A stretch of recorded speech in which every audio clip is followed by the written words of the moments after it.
I was a D student in high school, and I scored bottom 30% of all intelligence tests. But how did I end up achieving top 10% of medicine, scoring top 0.1% of all students? Now in this video, I'll give you absolutely everything you need to know, including how to break bad study habits and build great ones easily on day 1, the HILE memory method to instantly increase your memory by 200% on day 2, how to achieve maximum study efficiency on day 9, how to beat procrastination once and for all on day 10, how to overcome a failure mindset on day 13, how to plan your studies with crystal clarity on day 14, how to supercharge your learning speed on day 15, how to overcome exam stress, fear and anxiety on day 22, how to have the best sleep of your life on day 23, and how to achieve maximum exam efficiency on day 27. So you can go from a failing or average student or a burnt out A student to a happy and perfectly balanced A student without wasting 15 years of your life like me finally working this out. Now you can study less and get better grades and have all the free time to do whatever you like without feeling guilty. But the thing is, you need to understand every single point that I'm about to share with you. Now this course used to sell for hundreds of dollars, but I'm moving on to next phase of my life now. I'm not selling online courses anymore, so I thought to just share it with you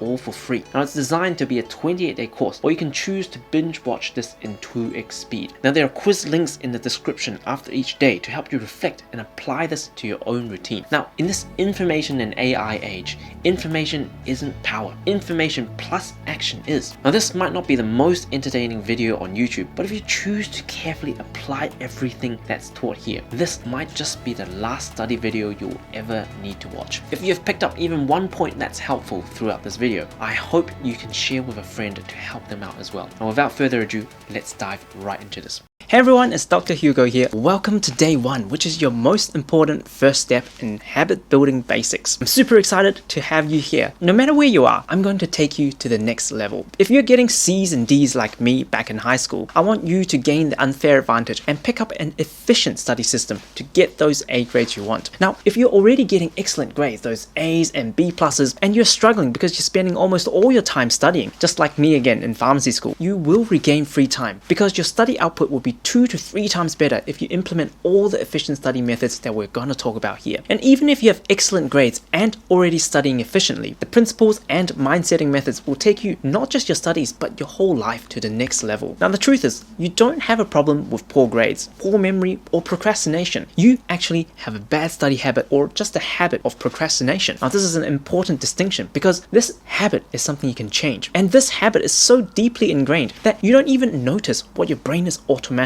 doing. Now our body and mind is programmed since the caveman era to conserve as much energy as possible, always taking path of least resistance and saving as much energy as possible. And relying on our habits or autopilot is one key problem. So you've probably heard that humans are animals of habit, and your current self is literally just comprising of a series of habits. Now the scary thing is most people, including adults, professionals that are walking around, they're not actually aware of their bad habits and are on autopilot most of the time. And these habits dictate how you spend your time each day, and then it in turn determines the trajectory of your life. Now for example, student A has bad study habits. He studies very hard, gets bad grades, and he gets frustrated and resents studying, so he actually does less of that, and then in turn he gets even worse grades. And then he just tells himself, studying just isn't for me. I'm not born for studying. And he probably ends up dropping out of school and never going to uni and never achieving the dream career of his life. Then you have student B, which by the way will be you in a few weeks time, with efficient study habits. So student B,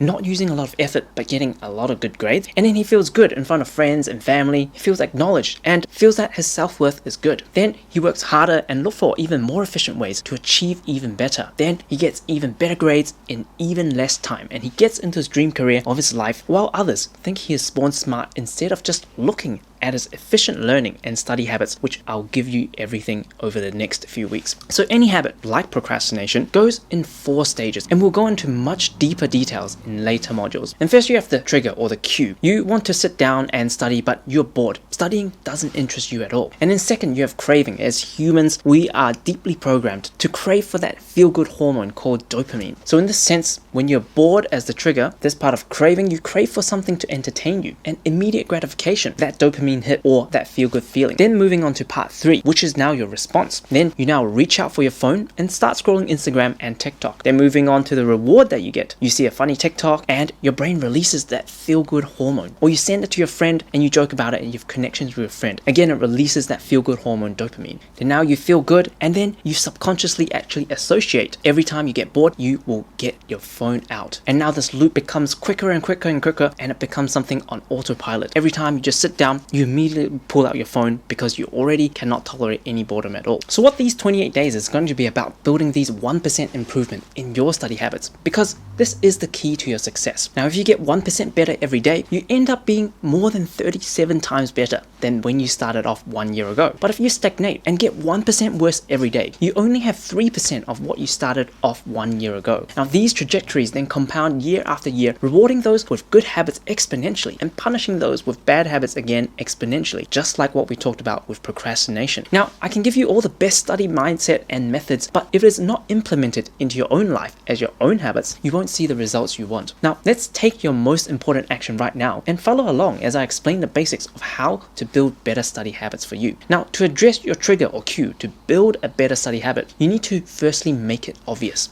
Now, set an intention with me right now. Pick a habit that you already do daily. Maybe it's brushing your teeth or waking up or coming home from school. It needs to be something that you do every single day. Then I want you to set your alarm right after you complete that current habit that you pretty much never miss. Now, after this habit at this time, I will commit to opening up Dr. Hugo's email and just watching video for 2 minutes, no matter how hard it will be. Now, your focus these 28 days is just mastering the art of showing up, nothing more. Even if you just show up for 2 minutes for 28 days, you have a very good habit going. Later on, once you have this 2-minute habit built up, then you can build on to actually complete all of these modules properly for the next lot of 28 days. Now, showing up is key, even when it is very hard. But once you form a habit of showing up, actually doing the work becomes very easy. Now, I'm actually going to pause right now to let you do this right now. Go ahead and set your next 28 days, and we'll resume once you're finished. Okay, for those of you who already know how to do this, go ahead and do this yourself. Otherwise, here are the step-by-step instructions if you want to follow along. So first step is to open up your calendar. We've got it open up right here. And then select the day that you wish to start, preferably as soon as possible. We're going to choose now 1st of August here. And then essentially just create your event. It might be a different if you're using Apple or iPhone, but essentially you will have a similar function if you need to. And then essentially the event title, type I commit to open up Dr. Hugo's email and watch the tutorial for 2 minutes at a location, for example your desk, after an existing habit that you know you won't forget tomorrow. So for example, for me it will be brushing my teeth. I know I can pair my new habit with this existing habit, and then select a time. So for example, I can do this 8 o'clock tomorrow and do this until 8:10. So selecting every one day for 28 days.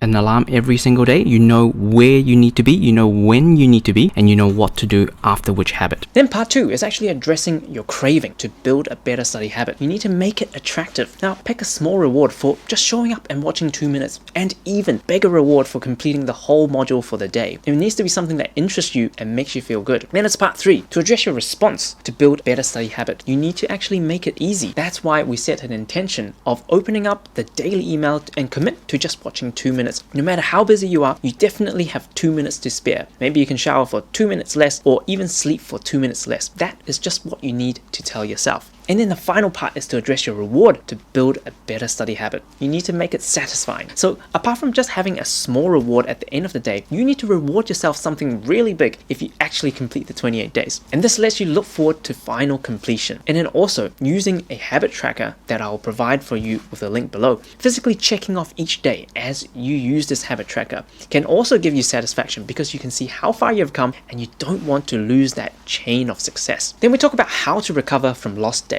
Now, we all are mortal human beings, so it is likely that you might drop off a day or two. Now, make sure you commit to this 2-day rule and never let yourself miss 2 days in a row. Tell yourself it's only just 2 minutes. It is easy and I have time for this. Now, if you're very serious about making a change, I suggest you add on this $100 challenge because it is super effective. Now, ask someone who you look up to and won't let you off the hook if you don't complete what you say you will do. It can be your friends or your parents or some seniors that you look up to. Now, give them $100 or 10 to 20% of your savings, whichever hurts you more. Then ask them to check on you every single day to see if if you have completed your task for the day. Now, if you haven't completed your task, then they get to keep your money. And if you're really committed to do this, this works wonders every time, because now this isn't just about you building a good habit. It's about losing the money that you can buy good food, good experiences, or your favorite gadget with. It also becomes about your pride, about not disappointing someone that you look up to. It's a very, very powerful move. If you are dedicated to make this work, I would suggest you do this $100 challenge. And in this section, it's just about managing your expectations over the next 28 days. You might be really hyped right now and expect to show up every single day and complete all the videos and tasks and pick up everything and apply it to your studies and just achieve success right there. But the reality is, you should expect yourself to just show up for 2 minutes only because you don't have this habit yet. You might even miss a day here or here because of some other commitments. But now you know about the 2-day rule, so you don't let yourself lose 2 days in a row. But then the next day, you might show up thinking just doing 2 minutes, but then persisted anyways and finish the whole module and finish all the videos and tasks for the day. Now, if you don't already have a habit that you set aside time each day for personal development, then the real battle you have each day is to decide just to show up. It doesn't matter if you need to go back on previous day's content. The only thing that matters is to build up that habit of showing up. Once showing up for 2 minutes becomes a standard habit, then you can increase your expectations to 5 to 10 minutes each day to finish tasks every day. So over the next 3 days, I'll be giving you some quick wins to keep this fun and rewarding for you, and you can immediately gain some unfair advantage over other students, including we're going to increase your memory by over 200%. We're going to understand how to remember more in less time, and also never ever have mind blanks ever again in exams. Now, these 28 days will be one of the best investments in yourself and in your future.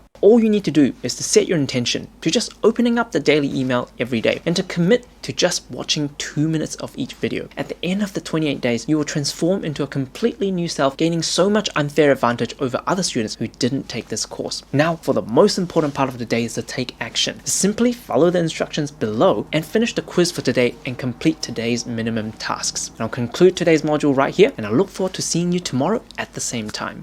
Hey everyone, it's Dr. Hugo here, and welcome back to day 2. I'm super excited to have you here, and congratulations for committing to just watching 2 minutes of this. Now today, we're going to talk about an unfair advantage and how you can increase your memory by 200% if you persist today. So today and over the next few days, I'll be giving you some quick wins and unfair advantage over other students to get your study habit momentum going. Now, if you persist today and complete today's module, this is what's going to happen to your own memory. Like Matthew, with a 333% in his memory, and Hassan, a 250% increase in his memory, and how this has changed his life. And Taysir, a 475% increase in her memory, and so much more. And Victoria, she was a straight A student and still managed to increase her memory by 1000%. That's 10x. So in order to quantify your own increase, we need a starting point to determine where you are right now. In just a second, I'll be going through a list of 20 items, and you have about 3 seconds in between each object. There's no need to cheat and no need to write down any of these, because you won't learn the method correctly, and you won't get those amazing transformations if you cheat. Now, at the moment, just use whatever method you feel like right now, and let's begin. Number 1 is chocolate.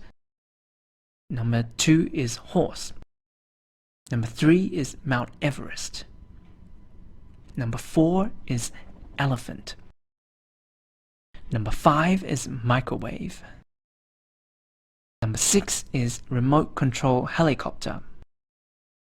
Number 7 is inflatable pool. Number 8 is bathtub. Number 9 is Japanese flag. Number 10 is fountain pen. Number 11 is bull ant. Number 12 is tile. Number 13 is orange juice. Number 14 is earphones. Number 15 is printer. Number 16 is 3 books. Number 17 is oak tree. Number 18 is double-decker bus. Number 19 is bridge. Number 20 is peacock. So how did it go? You now have 1 minute to recall the 20 objects. Now, there is no point cheating or rewinding because you won't learn this method properly to give you that unfair advantage in your own studies.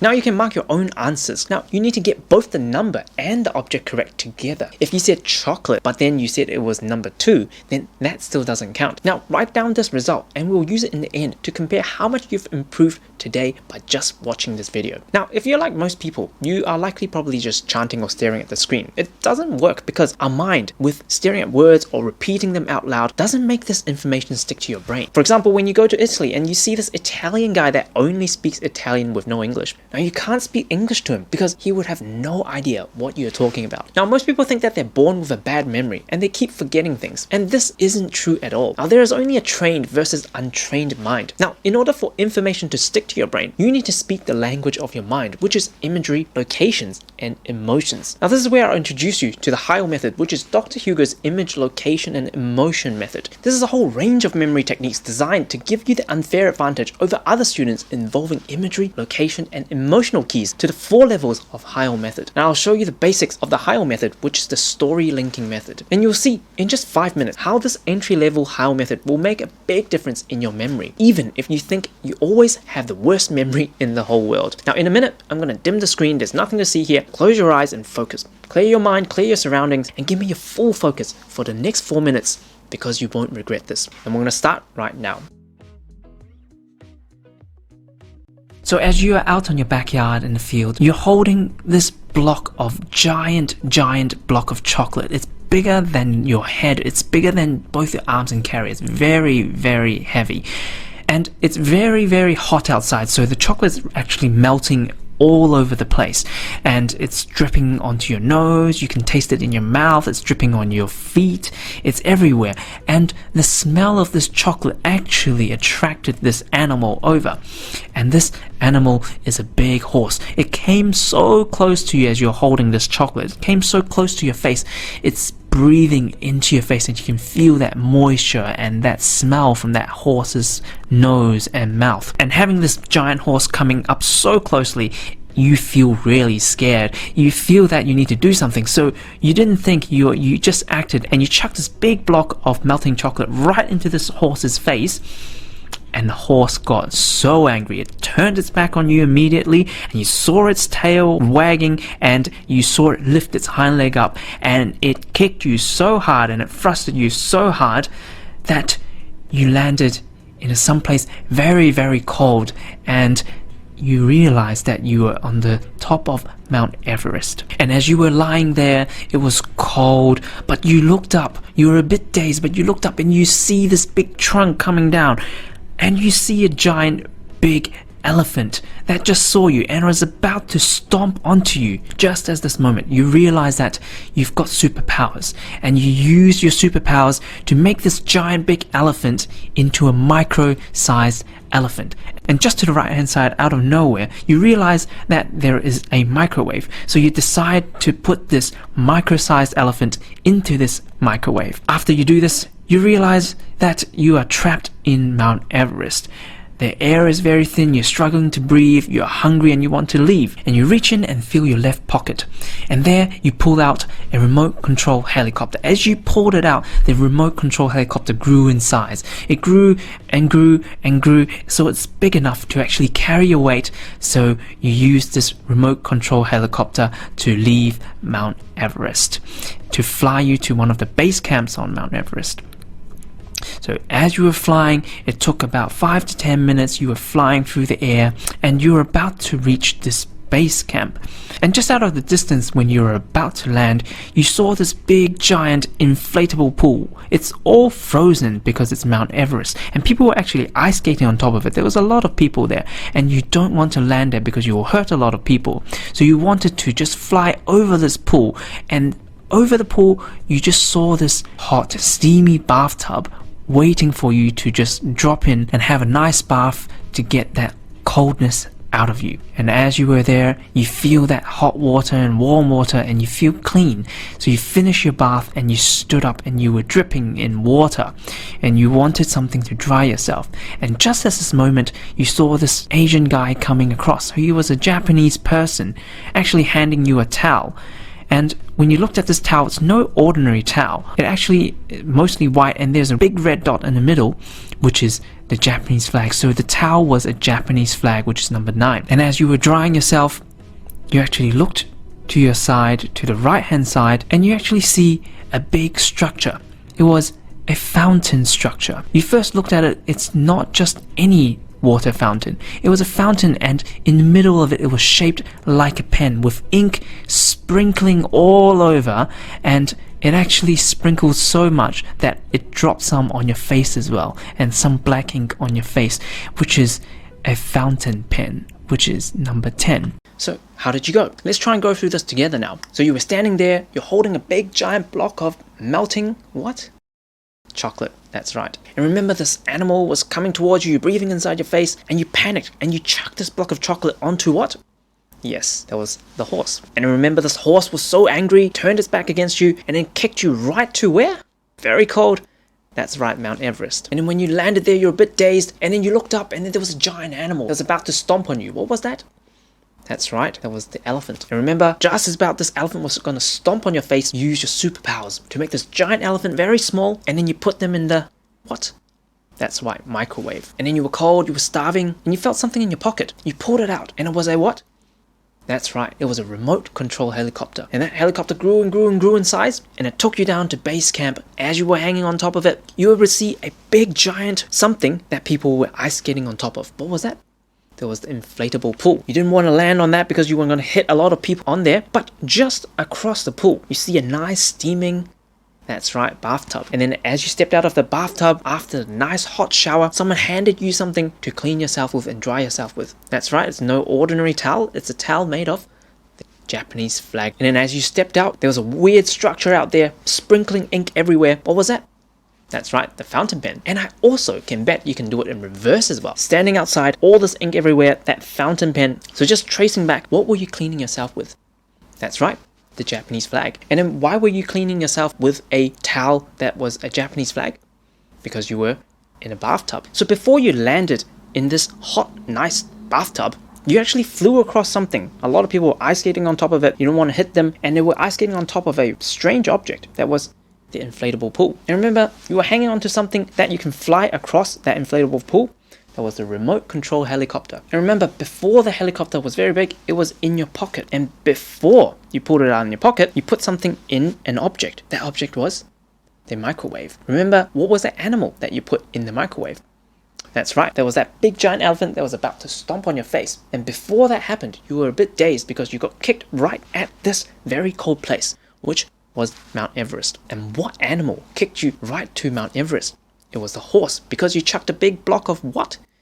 Chocolate, that's right. So that only took us a couple of minutes to remember all of this 10 objects. It will take you a couple of minutes more to create your own striking story. And I've tested this over and over again. You can use the same 5 minutes to try and chant and rote learn and write this out as many times as possible. Tomorrow you'll forget it. And if you actually do this experiment and you play this memory movie again tonight, a few hours later, or a day later, or even a couple of days later, or a week later, you will still remember this memory movie and all of these objects together. The only reason you can't recall or remember is because you didn't actually use your mind's eye to actually visualize, and also to make this thing emotional and bizarre as well. So this is just the beginning of introducing to the whole HILE method, and we've only used a little bit of imagery and emotion to help our memory, and it's already 2 to 3 times better than traditional rote learning. Now you will also be surprised because you will still remember tomorrow, even a week from now, with some prompting. Now we'll dive much deeper into understanding and hacking your memory in week 3. Keep showing up and you will learn all of this as well. So the next most important thing is now to take action, now to implement this into your own life, to just finish the quiz below and the task for today. So tomorrow, simply just open up the email, click the link and watch 2 minutes of the video tomorrow. Even if you don't finish the whole video, you can try again the next day, but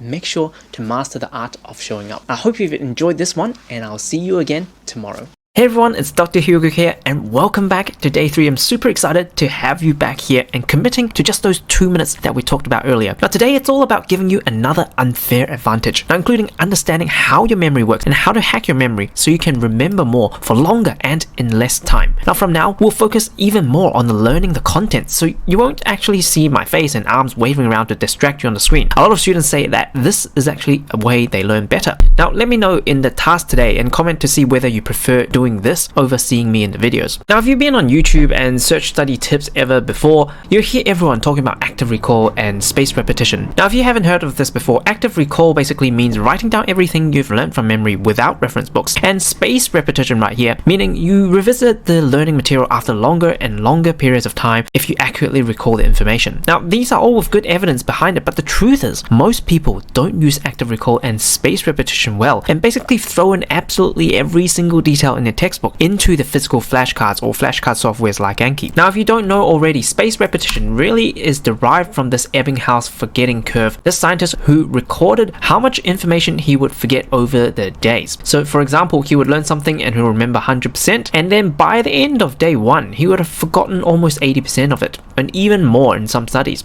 And then just before you forget a bulk of the information, he would come back and actually come and review this information so it goes back to 100% again. And then he found that once he does this just before he forgets a lot of it, it takes him longer for him to forget. So it will be at least 2 days until he forgets about the same information. Then he reviews it again, and then he will find that it would take 2 to 3 days to forget the same amount. So he's forgetting slower and slower. So this curve is getting flatter and flatter. So in theory, this works very well. But I'll explain to you why active recall and spaced repetition isn't the answer for a lot of students. Now, I remember in med school, my friend would swear by his Anki flashcards because this is how he got into med school. But what he didn't account for was that in med school or any university, as compared to high school, you would have at least 10 to 20 times more information and also harder information than your traditional undergraduate degree. And so this was really what his Anki flashcard thing looked like. He would have like thousands of flashcards due. He would be stuck in the library for 8 hours every day, while I study about 3 to 4 hours using a different method that I'll teach you over the next few weeks. And the thing is, every single time that we compare our exam results, I'll be consistently 10 to 15% higher than him. He'll be achieving about 70-ish%. I'll be around 80, 85 or 90%. And he always looks at me and go, hey, you're just smart. You're just doing this because you got a better brain than me. But I know this isn't true, because with the entrance exam for medicine, I actually scored bottom third when it comes to intelligence tests. So probably he is smarter, or you right here listening, you would be smarter than me. It is actually my study habits and my efficient systems when it comes to studying. That is the difference.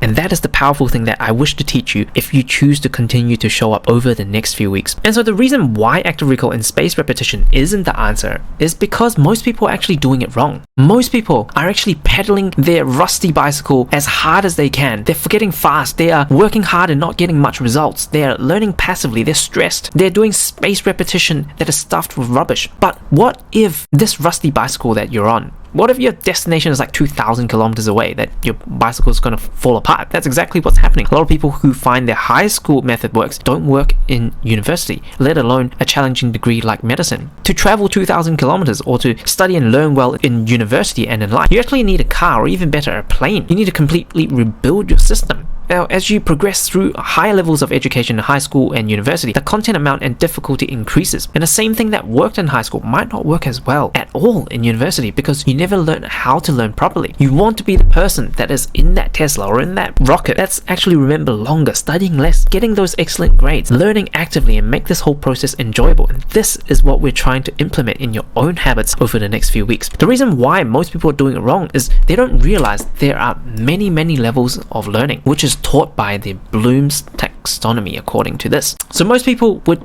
get stuck at the first 2 levels. They would probably try to remember using rote learning methods, writing it down, chanting it over and over again, and writing it, rereading, highlighting, all of this stuff to try and memorize it. They would probably recognize a bit, and they would maybe be able to identify some of this stuff. This is a complete different level when you're compared to the top few levels of learning. And then the majority of people may go past here a little bit. They might strive to understand a bit of information, but this is only just the beginning. Understanding, like, you can describe, you can explain something, you can give some examples. Understanding something is just the beginning, and it's definitely not enough, because the exams usually don't just test your understanding, but how you actually apply it, which is the problem, because when exams are testing you at higher levels and you're only learning at these low levels of learning, you're not able to answer these exam questions well. You're not able to apply, you're not able to to analyze and break down, you're not able to evaluate, compare and contrast other concepts that you've learned, and also to create, redesign things, and to generate ideas from the concepts that you've learned. These are completely different levels of learning, and this is where most of your exams are actually focusing on. But a lot of people stop at just memorizing or even just understanding. That is the problem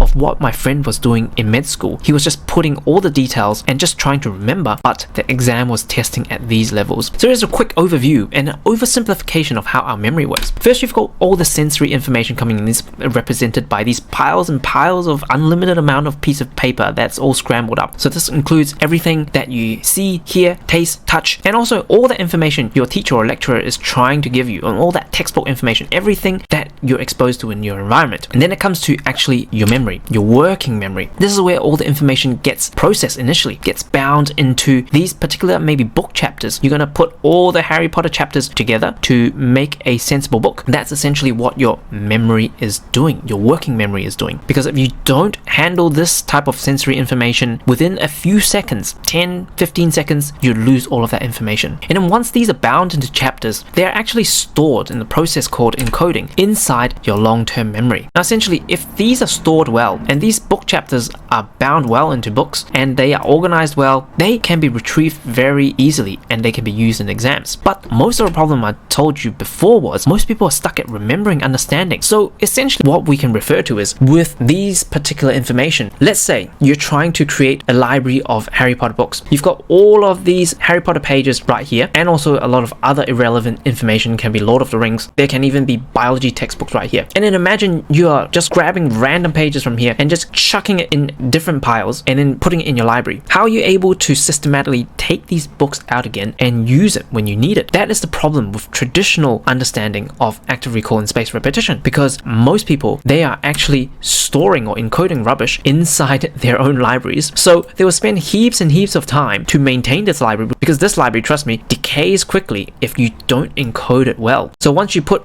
rubbish chapters into your library, you're going to retrieve or recall rubbish essentially. By the way, we're going to go through this in much more detail so you have much better understanding of how to utilize this and implement this in your own study habits. So the one thing I really want you to take home is to avoid this death by 1,000 paper cuts, which is by your flashcards. Now you don't need to understand everything that I've said right now, but the key to actually remember more for longer and getting you that unfair advantage is to shift your forgetting curve up. What I mean by that is, instead of trying to memorize a lot of stuff and forgetting it traditionally, for example, you've got 10 things to remember at day 1, and then by day 3 you need to memorize 20 things, and then by day 6 you've got 40 things that has piled up, and then maybe by the end of week 2 you've already have like 100 plus things that you need to come back, and your flashcard library builds on and on and on, and then you get more and more stressed. Instead of forgetting quickly like this, what I really suggest is if you encode your information well and use proper memory techniques and understanding and apply these information well, you're able to actually flatten your forgetting curve right from the beginning. So you're actually having a way unfair advantage as compared to other people. For example, other people would need to memorize at least 3 times already. You'd probably be just on your first go and you still remember more than they did. And that is exactly the things that we're going to cover and how I can help you flatten your forgetting curve. So ultimately, you remember more for longer and also in less time as well. Over the next few days, I'm going to show you much more on how to do this, and also you're going to have a section in week 3 of learning how to learn, and we're going to make this all happen. So as usual, we're going to leave you a quote. So your learning doesn't just stop when school ends. Learning is a lifelong process if you wish to become successful in whatever path you choose. The best thing you can do is to put in small efforts each day to improve your learning speed. Build that Tesla or jet plane instead of pedaling on that rusty bike with all your might. Or keep showing up each day and make those 1% improvements, and your life trajectory will change for the better. Now I'm going to read this once more. Your learning doesn't just stop when school ends. Learning is a lifelong process if you wish to become successful in whatever path you choose. The best thing you can do is to put in small efforts each day to improve your learning speed. Now build that Tesla or jet plane instead of pedaling on that rusty bike with all your might. Now keep showing up each day to make those 1% improvements, and your life trajectory will change for the better. And now for the most important part is to take action now and complete the task below so you can incorporate all the stuff that we talked about today into your own habits. I hope this module has been helpful for you, and I look forward to seeing you tomorrow at the same time.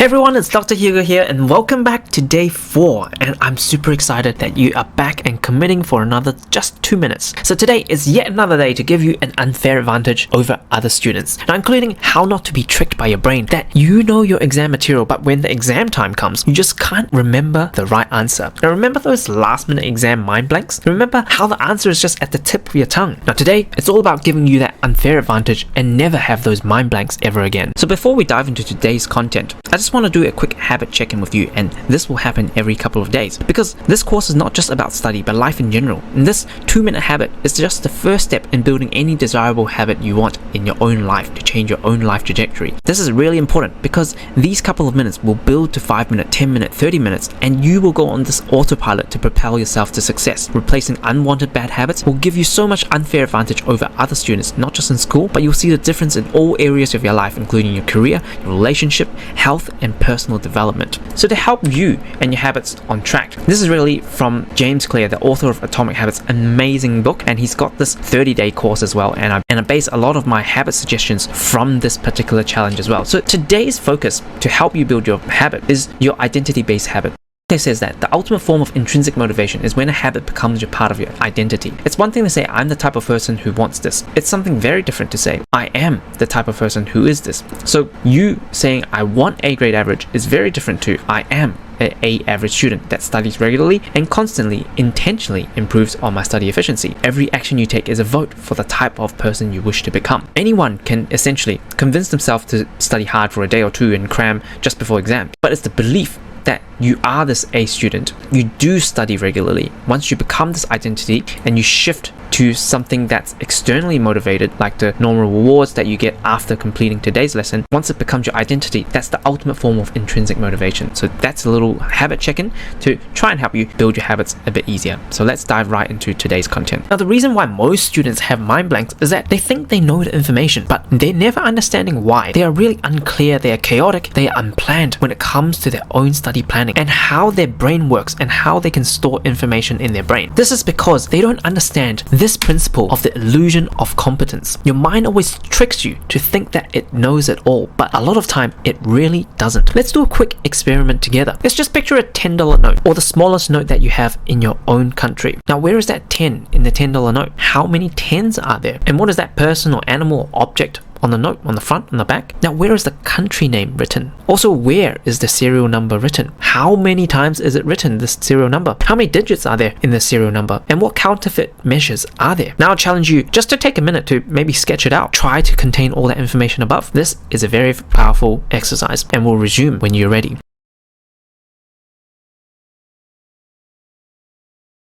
And so if you're like me in New Zealand, this is our $10 note. It's made of plastic, I know that, but when I actually look at it, I, for example, would forget that there is a 10 here. I don't even know that there is a bird that changes color right here, and I definitely would not know that there is a fern window here and the ink here is raised, etc. For example, if you're in United States, did you know that the 10 was written 3 times in the front and 4 times in the back?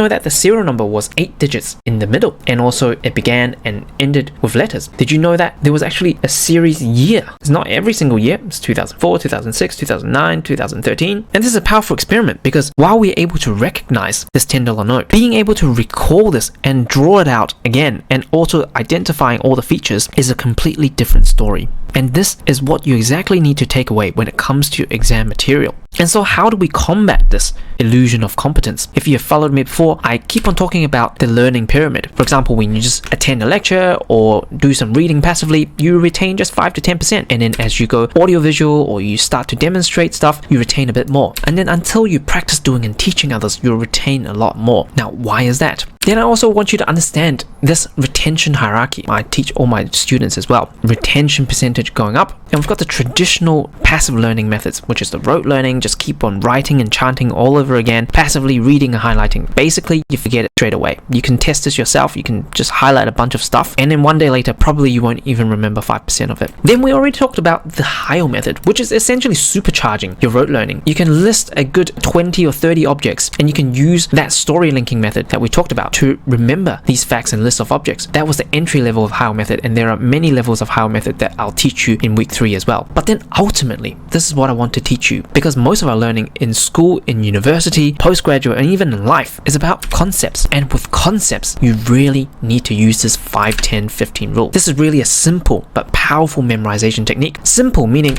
this 5-10-15 rule is just basically whenever you learn a concept, close off every single thing. Don't refer to any material. Get a blank sheet of paper and just write down your answer, or type it up if you are a fast typer, or speak it out into a recording device like your phone or whatever, and then talk and write as if you're explaining simply. First of all, to a 5-year-old, you need to be very, very simple.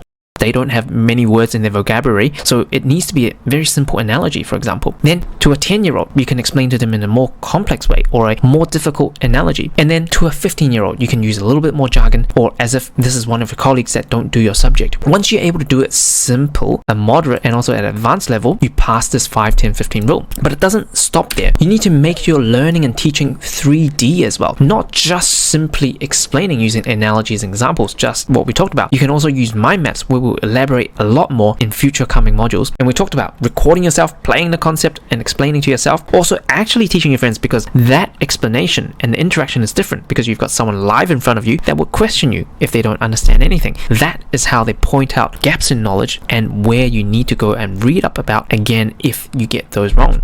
Also, teaching yourself, we talked about that already, and teaching an expert is great, like teaching your lecturer, your teacher, your tutor. That is the way that you can specifically pinpoint what you don't understand, or if you already understand the concept very well. So as usual, I'm going to leave you a quote. So your unfair advantage really comes from being able to retain information for longer, so you can spend less time revisiting the same material over and over again. Now the 5-10-15 rule is one of the most effective ways to learn concepts. Now you'll point out your own knowledge gaps, and you can read more around this topic. Now once you're able to explain this concept simply to a 5-year-old, a 10-year-old, and a 15-year-old, knowledge is now part of you and will stick with you for a very long time. And I'll read this once more. Your unfair advantage comes from being able to retain information for longer, so you can spend less time revisiting the same material over and over again. The 5-10-15 rule is one of the most effective ways to learn concepts. Now you point out your own knowledge gaps, and you can read more around this topic. Once you're able to explain the concept simply to a 5-year-old, a 10-year-old, a 15-year-old, the knowledge now is part of you and will stick with you for a very long time. And now for the most important part is to take action now and incorporate everything that we've talked about into your own study habits and also make it yours. So in order to do that, complete the quiz and task below to make sure this happens. So I hope this module has been helpful for you. Congratulations for making this far. Complete the modules below, and I look forward to seeing you tomorrow at the same time.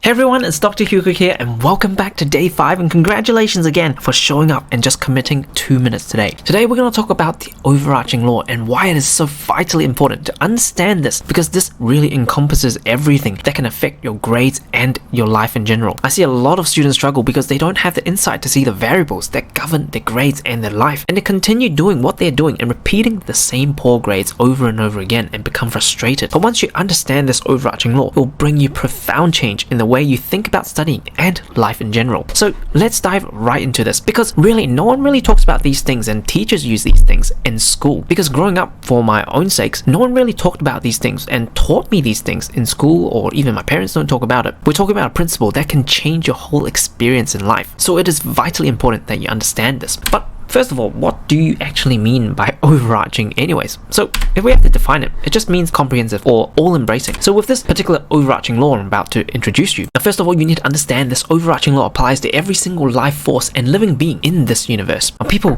who don't understand this law and goes against it suffer permanently with predictability. Now, they would literally be completely oblivious about this law and continue to offend and go against this law time and time again. And then they wonder why they're suffering in life and why they don't achieve success in life or their own studies. They wonder why they have no money in their bank account when they grow up, and they wonder why their relationships are bad. Now, great masters in study and in life are aware that this overarching law and utilizing this law to their advantage is key. They live a life of success and harmony. Those who go with this law swim with this current and gets to ride smoothly in life. And it's those people that you often see and think, aren't these people just so lucky that everything is working out for them? Now, that's not the case, because they either consciously or subconsciously understand this overarching law and use it to their own advantage in life. Now, going against the overarching law is like swimming against the stream. Now, you can do it for a bit. You can swim for a couple of hours or all day. You might just end up going up and down here.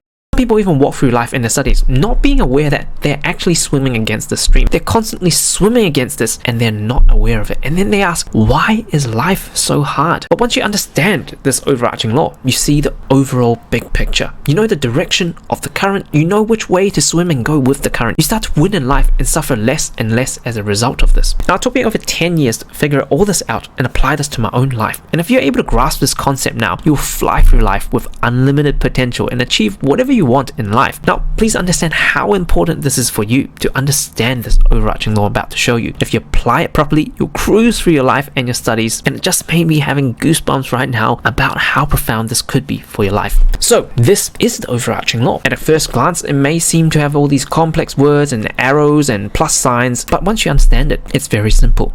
So you've got your thesis or your current situation. Then you collide this with an antithesis, which is basically an adjustment or an action that you take. Then this synthesis is your outcome. And this new outcome becomes your new current situation. And this cycle continues to repeat again and again.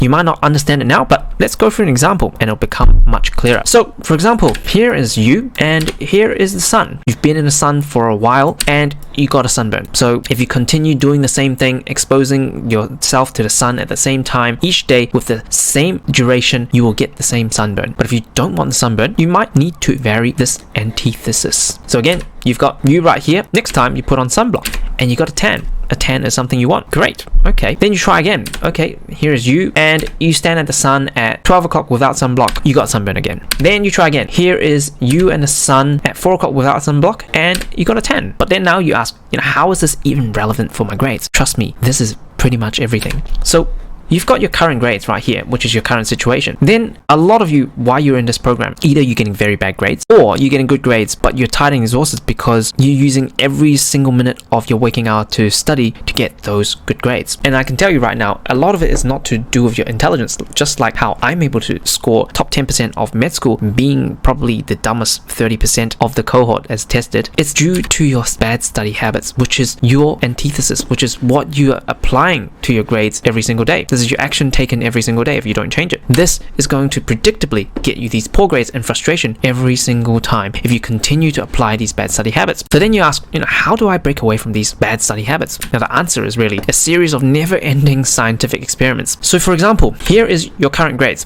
And for example, you may have poor sleep. That's part of your bad study habit. And then it's yielding you poor grades. If you continue this, a lot of people never adjust this. They're like, I'm constantly tired. But when I ask them, they're actually just sleeping like 3 hours each night, and they wonder why they can't concentrate during class. They wonder why they can't focus during the study sessions. Then I ask them, have you tried anything? They say, okay, no. But then you actually look at it. How can you actually change this variable? So for example, you can look at consuming coffee or actually withdrawing yourself from coffee. You can reduce your screen time. Have you tried naps? What are your nap durations? How are your nap frequency? Have you found your sleep cycle? What about sun exposure during the day? What are your stress levels like? What about the food that you're eating? Are you eating just before you're sleeping? What about your sleep environment? And the list goes on and on and on. And so this is the same. Again, your grades, you might be having bad study habits, and that comprises of maybe what you think is a poor memory. Then you lead to poor grades. And if you don't change your approach to having better memory, you're going to continue getting these poor grades. So again, what have you tried? A lot of people don't try anything and they wonder why they get the same poor grades again and again, and they get frustrated frustrated. So are you doing a lot of highlighting, rereading, rewriting? Are you doing any explaining, the 5-10-15 rule we talked about? Are you using any imagery? Are you using the memory palace? Have you learned that? Do you know what interleaving is? Have you tried any drawings? What about space repetition and the proper use of space repetition? And the list can go on and on and on. And so next,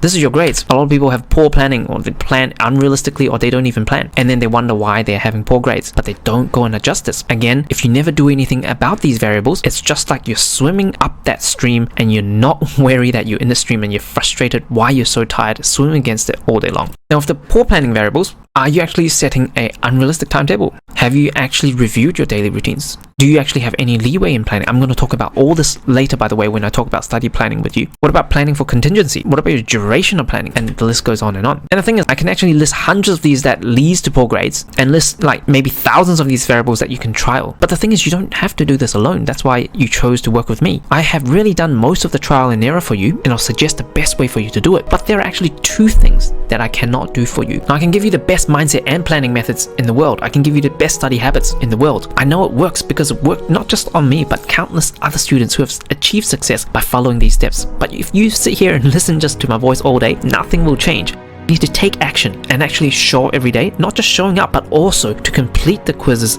at the end, and also trying to apply this to your own life. That's the only thing that's going to change your trajectory. And then the second thing is to commit to know yourself and how your body works. Now, I can tell you the best memory methods out there that works for 99% of people, but I can't tell you how your own body works. There are some early birds, there are some night owls, there are some that do well at home, some need to go to the library. So to the degree that you understand yourself, your thoughts, your behavior, your actions, the good and the bad and ugly, to the degree you know yourself with these particular measures, is the correlation to the success in your studies and in your life. So as always, I'm going to leave you with a quote. Now, great masters of study and life perceive their lives as a never-ending scientific experiment. An outcome is learned with every single experience. Masters then just reflect and adjust their next approach. They become the constant creator of their dreams rather than suffering endlessly through life. Great masters of study and life perceive their lives as a never-ending scientific experiment. An outcome is learned with every single experience. Masters then reflect and adjust their next approach. They become the constant creator of their dreams rather than suffering endlessly through life. And the most important step right now is to take action below and incorporate all of the things we talked about today into your own study routines. Now, complete the quiz and the task below, and I look forward to seeing you tomorrow at the same time.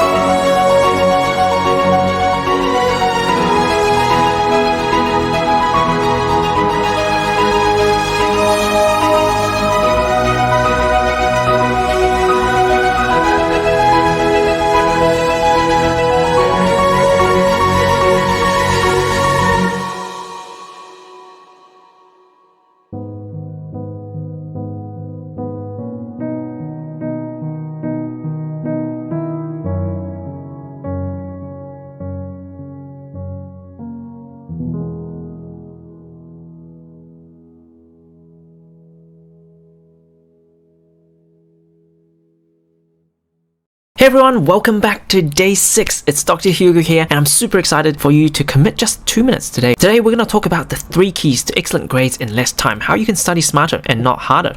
I'm going to whiz through a few things we covered in the past few days that's important. If you don't understand the first few slides, make sure you go back to the last 2 days, understand everything we talked about, because that is the key to your own studies and your life. We've already talked about the overarching law, how your thesis, your antithesis makes your new thesis, and you need to continue testing and never go against this overarching law. We talked about how this is relevant for your grade. We talked about your grades. If you collide it with your bad study habits as the antithesis, you will get poor grades over and over again until you adjust this. And we talked about how you can actually break away from these habits. And the answer is the series of never-ending scientific experiments. But today, the real focus is talking about the grades equation. What are the 3 keys to academic success? No one in the internet actually have talked about this, but it is so vital that you have this 10,000 feet overview of where this program is going to go in the next few weeks, because each day we're going to address a small part of this which forms your essential study system that gives you that unfair advantage over other students. So the ultimate goal for most students is to get excellent grades and have also free time as well, so they can have good study life balance, those excellent grades, and also be able to hang out with friends and enjoy the hobbies that you like, and also learn about other stuff and prepare you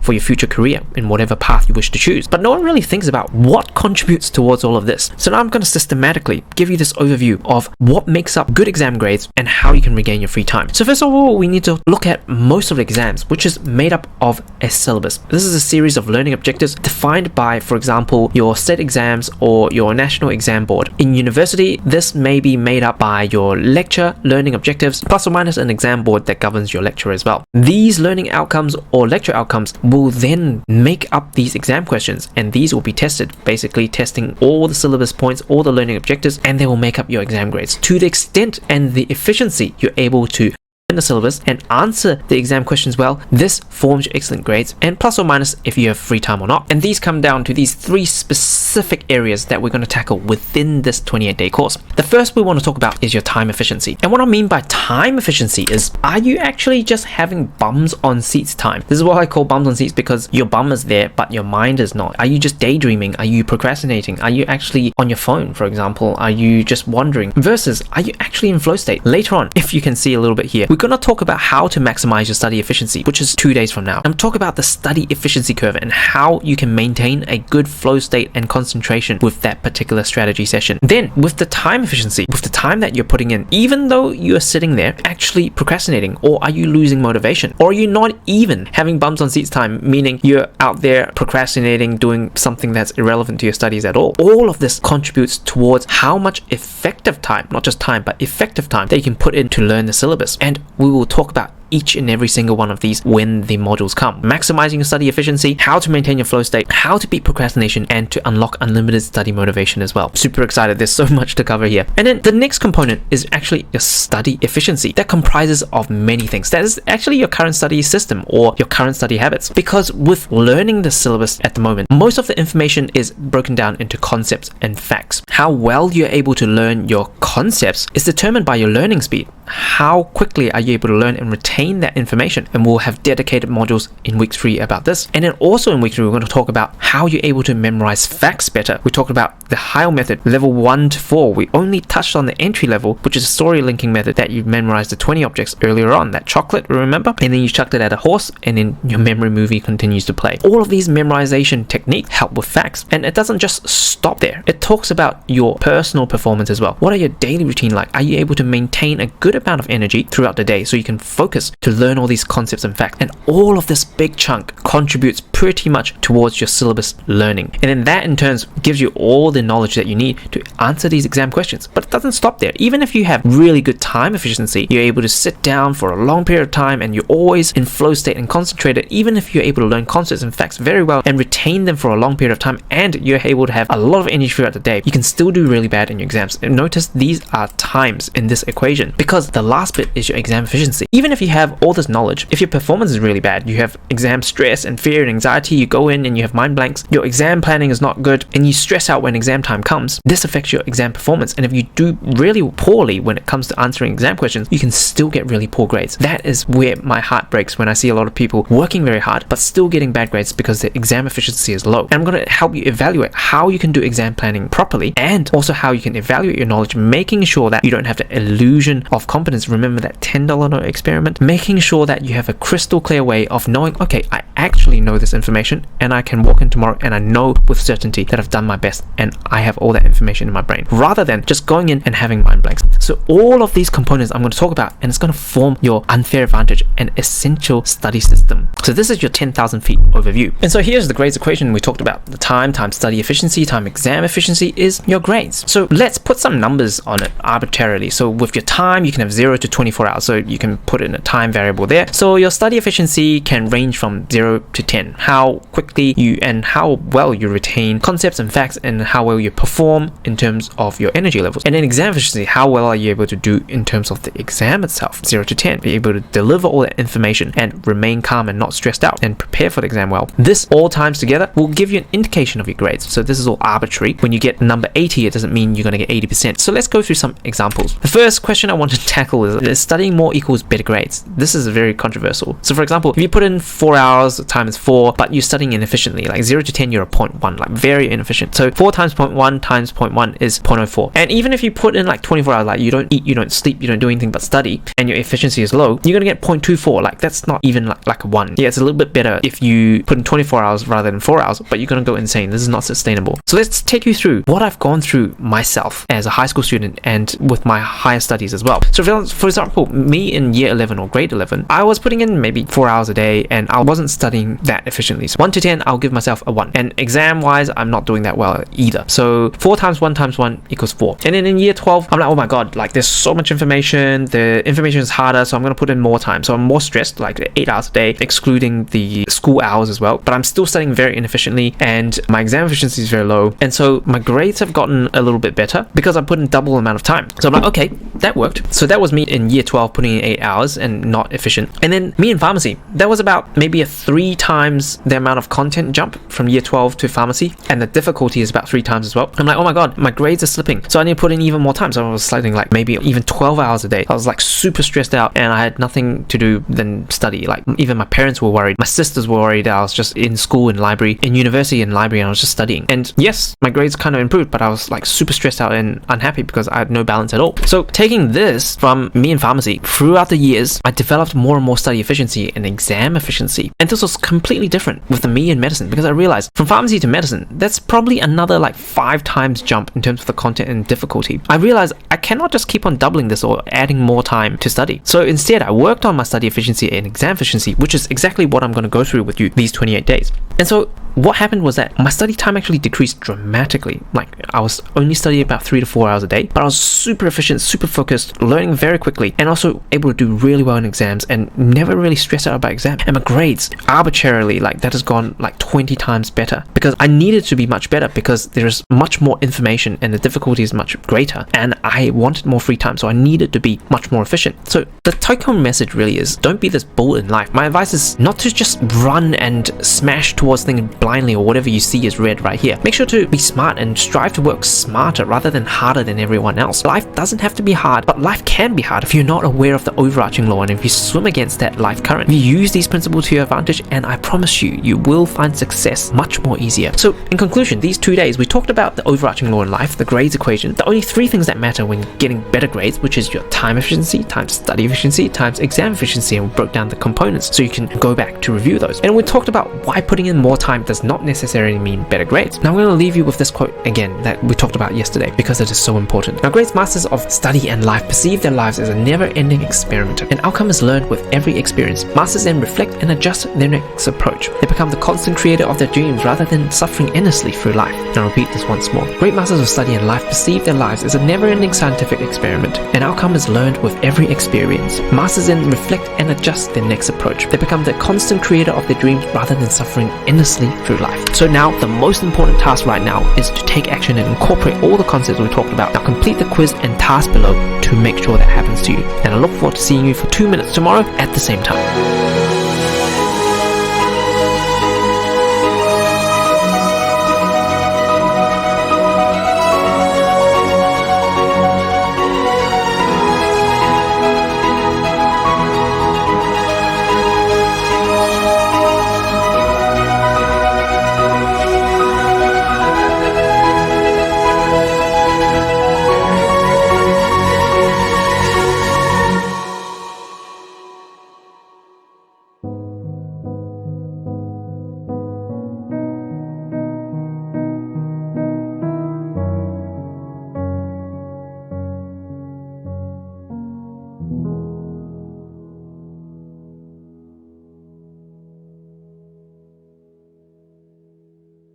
Hey everyone, it's Dr. Hugo here and welcome back to day 7 and congratulations again for just committing 2 minutes today. Today we're going to talk about a very important topic called the Study Inefficiency Diagnosis module, and this is going to be part 1 of 2 modules. So today and tomorrow we're going to cover this module because it's so important. We're going to allocate 2 days to it. So I'm going to flick through again some relevant things that we covered before. If I'm going too fast, make sure you go back to previous modules to understand those concepts because those are your foundations of success. So before we dive into today's content, I want to do a quick habit check-in to help you build your 2-minute habit that will compound over time, because this will absolutely change your life trajectory. If you're able to compound your current 2-minute habit to a 5-minute, then 10-minute personal development habit for the rest of your life. Your life will become amazing. So the focus today from James Clear from Atomic Habits, once again, is what he talks about the 2-minute rule. It's essentially what we're doing every single day. He says, when you're trying to build a new habit, it's easy to start too big. When you think about the change you want to make, your excitement and motivation can convince you to do too much too soon. So what you want to do is, if you want to walk 10,000 steps each day, it becomes putting on my running shoes. If you want to get straight A's, it becomes spending just 2 minutes to learn and apply a more efficient study system. It's exactly what you're trying to do today. So try to stick to this 2-minute rule for whatever habit you wish to build. So that's our 2-minute rule and the rationale behind this. And let's dive right into our today's content. So already we talked about the grades equation. You understood the 3 keys to academic success. We've broken down what makes your exam grades and your free time. We talked about that it is basically your syllabus making up a list of learning objectives that forms your exam questions, and your ability to learn this and answer these questions forms your grades and whether or not you have free time. We talked about the variables, the time efficiency. Are you spending effective time? Today we're going to cover this particular module. And then we talked about study efficiency. Are you learning concepts, facts well, and are you able to perform well during the day? Then we talked about the exam efficiency as well. Are you able to plan your knowledge well, making sure that you don't have those mind blanks? And also, are you able to perform inside the exam, making sure you don't have those mind blanks and stress and fear and anxiety when it comes to exams? So today we're going to cover this block, which is time efficiency, and unearth any inefficiency you have in this area. And then tomorrow we're going to talk about this big block, which is study efficiency and exam efficiency, and whether or not you have any inadequacies in any of these. So the goal after today and tomorrow is basically unearth all your study inefficiencies, like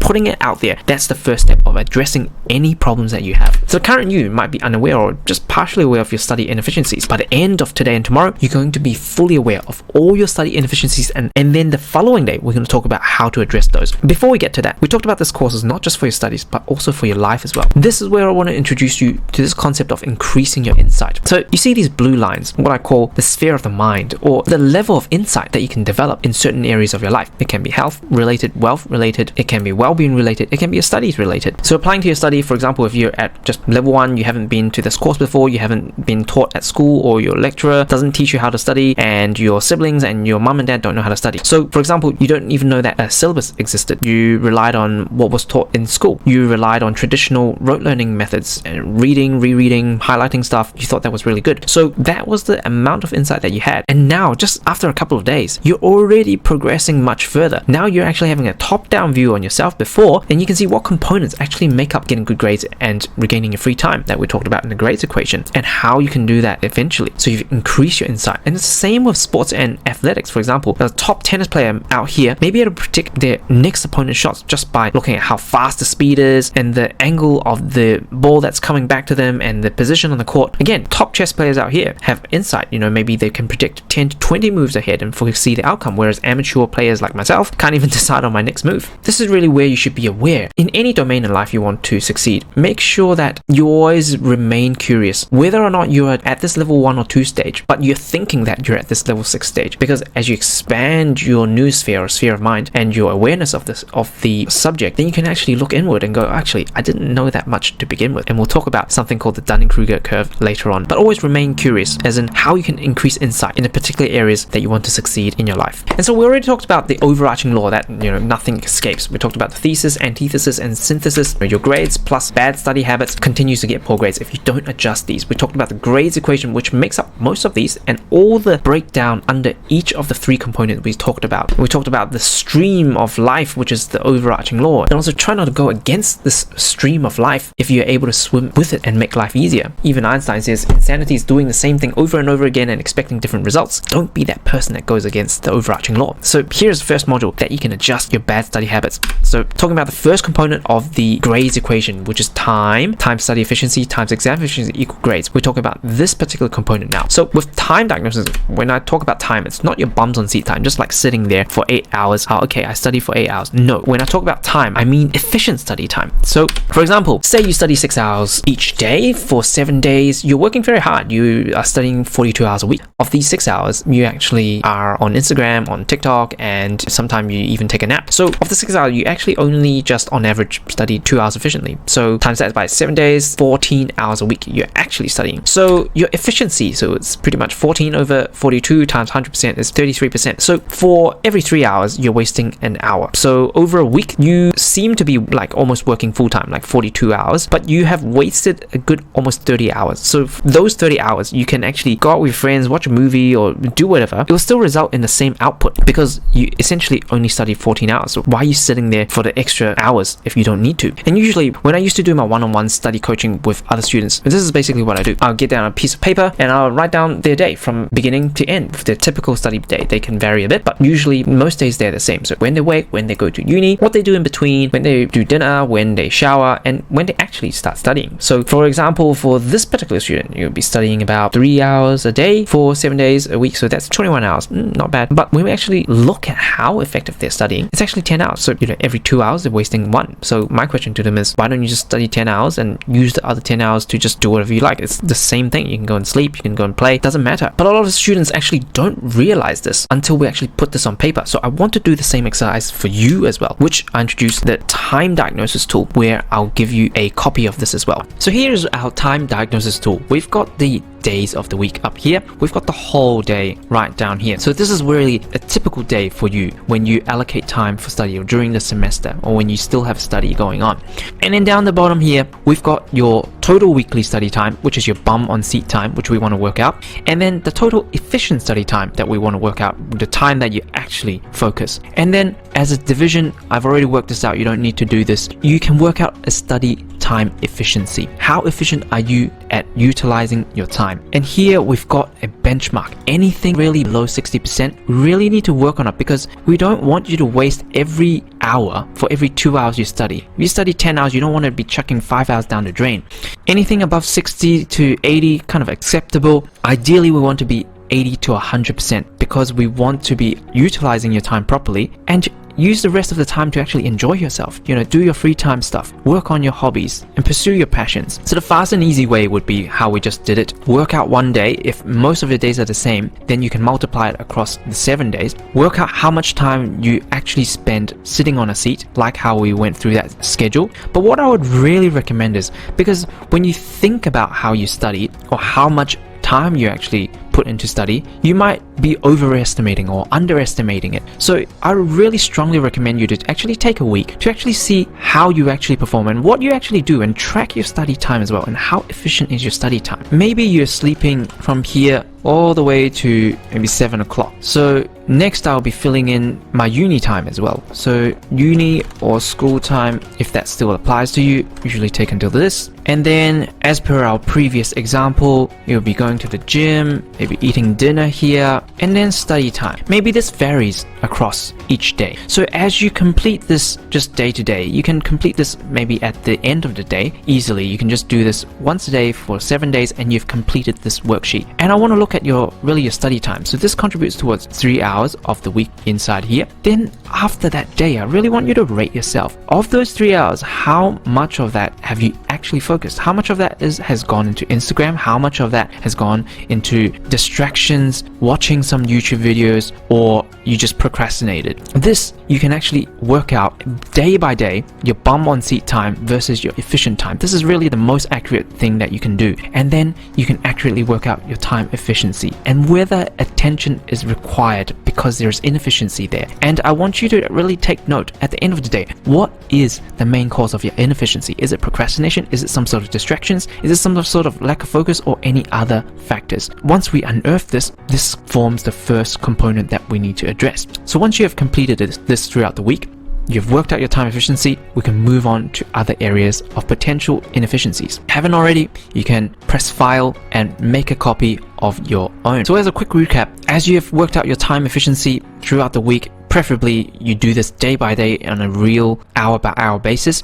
then you work out whether attention is required in this particular component that contributes towards your grades, whether it's acceptable, whether you can achieve an ideal efficiency. If you're within these ranges, great. If not, then in the next modules, we are going to give you tactics as in how we address each of these inefficiencies as we unearth them.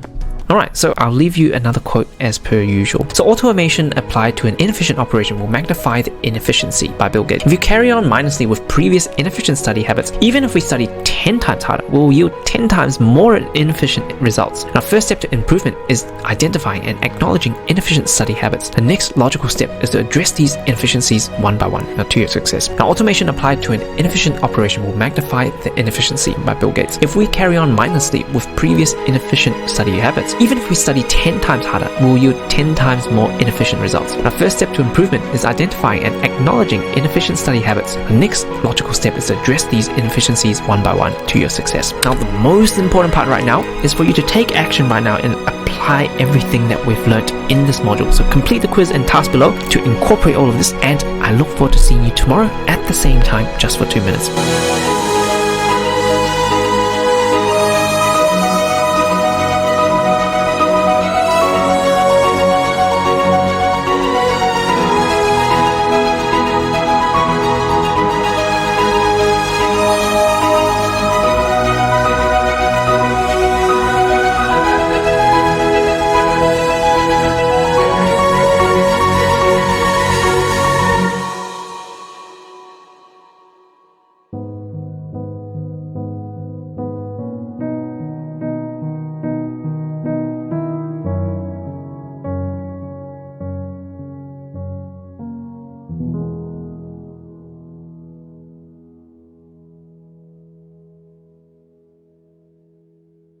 Hey everyone, it's Dr. Hugo here. Welcome back to day 8, and I congratulate you for again showing up and committing to just watch 2 minutes of this. So today we're going to continue yesterday's study inefficiency diagnosis, and I'm going to whiz through the first few slides because we have talked about all of this in our last module. So the goal is essentially getting the current you being unaware or partially aware of your inefficiencies to become fully aware of all your inefficiencies. And we've already talked about the grades equation already. Basically, what makes up our exam grades, if you want A+, and your free time as well. Essentially, it's how well you know your syllabus, because these learning outcomes then becomes your exam questions, and your ability to answer these exam questions determine all of these. Then we talked about the time efficiency, your study efficiency, and exam efficiency, all contributing towards how quickly and how effectively you're able to learn and retain your syllabus, and your exam efficiency in terms of how well you can answer these exam questions. So breaking it down further, we talked about the time efficiency already. Are you having bums on seats time, or are you having flow state time? Or are you not spending enough time in terms of procrastinating a lot, or you're not studying because you do not have any motivation at all? So we're going to address all of these later on. Right now, we're just going to dig up all the inefficiencies, and over the next 2 weeks, I'm going to give you the step-by-step way to target each and every single one of these inefficiencies. So in our time diagnosis, make sure that you have completed this already, basically tracking how much you study or how much you don't study, and of the time that you actually study, how effective are you, and whether or not some urgent attention is required. So this unearths some of our inefficiencies already. And then later on, over the next few weeks, I'm going to talk about how to beat procrastination and how to find your study motivation as well. Here, we're going to talk about the second component, which is the study efficiency part. And we've broken it down to how quickly you learn the concepts, facts,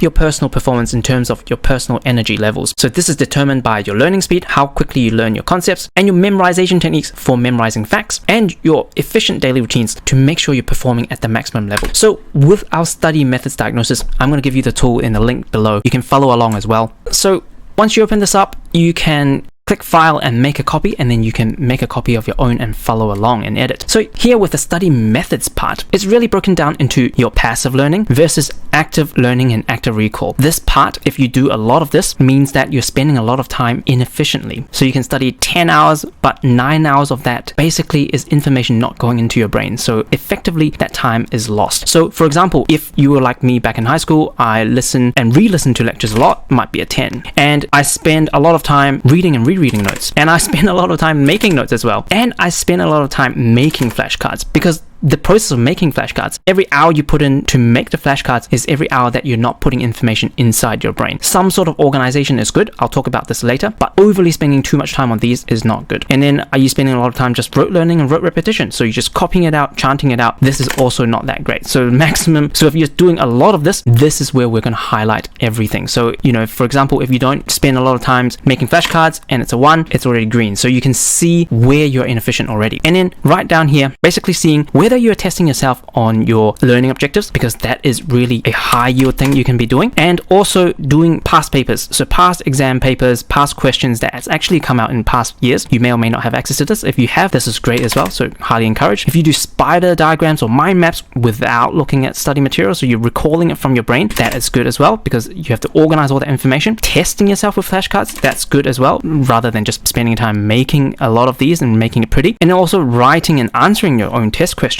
This is really good as well, because it tests your own understanding, and basically from your teacher or lecturer's point of view, what is a good exam question that I could come up with to test my students' understanding. So this is encouraged as well. And then, for example, if you are explaining yourself or others using the 5, 10, 15 rule, using analogies, this is a really good tool as well. And then we've talked about the 3D learning and testing, using 3 or more of the above, because for example, you might be just simply explaining it, then you're going to use some analogies, and then you're going to draw a mind map. So these are different ways that you can manipulate information. And I've put Bloom's taxonomy here to make sure you're not stuck down here just rote learning and trying to memorize everything, but to create things. So creating mind maps, organizing information, so comparing things that you've already learned and using analogies. That is how you can develop deep understanding. And essentially what we've talked about here, instead of forgetting things straight away, that's coming down right here, you will be shifting your forgetting curve up. So you learn it once and it sticks for you for a long time, whereas other people might need to come back to it every couple of days to reach the same memory retention as you. So this is your unfair advantage. This Bloom's taxonomy, and also this shifting your forgetting curve up. And in the next part, I'll be talking about how to actually use spaced repetition properly, how to actually identify and not actually coming back too often, but just the right time. So I'll have a dedicated module here later on, but this is again something that is highly encouraged as well. So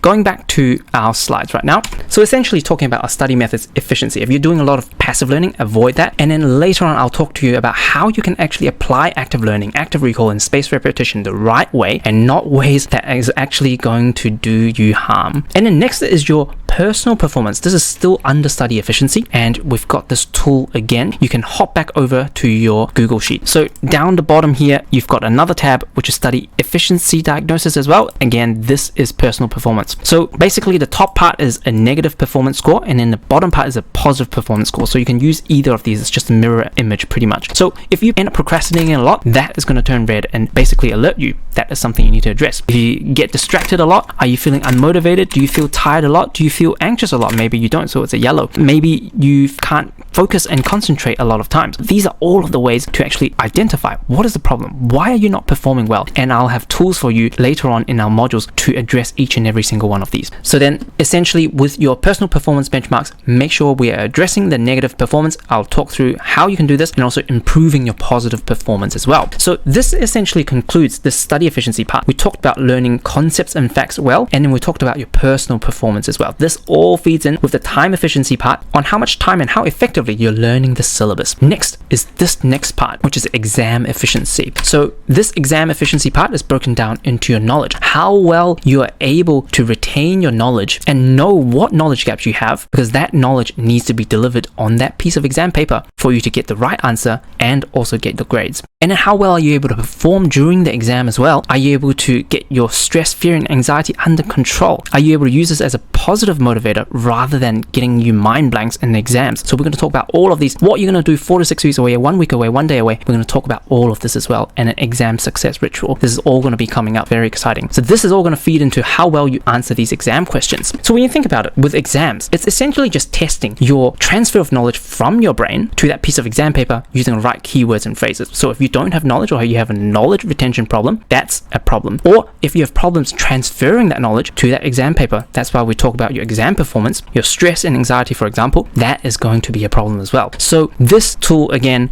with the tab down below right here, we're going to switch to the exam efficiency diagnosis tool. So this first part of having no knowledge in your brain basically comes down to you not understanding your concepts well and not retaining and recalling your information properly. And we're going to talk about this specifically under the knowledge-based timetable that's going to come up next week. Then even if you have knowledge, if you have bad exam performance, for example, if you suffer from exam anxiety and you get mind blanks in the exam, that's going to be a huge problem. Or if you think you know the answer, but you end up getting the answer wrong, that's going to be a problem. Or if you often run out of time in the exam, that is going to be a big problem. So all of these things, if it applies to you, we need to address all of these systematically. And once all of these are addressed, you inevitably will get much better grades grades and also free time as well. I hope you can see how this is becoming just a really scientific method, drilling down on each and every single one of these aspects, and then I'll give you the step-by-step guide on how to address all of these inefficiencies. So then with your exam efficiency, making sure that we are objectively testing your knowledge, we're going to talk about this in the knowledge-based timetable, and also improving your positive performance. So right now, if you have a lot of inefficiencies, don't worry, we're going to go through these one by one over the next 2 weeks, and I'm going to give you step-by-step processes to overcome all of these. The purpose of today is just to uncover and discover, bring everything up to the surface so we can acknowledge that there are inefficiencies, and that is the first step of addressing any problem, is to acknowledge it. So I'm going to leave you with a quote again, which is similar to yesterday. An automation applied to an inefficient operation will magnify the inefficiency, by Bill Gates. If we carry on mindlessly with previous inefficient study habits, even if we study 10x harder, we will yield 10x more inefficient results. The first step to improvement is identifying and acknowledging inefficient study habits. The next logical step is to address these inefficiencies one by one. I'm going to read this again. Automation applied to an inefficient operation will magnify the inefficiency, by Bill Gates. If we carry on mindlessly with previous inefficient study habits, even if we study 10x harder, we will yield 10x more inefficient results. The first step to improvement is identifying and acknowledging inefficient study habits. The next logical step is to address these inefficiencies one by one until your success. So the next most important action you need to take right now is just to complete the quiz and task below and incorporate all of the things that we've talked about today to your own habits and routines. Now I hope this module has been helpful for you, and I look forward to seeing you tomorrow at the same time, just for 2 minutes.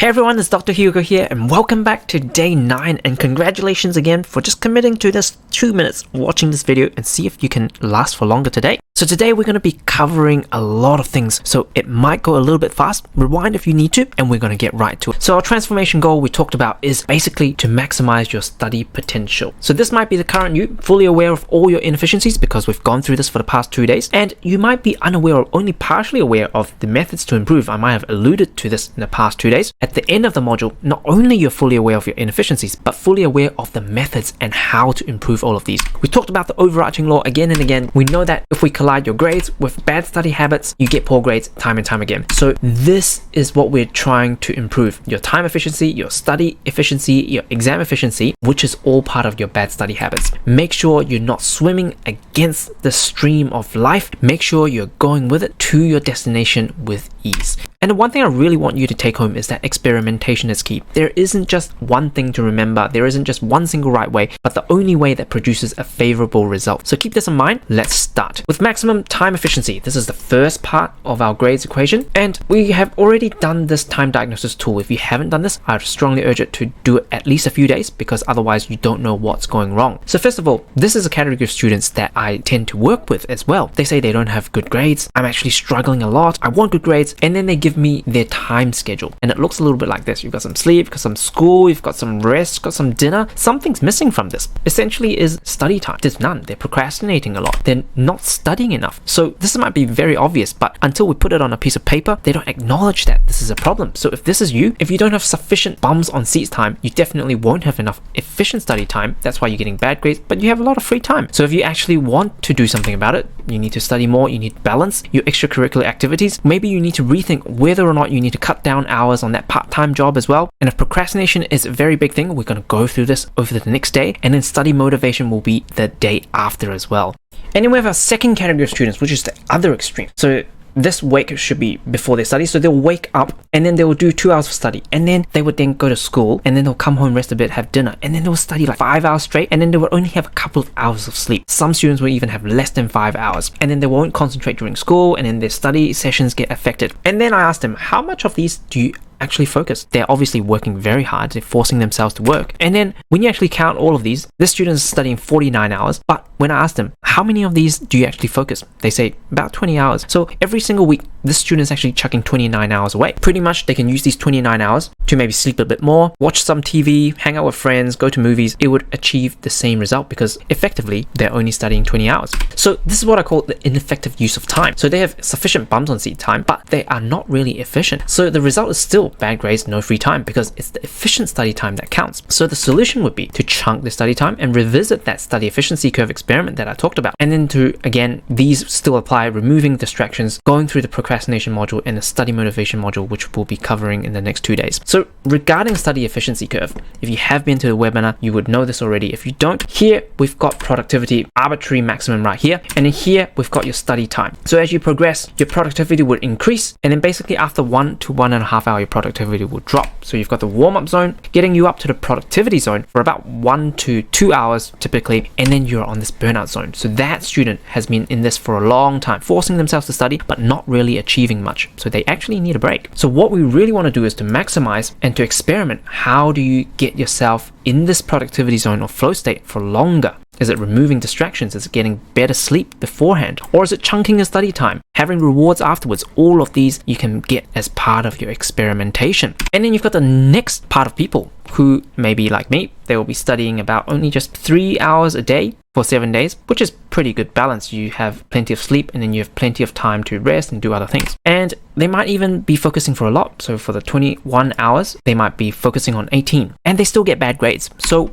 what is the problem? This comes down to their study techniques. So if they have sufficient bums on seat time and they're very efficient with it and they still get bad grades and no free time, that means that they need to go through the study efficiency module, which is going to come up soon. And this essentially covers all of scenario. So scenario 1, not studying enough, basically study more. Scenario 2 is you're studying a lot, but you're getting bad grades. You're inefficient with your time. You need to experiment with your study efficiency curve and chunk your study. And in third scenario, you're having enough time and you're focusing, but your methods are a problem. This is where we cover study efficiency, which is the second part of our grades equation, and it's further divided into 2 components. With your study efficiency, your study methods count. How quickly you're able to learn concepts, how well you are using memorization techniques to memorize facts, and how well you are able to maintain your personal energy and performance to sustain using these efficient study methods. So the component 1 is your study methods. We've already talked about most students out there, 80 to 90%, they're using passive learning. They're listening, re-listening, reading notes, making notes a lot of time, and not actually putting information into their brain. So if you're doing a lot of this, this is what you need to work on and shift to more of doing active recall and active learning. And we'll have specific modules in 2 weeks time to supercharge your learning speed. And next week, we'll be talking about how to improve your memorization techniques and expand on the HILE method to increase your memorization. So this is what you need to improve on. And then we'll talk about how to use knowledge-based timetable to effectively use your time and space repetition as well. So the take-home point is to avoid passive learning. We've talked about that already, and spend as much time as possible to do active learning and active recall and space repetition. This golden rule is if you want information to retain for longer, you probably need to test yourself 3 times or more often than what you're doing right now.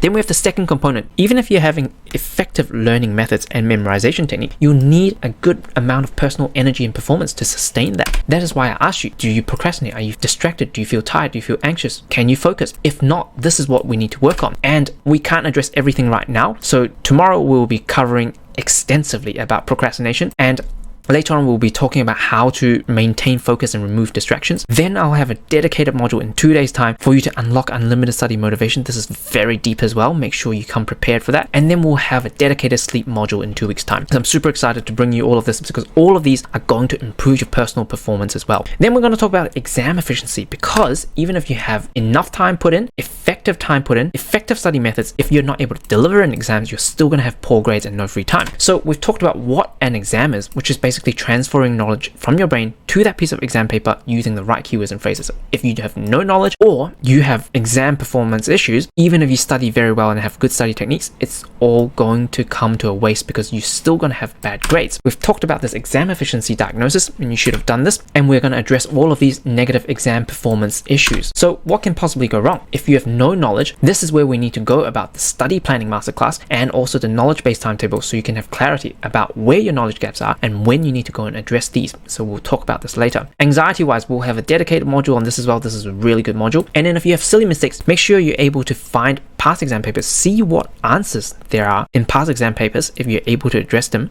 or go to your teachers and lecturers on practice questions and see if your answers are doing well. And if you run out of time, this is where we talk about exam pace, and we'll talk a little bit more on week 4 when we talk about exam techniques as well. But essentially, exam pace is essentially routinely calculating your marks per minute for every exam. For example, if you have 100 marks, it's 100 minutes. That would be 1 mark per minute. That means that a 5-mark question should not exceed 5 minutes. If you see a 5-mark question, look at the watch, don't exceed 5 minutes. If you do, on, because there might be easier questions at the back that you can get marks on, and getting stuck on this is not the 80-20 rule. So at 50 minutes you should have completed half the exam paper, etc. We're going to talk about more about this later. So I'm going to leave you with another quote. There isn't just one single way to study, but there is the only way that produces favorable results for you. Getting excellent grades and regaining your free time is nothing more than a scientific experiment. Your only variables you need to constantly vary and experiment is your time times study efficiency times exam efficiency. As you improve each domain, you will get better grades and you will get more free time to your success. I'm going to read this once more.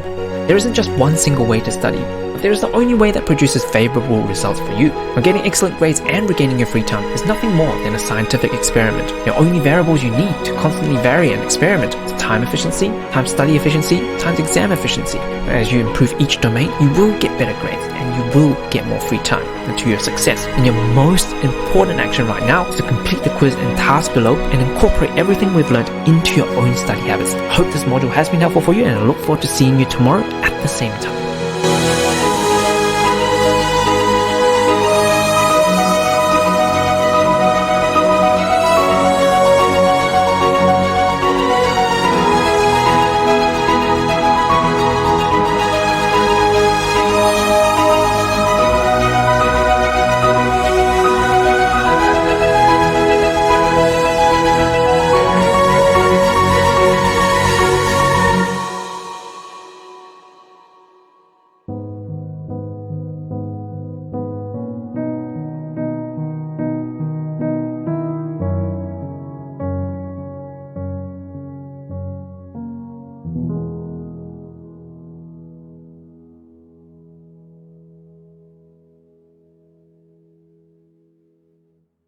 Hey everyone, it's Dr. Hugo here. Welcome back to day 10 and committing 2 minutes of your time today. Today, if you are up for it, my challenge for you today is actually a much longer module, because procrastination is such a big problem for a lot of students and I don't want a job half done. And this is also a snippet of our highest level program, the inner circle, the complete study system, what our students get inside, and the level and the depth that we go into when we want to address a common problem. And this is just the introductory module of a 7-day course on beating procrastination. So this module will be about 40 minutes long, and I want to challenge you today to click on the gear icon on the bottom right corner and to change it to 2x speed. The 40 minutes will turn into 20 minutes, but trust me, your brain will comprehend. Turn on the subtitles and it'll make it much better. And let's dive right into this. Today we're going to talk about a massive juicy topic on how to beat procrastination. I've been asked by so many students almost every single day with emails, in the webinars and in person, how to actually beat procrastination.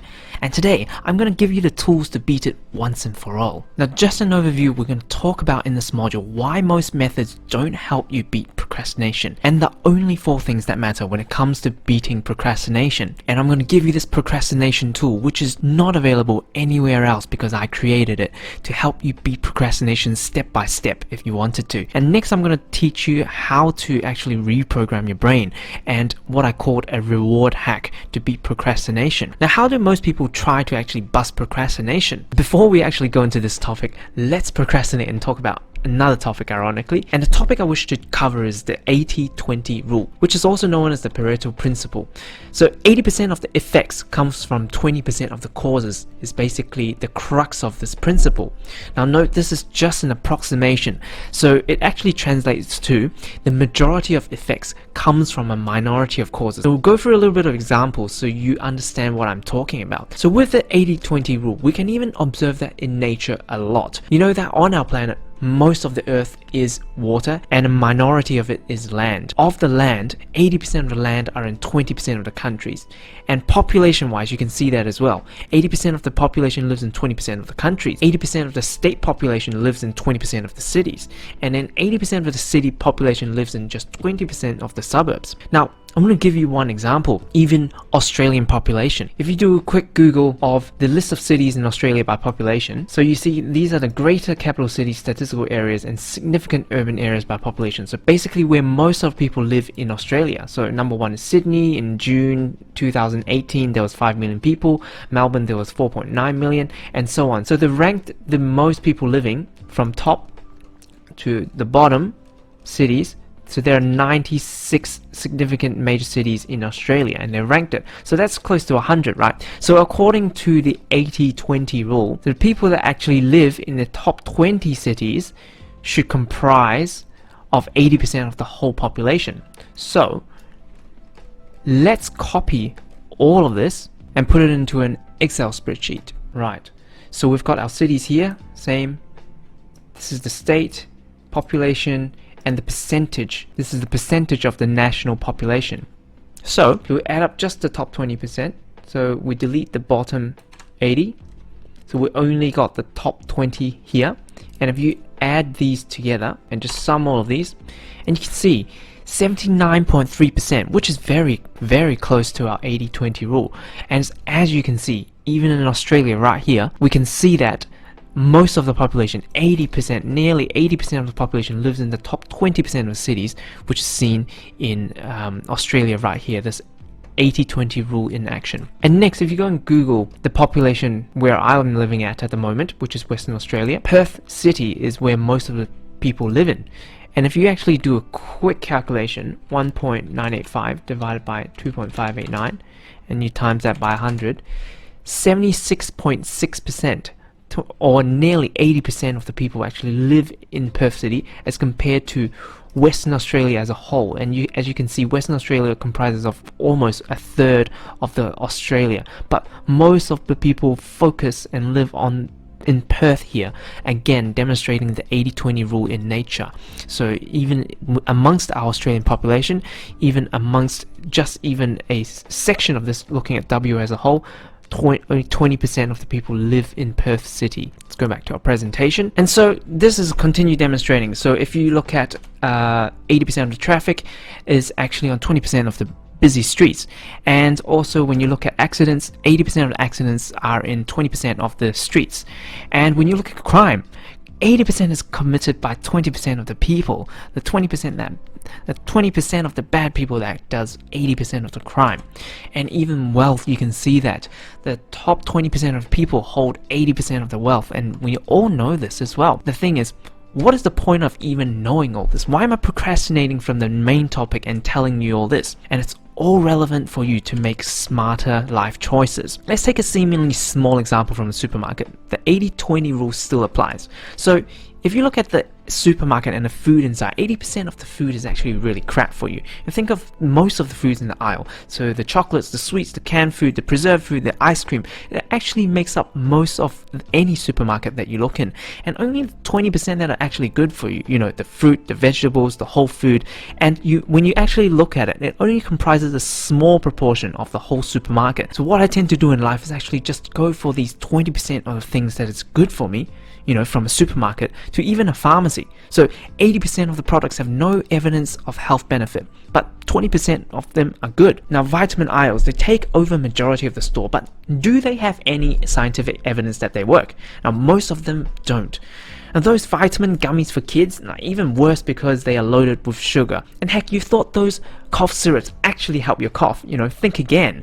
But when you're behind the scenes and you've actually been through the education, you know which of the 20% of the things actually help.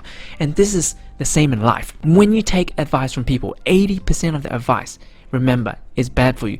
Only 20% are good. You know, a lot of adults and parents have no idea how to achieve success and invest so they could retire early, for example, in their 30s. Yet, they tell their young children and their kids how they should save their money and how they should invest their money. Now, this is quite ironic because, you know, it's like driving from Melbourne to Sydney, for example. Imagine today, suddenly we have no internet, no Google Maps, not even paper maps, just a working car. So you start from Melbourne here, then you have your aunties and uncles coming to tell you, you know, hey, I think you should drive up north. I hear this is how Auntie Jenny made her way to Sydney. Or hey, I'm Uncle John. I've never been to Sydney, but I think you should go west, all the way until you see this river, and then you turn right and keep driving and you'll get there. That's what my parents always told me.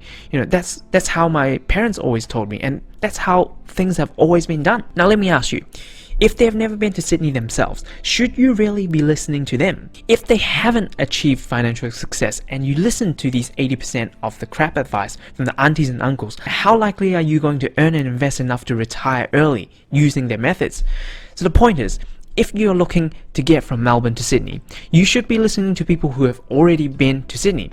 Like, if Uncle Google Maps show up and they tell you that they can show you how to get to Sydney and even tell you where to detour if there is a roadblock, then I would listen to them. Then I would go and tell Auntie Jenny and Uncle John, thanks but no thanks. And if you don't want to say it out loud, just say, yes auntie, and just discard their advice on your own head. Point is, this rule is the same for the advice on the internet. 80% is poor advice and only 20% of this is constructive. So 80% is poor, only 20% will actually get you closer to your goal. Now people ask me, why should I listen to you when I can just Google and YouTube? Now the thing is, I've been there myself. I've tried Googling everything and taking random people's advice on the internet, but method after method, the internet advice has failed me and made me so defeated because every time I Google something, one person says this, I try this and I fail. Then I Google some more, this person says this, then I Google some more, this person says another thing and I try it and I fail again. Like I said before, I thought I was genuinely stupid at one point because I kept on failing and failing and upon failing. Then along came Kevin, who is also now a doctor. Back in high school, I saw with my own eyes that he achieved the straight A's that I wanted, and also he had the time to hang out with friends when he wanted to, and also watch all the TVs and movies that he wanted to. And I said to myself, this is the person that I exactly want to be. And I was lucky enough to be mentored by him, and he showed me exactly what I needed to focus on, cutting out the 80% of the bullcrap that was on the internet. And this is exactly why I created these courses. So the aim of this complete study system is to distill out this 80% of poor advice on the internet and leave you with the 20% of things that actually matter to improve your grades. And we finally get to full circle back to procrastination. So the reason why I took this whole detour about the 80-20 principle is that of the 10 things that you're going to Google and try, 8 of them won't work. And I'll show you in a moment just what I mean by this. And this is why you pay for this course, so you don't have to waste time to keep on trying and testing, because it can be quite exhausting and you can feel defeated when you try 8 things in a row and 8 of them all don't work. Now, how do most people try to bust procrastination? Let's go back to this. Some people would say, just do it. If you were able to do it, you're going to do it. What is that advice? Or use the Pomodoro technique. I hear some people have success with, maybe 1 or 2 times and can't sustain with it. They can try for 30 minutes. For people who don't know, Pomodoro technique is they try to get you to do just one task and set a timer for 25 minutes, and then, you just focus on that. People don't persist with that. They'll try it once or twice or even 5 times, and then they'll revert back to their old self. Why is that? Why doesn't it work? Or people tell you follow a task list. Write down all the tasks you need to do, break it down, and then just follow it. Or start with the easiest task. Or some people say start with the hardest task because it challenges your brain. Or some people say just put your phone away because your phone is your distraction. If we minus that, then you can just focus. Does it work though? This is my question to you. If it already works, you don't need to be watching this. You're already doing what you're doing. You're not watching this because you're having fun, listening to my voice. You have much better things that you want to do. And what does Google say? Let's go to Google. So if you go and type in how to beat procrastination, and we open up the top few posts, for example, this one life hack says, get up and move. Wow, great. Do some stretches, jog and do some push-ups. If you try that, does that actually help towards your task? And then next, set up some reminders. If these reminders work, you would have done it already. Get a motivational buddy. Have someone on your side, make your goals a reality. Does that work for you? Make yourself accountable. Some of these might actually work, and we'll go through which ones actually do and which ones actually don't and why they don't work. Wake up early, go to sleep early. Everyone is different. Some people can't wake up early. Some people are night owls. This person might be an early riser themselves. That's why they're giving you this advice. But what I'm going to give you is totally going to be different from all of this. Now look at the next one. Look, this is Forbes. The advice might be a little bit better. So take the smallest step possible. Some truth in that. Find a positive outcome. We're going to talk about that as well. Give yourself a hard deadline and schedule it. Maybe some truth in that as well. And be kind to yourself. If you be kind to yourself, does that work? Does that work for you? This is why I try to get you to engage in your own mind as well, and try to analyze, not just look at these, how many ways of 12, 13, 20 something ways of actually beating procrastination, and actually analyze which of these are good. Remember that approximately only 20% of these advice are good. Even on Forbes, maybe only 20% of this is good, and we'll go through each of this. So back to our presentation. Now imagine procrastination is this massive house fire that you're trying to put out. Then you come along with these techniques that the internet suggests. Remember that 80% of them are just like these tiny small glasses of water, right? This says, hey, just start, and you pour it in the fire, and then nothing happens. Or hey, be kind to yourself, and you pour it in a fire and nothing happens. Hey, follow this task list. Hey, start with this easiest task, you pour it in, nothing happens. You start with the hardest task, or you put away your phone, and then you try all these things, and you feel very, very defeated. A lot of these just doesn't work. And what I'm going to teach you instead is 20% of things that actually work. And once you understand what actually drives the procrastination and the root cause of it, you're able to beat it much easier. You have the power to summon a freaking tsunami upon this fire if you wish. This was the house that looked really big, but if you have a tsunami this big, you can put it out completely if you wish. And I put the power in your hands completely. And do you think this tsunami can put this procrastination fire off? I think it's even an overkill, and I hope it doesn't, wipe out your house. So let's dive right into it. So I think of beating procrastination is trying to drive this nice car. So once you step inside the car is what matters. So you see two pedals. One is for stop and one is for go. And this is what I call the 4 things that matter. So what you want to do is to drive this car forward so you can take action, right? You want your speedometer to all the way to green here as fast as possible. And if you jam your foot here on the brakes, you won't go. If you don't put enough gas, you won't go as well. So what's stopping you? Fear and uncertainty. If you are fearful of doing something, for example, public speaking, you have massive fear of doing it, no matter how much gas you put into it, your foot is jammed right into this brake here. And uncertainty, if you don't know how to start, you're jammed right here as well. You don't know where to go. And on the gas pedal here, how important is this thing actually to you? And also, how urgent is this to you? Now we're going to talk about this one by one and actually how to actually address this. And next I'm going to give you this amazing tool to beat procrastination. Now this second part, I'm going to give you a very powerful tool that's actually, I have not seen it anywhere. I've never seen something like this, and you can't even Google it because it's not there. I've created it especially for you. And please understand how much research I've put into creating this behind the scenes to arrive to this beautiful thing, and how many people have gone through this and actually found success because of how this tool works. Now let's dive right into it. And I've put in a link just below this video so you can access this as well. So what you need to do, the first thing is to go into file here, because this is my copy, an editable copy.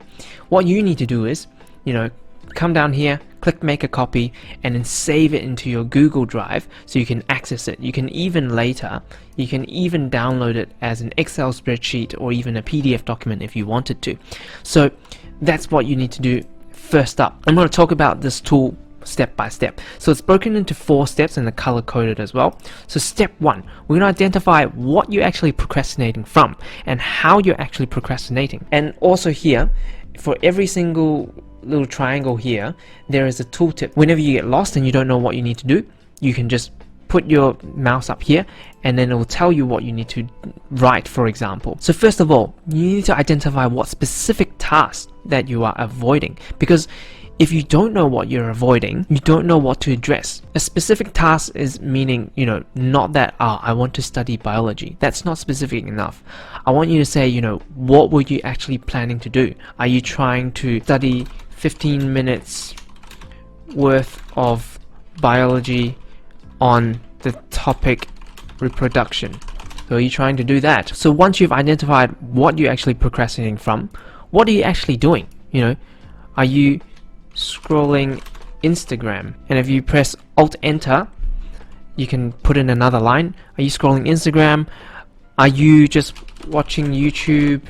Or are you playing mobile games? Just list the top 3 things that you catch yourself doing. Once you know what you're procrastinating from, you need to clarify your main goal. For most of you at the moment, as you have told me inside the course, you want to achieve A+ grades, average. So this is your main goal. The thing is, then I asked you, why is this main goal important to you? For example, do you need to prove to your parents that you're successful? Do you need to beat your friends that you feel superior inside?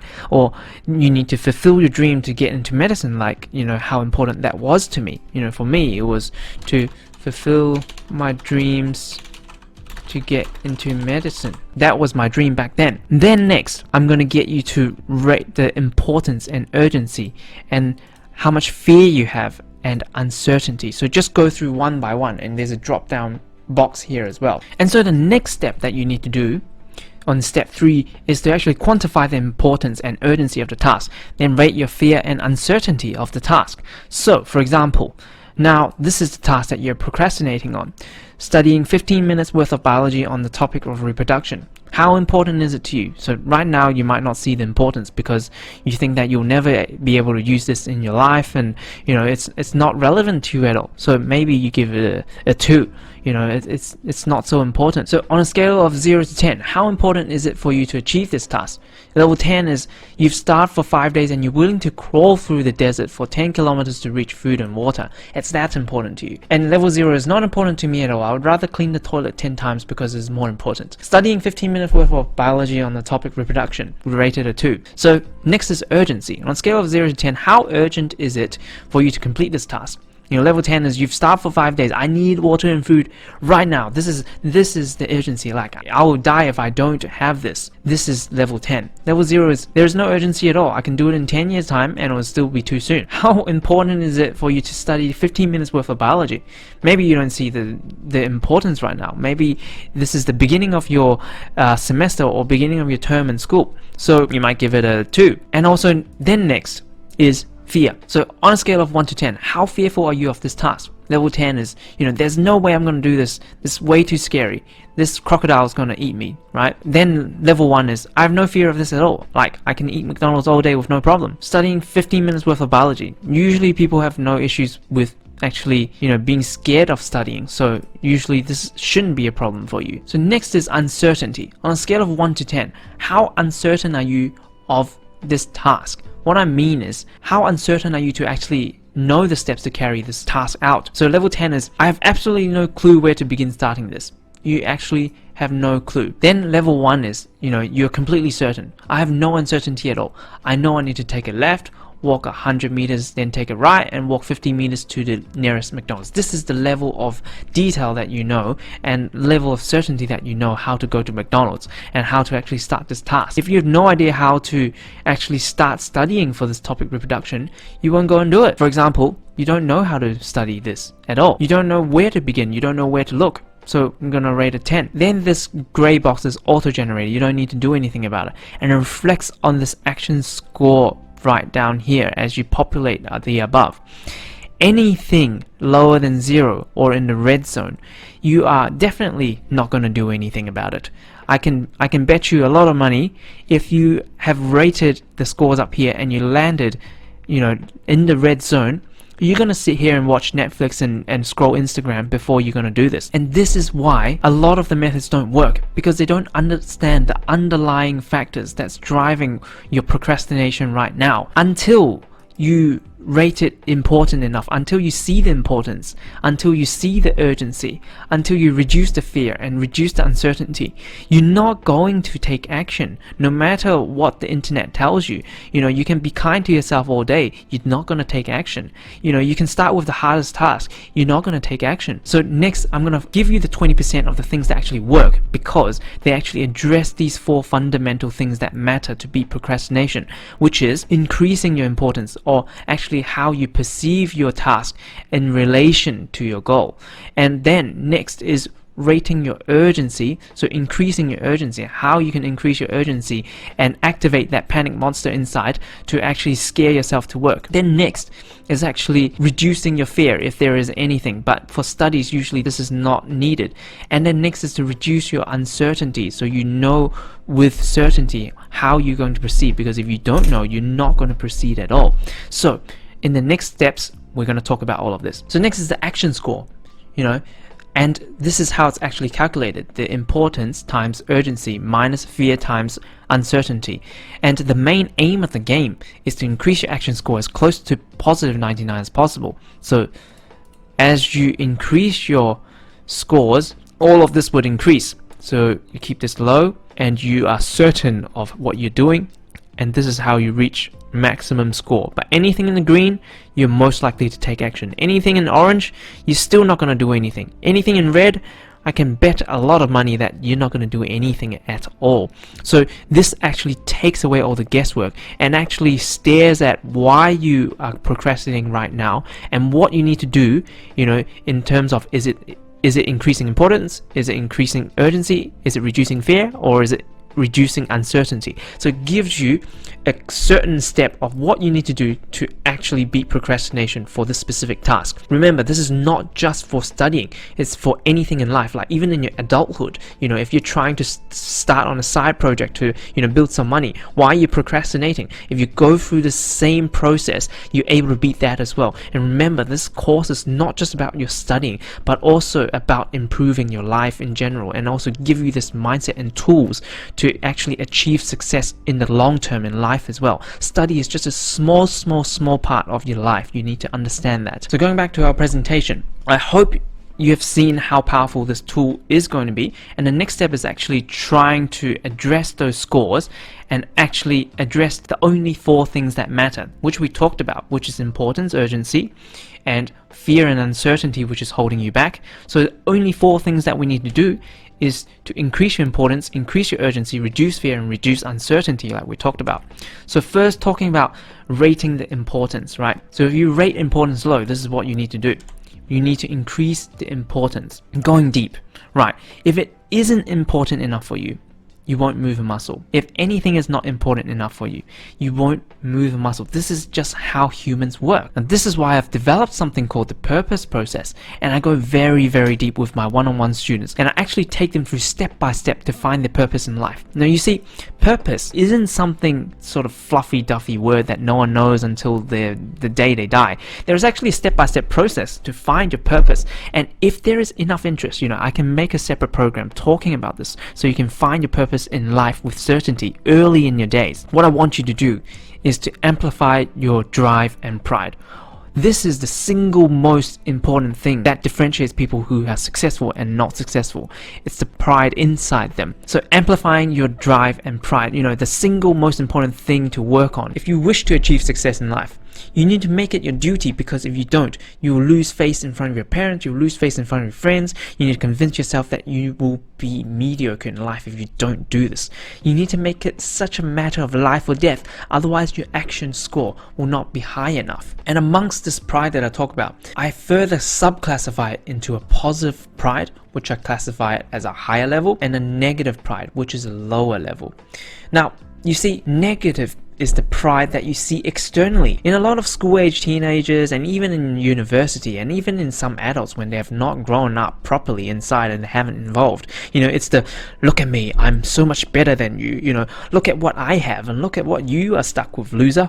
They actually say it out loud or act in a way that brings the same message. And those people, they need other people to praise them and appease them to fulfill their pride. They need to have the urge to put people down so they feel that they are in a high position. And they want to take respect from people forcefully.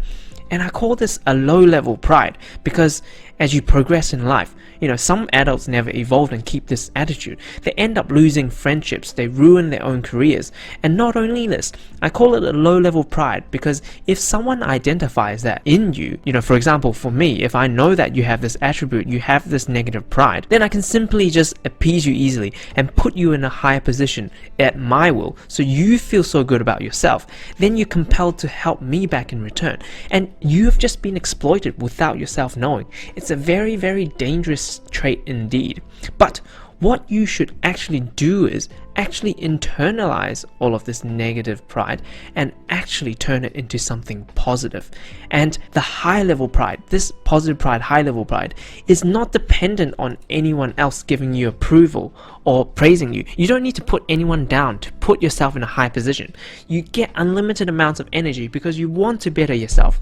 You want to compete yourself, and you will be proud that you've outperformed and out-achieved your old self. The only person that you're putting down is your old self. And then when you reach to a higher level state, then you immediately want to put that self down because you want to be even better than that person. You want to challenge yourself to achieve these results and success for yourself and yourself only. Then, as a byproduct, because you're so focused on trying to get better yourself and not at the cost of any other people, and because you've achieved more and more, people will actually have significant respect for you because you've achieved so much along the way, and yet you're looking so humble. What I want you to do is find that inner positive pride and amplify it infinitely, like as big as possible that you can amplify it to. I want you to not dwell on your past achievements, on what you've achieved so far, but focus on what you can do next and beat your current self. It is this level of pride and sense of purpose you can continue to drive yourself and increase this importance score of the task. You know, increasing importance is the name of the game. When you muster all that energy wanting to beat your old self, you will eliminate this task with ease and move on to the next. And this is how you increase importance. This is how deep you need to get to. This is something very, very internal, very personal that you need to go through. And I go through this with my one-on-ones if people are interested. And I can create a separate module when there's enough interest that you guys tell me. Next is urgency. So I can tell you, if something is not urgent enough, even if it's utmost important for you, food is very important for a lot of people, but if they're not hungry and starving, actually dying, it's not urgent enough for them. We all know food and water is important, but if we are just fed and we just had a big glass of water, we don't have that urge to go and actually take another sip or fetch that glass of water just 10 meters away because you're lying in bed watching Netflix and playing your mobile games and scrolling Instagram on your phone. Now this is the next big thing. So increasing urgency. There are a few things you can do. So shorten the time frame and set a hard deadline. For example, if you've got an assignment that's due maybe like 6 weeks from now, and you know that you're not going to do anything, what people find effective is they just leave it until the last week. Some people, try to work on it for the first 4 weeks. They sit down, an hour a day for the first few weeks and actually get nothing done.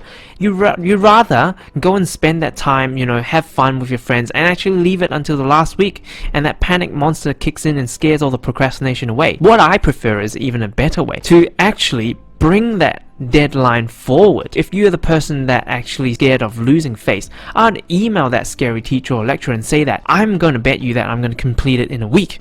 Now that actually brings accountability and urgency, because now you're held accountable. You have created urgency. You said that you're going to do it in a week, especially if you're the type that doesn't like losing face in front of people.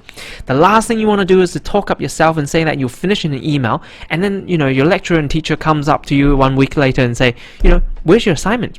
And you don't want to do that, because you have shortened the time frame and set a hard deadline and actually set accountability to yourself. You've increased urgency. You're going to sweat your pants and actually find something and muster energy to actually complete it, because you don't want to disappoint people. You don't want to lose face. So this is how you increase urgency, to create a shorter deadline, to create accountability, and tell the whole world that you're going to do it, because you're going to look bad when you don't. This is how you motivate yourself. Next is what holds you back, which is fear. Now remember, this tool is not just for procrastination and study. It's also in life as well. You can use this throughout your life as we speak, like public speaking. If your fear is actually through the roof, no matter how important and urgent this task is, you still won't take action. And I take my one-on-one students through a process called fear neutralization. But I figured most of you actually don't have the fear of studying. So I'm going to put it out of the scope of this tutorial because it's going to take too long. Most of you are actually having the next problem that's holding you back, which is uncertainty. So now the name of the game is to reduce the uncertainty as well. Now some of you aren't even aware that you are uncertain. Now that is a big problem. Now you say you want to study for exams and you're procrastinating from study, but what are you actually studying for? which topic are you studying? What learning objectives are you going to cover next? Are you going to read a textbook? Are you going to write a summary? How specifically do you know? That's why early on I got you to define what specific tasks you're avoiding, because that can help reduce uncertainty. If you just say, I'm going to study for 20 minutes, what are you going to study? If you're just going to sit there and you don't know where to start, you're not going to do anything, because it's too hard for your brain to actually process. If I tell you, you just need to read this paragraph within this 15 minutes, your brain is going to be like, oh, okay, it's not that hard. So your uncertainty is not going to be high, and your action score is going to be much higher. What I want you to do is to actually break down the task step by step. You need to be very sure of the steps that you need to achieve in order to achieve your goal. Then you break this down literally into 15 minutes or 30 minutes tasks. Instead of saying, I want to study biology for 2 hours, you need to say, I want to study biology, 15 minutes on cell, 15 minutes on reproduction, 15 minutes on evolution, 15 minutes on DNA replication. And I'll cover this in a separate module on what specific tasks you need to focus on to maximize your study efficiency. And then what essentially you're doing now is throwing 80% of the inefficient crap out of the window, leaving you 20% of the important things that you need to get good grades on. Now this is how you're able to study more efficiently, by focusing on the 20% things that matter. Now this is how I studied half as much as my medicine colleagues, but still got better grades than them. It's definitely not because I was smarter, it was just because I knew what things to focus on and I studied smarter. And we'll get into more of that into the planning module. So make sure that you need to break down your steps so you know exactly when you sit down what you need to do specifically. Then in the next section, I'm going to talk about hacking your brain. This is very, very important. And I'll talk about the overarching law. Now, of course, we go back to this because nothing escapes this overarching law, even the cycle of your procrastination. Now, if you haven't already visited the module, the grades equation, you need to go back and access this, because this will not make too much sense to you if you don't know what I'm talking about, this overarching law. So again, just a quick recap. We've got this thesis, your current situation, your antithesis, the thing that you want to try out, and then the synthesis, which is the result of the experiment. And then you ask, how does this apply to procrastination? This procrastination is like this never-ending negative loop, right? So you got study, then this procrastination, because you've got this instant gratification monkey always pops in and wants you to do something fun instead of doing that actual study. Then when you do this, you actually build more guilt, because you're procrastinating and actually doing something when you're not supposed to. You're watching TV, you're watching Netflix, you're scrolling your Instagram with a lot of guilt. Then it breeds, actually, you go back, you try to study, this guilt and procrastination builds more guilt, and then you have this cycle going on and on and on and on until you're feeling so guilty, and until the deadline comes, you actually scare yourself to work, you finish it, but you still feel guilty because you've wasted so much time in this process. You always ask yourself, I've waited until the last minute now. Why didn't I do this earlier? It only took me 2 days. Why did it take me 2 months to actually do this assignment or actually do this study? You realize how much you can actually achieve in 2 days, and you ask yourself, what if I actually harnessed that energy and actually did that every single day? That was how I was thinking back in high school and back in uni when I was procrastinating. What I want you to do is actually convert this and transform this into a reward hack loop, and using that tool to actually help you complete this task. Remember the 3 things that you were doing while procrastinating. Maybe you're scrolling Instagram, maybe you're playing mobile games, maybe you're watching Netflix, alright? So all of these that you're procrastinating. How you hack your brain is, you know that this loop is going on anyways. So you study, you complete just a very, very small task. For example, you sit down and actually complete 15 minutes of studying cell. So you were very specific to it, and then you give yourself reward. You watch 15 minutes of your episode, and then you come back. You continue to do this. So the more you study, the more you associate it with reward, and this monkey actually comes on your side as well. This instant gratification monkey knows, okay, in 15 minutes, I would feel good because I've completed the task, I deserve this reward, and then I'm actually driven to do more study and complete the task because now I am actually deserving of this reward. This reward loop loop continues and burns faster and faster and faster and faster, and you can stretch it out. 30 minutes of study, complete the task, and actually 30 minutes of your reward, watch Netflix or something. On top of the procrastination tool to actually drive you to complete this task, I want you to burn this reward hack loop as well.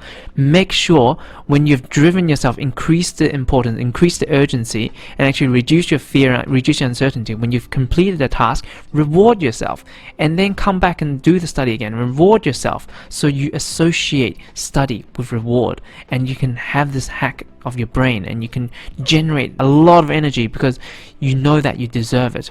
You know that you don't have to waste all that time because you can, do half study and half play and get rewarded for it. And that was how I was able to motivate myself, to do study. And I don't study that much because half of the time I'm reaping my reward. But when you think about it, a lot of people actually just sit there for 8 hours and continue in this negative loop. They'll procrastinate, do something, distract themselves for 5 minutes, and then feel guilty. And then they were guilty, and then they watch more Netflix, more YouTube, and then this guilt just becomes bigger and bigger and bigger and bigger. Even in the end, when the urgency is really big, they complete the task, they still feel guilty because they've wasted all that time. But if I'm able to hack my brain, actually complete the task, and actually reap the rewards as I go, study 30 minutes, I go and play 30 minutes of games, and then study for 30 minutes, I actually go do 30 minutes catching up with my friends, I go chat on Facebook chat or whatever, something like that. You see how in the brain of someone who actually knows this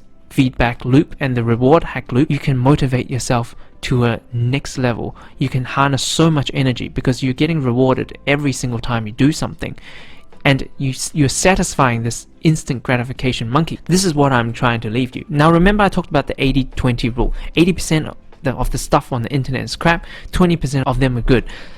And what I found is this guy named Tim Urban, he did a TED talk as well, but it actually originated from this article, which talks about a lot of the things that I actually completed this talk and actually looked and researched more and see what was there, what is the 20% on the internet. This is actually the closest to the underlying psychology that I've researched on about procrastination, and you can actually access this and actually watch this, and it's a very, very funny and engaging talk as well. But I'm going to take you through what he believes in his blog. This is Tim Urban's blog, written back in 2013, but there was a lot of people that actually found this very, very helpful, and I only just recently found out this existed. This is what he talks about.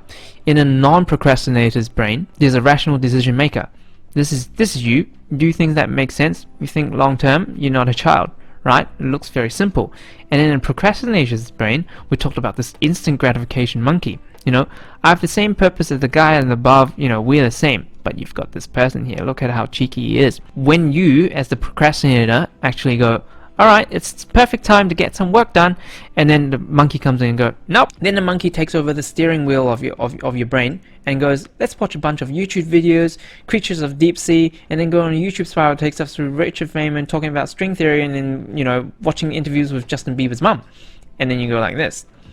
Then it goes out of control. Then we'll reorganize our to-do list, check some sock prices on Amazon, split our iPhone albums into smaller specific albums, and you do all of this stuff over and over and over and over again without achieving anything. And then by then it will be 2 o'clock, and then we'll have an appointment at 4:30, so it's too late to start anything at this point. And then he completely takes over. And then you go, but... And he talks about this dark playground as well, refreshing the email over and over again, roller coaster thrill ride, depressing nap slingshot, and he talks about all the stuff that you're gonna do. This is what the instant gratification monkey wants you to do, which is your negative feedback loop, right? So it correlates with a negative loop, right? So you've got the instant gratification monkey that actually pops in and just wants to do everything fun. But he calls it the dark playground because it's filled with so much guilt. Every single minute you're in that dark playground, you know that you haven't earned it, and you continue to go in this guilt and you procrastinate more, and this monkey just keeps on grabbing hold of your wheel, and it keeps on going on in this negative loop that you know that you don't deserve. Then he talks about the panic monster, which is the urgency that I've talked about. Before your thing was due, you're in the red zone, you're not going to do anything.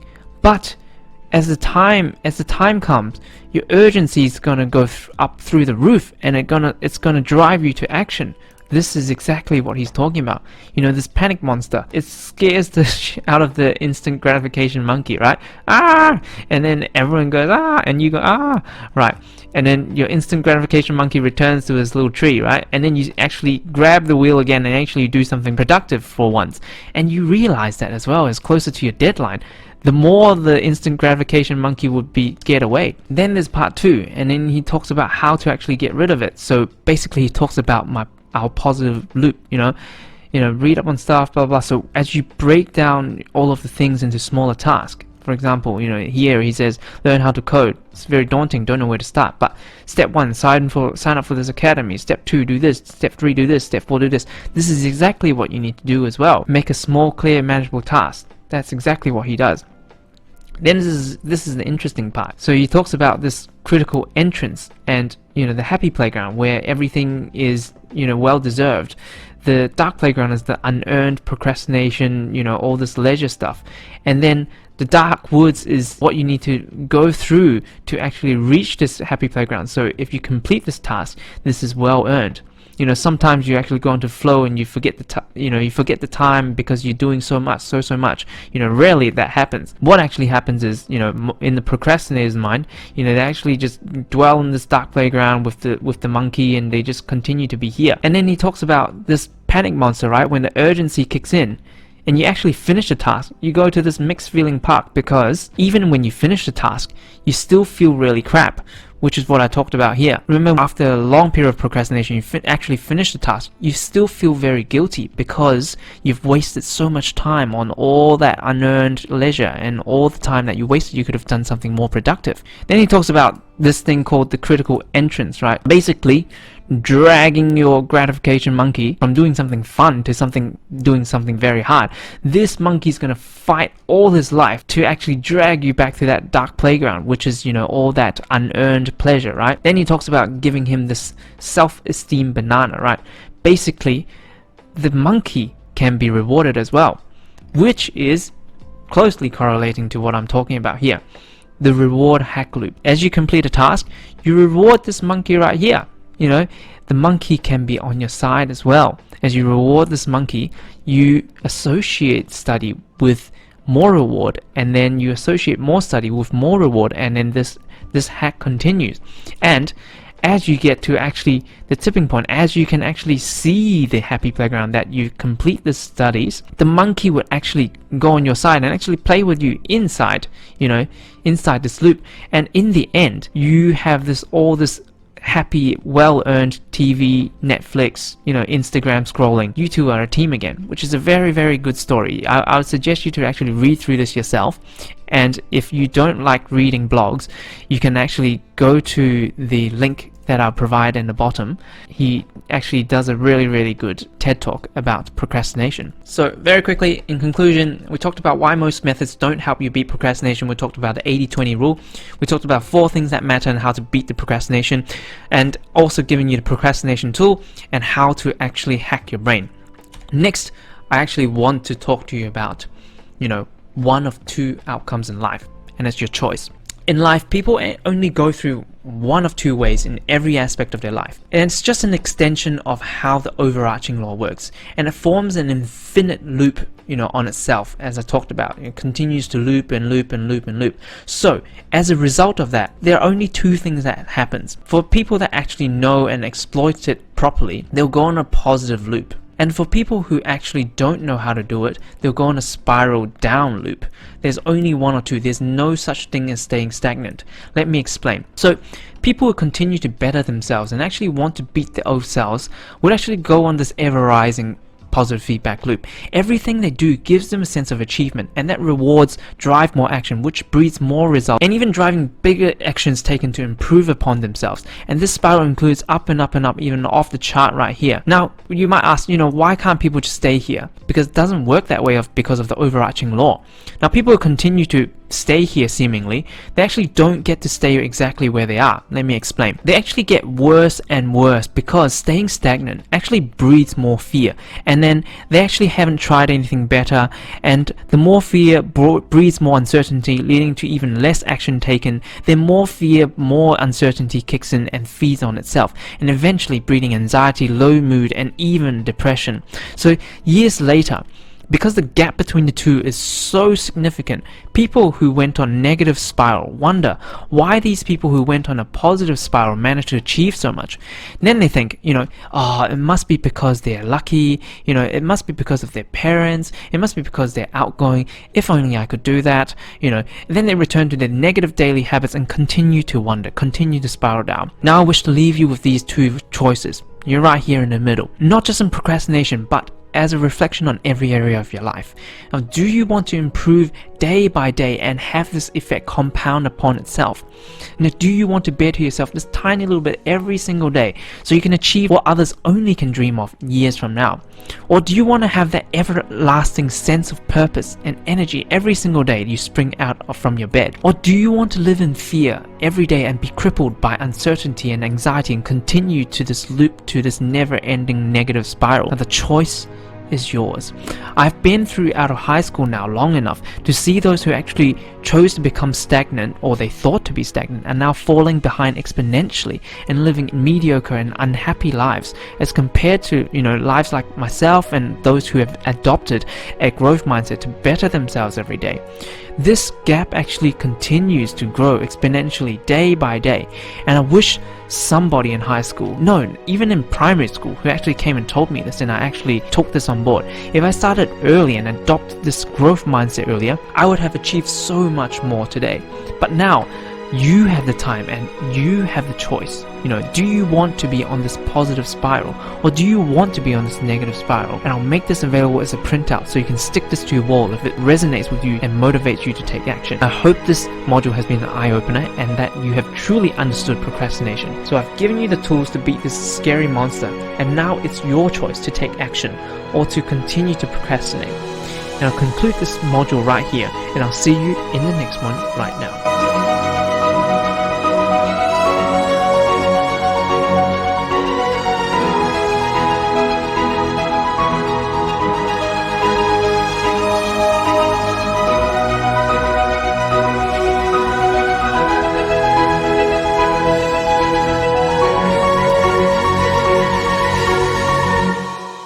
And so for the most important part right now is to take action now and complete the quiz and task below so you can incorporate everything that we've learned today to your own study habits. I hope this module has been mind-blowing for you, and I look forward to seeing you in the next one tomorrow at the same time. Hey everyone, it's Dr. Hugo here, and welcome back to day 11 about unlocking unlimited study motivation. I'm super excited for you to be here, and I've contemplated a long time whether or not to include this long module because it has benefited so many students inside our highest level program, which is the Inner Circle, the complete study system. And I want you to have the same transformations and get a taste of what it's going to be like if you join our full program later on. And after this module, I hope you can see the level and the depth of the information we go into in our highest level program. And I promise you, if you put in 100% learning and completing the task today, you will get 200% back and clarity about yourself. So this module is going to be a bit longer, 40 to 50 minutes, but if you turn on the 2x speed using the gear icon on the right lower corner and also turn on the subtitles, your mind will comprehend and you will be able to get through this in half the time. We've got a lot to cover, so let's dive right into this. Not long ago, I have sent out a poll basically asking what you want to be covered as a future video tutorial, and how to find your study motivation has actually come out on top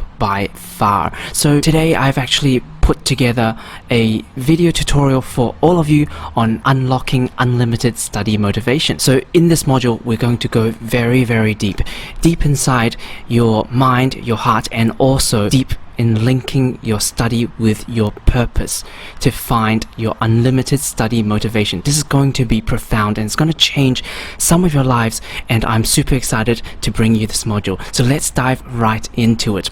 So first of all, this module is going to be broken down into 5 sub-modules. First of all, we're going to cover the purpose preface, and then we're going to go through the purpose process itself so you can find your purpose. Next, we're going to talk about what we call the 7 deadly sins, one of the crucial things to success in life and understanding that. Then we're going to talk about purpose linking what we've found as your purpose to your studies so you can generate unlimited amount of study motivation that I've worked through with a lot of students, and it works wonders if you follow through with all the teachings in this tutorial. And then finally, we're going to talk about some micro tactics that we can tack on and add this fuel to this raging fire so you can perpetuate this unlimited study motivation. I'm already really excited, so let's dive right into this. So first of all, in this first sub-module, in purpose preface, I just want to talk about the 13 notes just to get you an understanding of what someone's purpose actually is. I really wish someone earlier in my life actually come and told me this much earlier, so I'd actually be much more conscious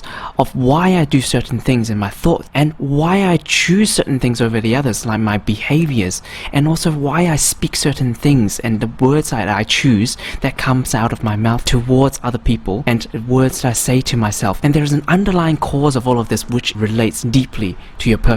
So the first thing that you really need to understand is that most people think that purpose is something that they will find sometime in the future, something that is so far out of reach. For some people, they have never found their purpose for their entire existence on earth. So your purpose is in fact right here and now, displayed through your thoughts, words and behavior. Your purpose is actually a clear set of hierarchies of your highest values, almost like these tiny gold nuggets buried within a sandbox like this one. And if you never look for them purposefully, you will never find these gold nuggets at all. And this links back to why for some people they've never found their purpose for the whole entire existence on earth.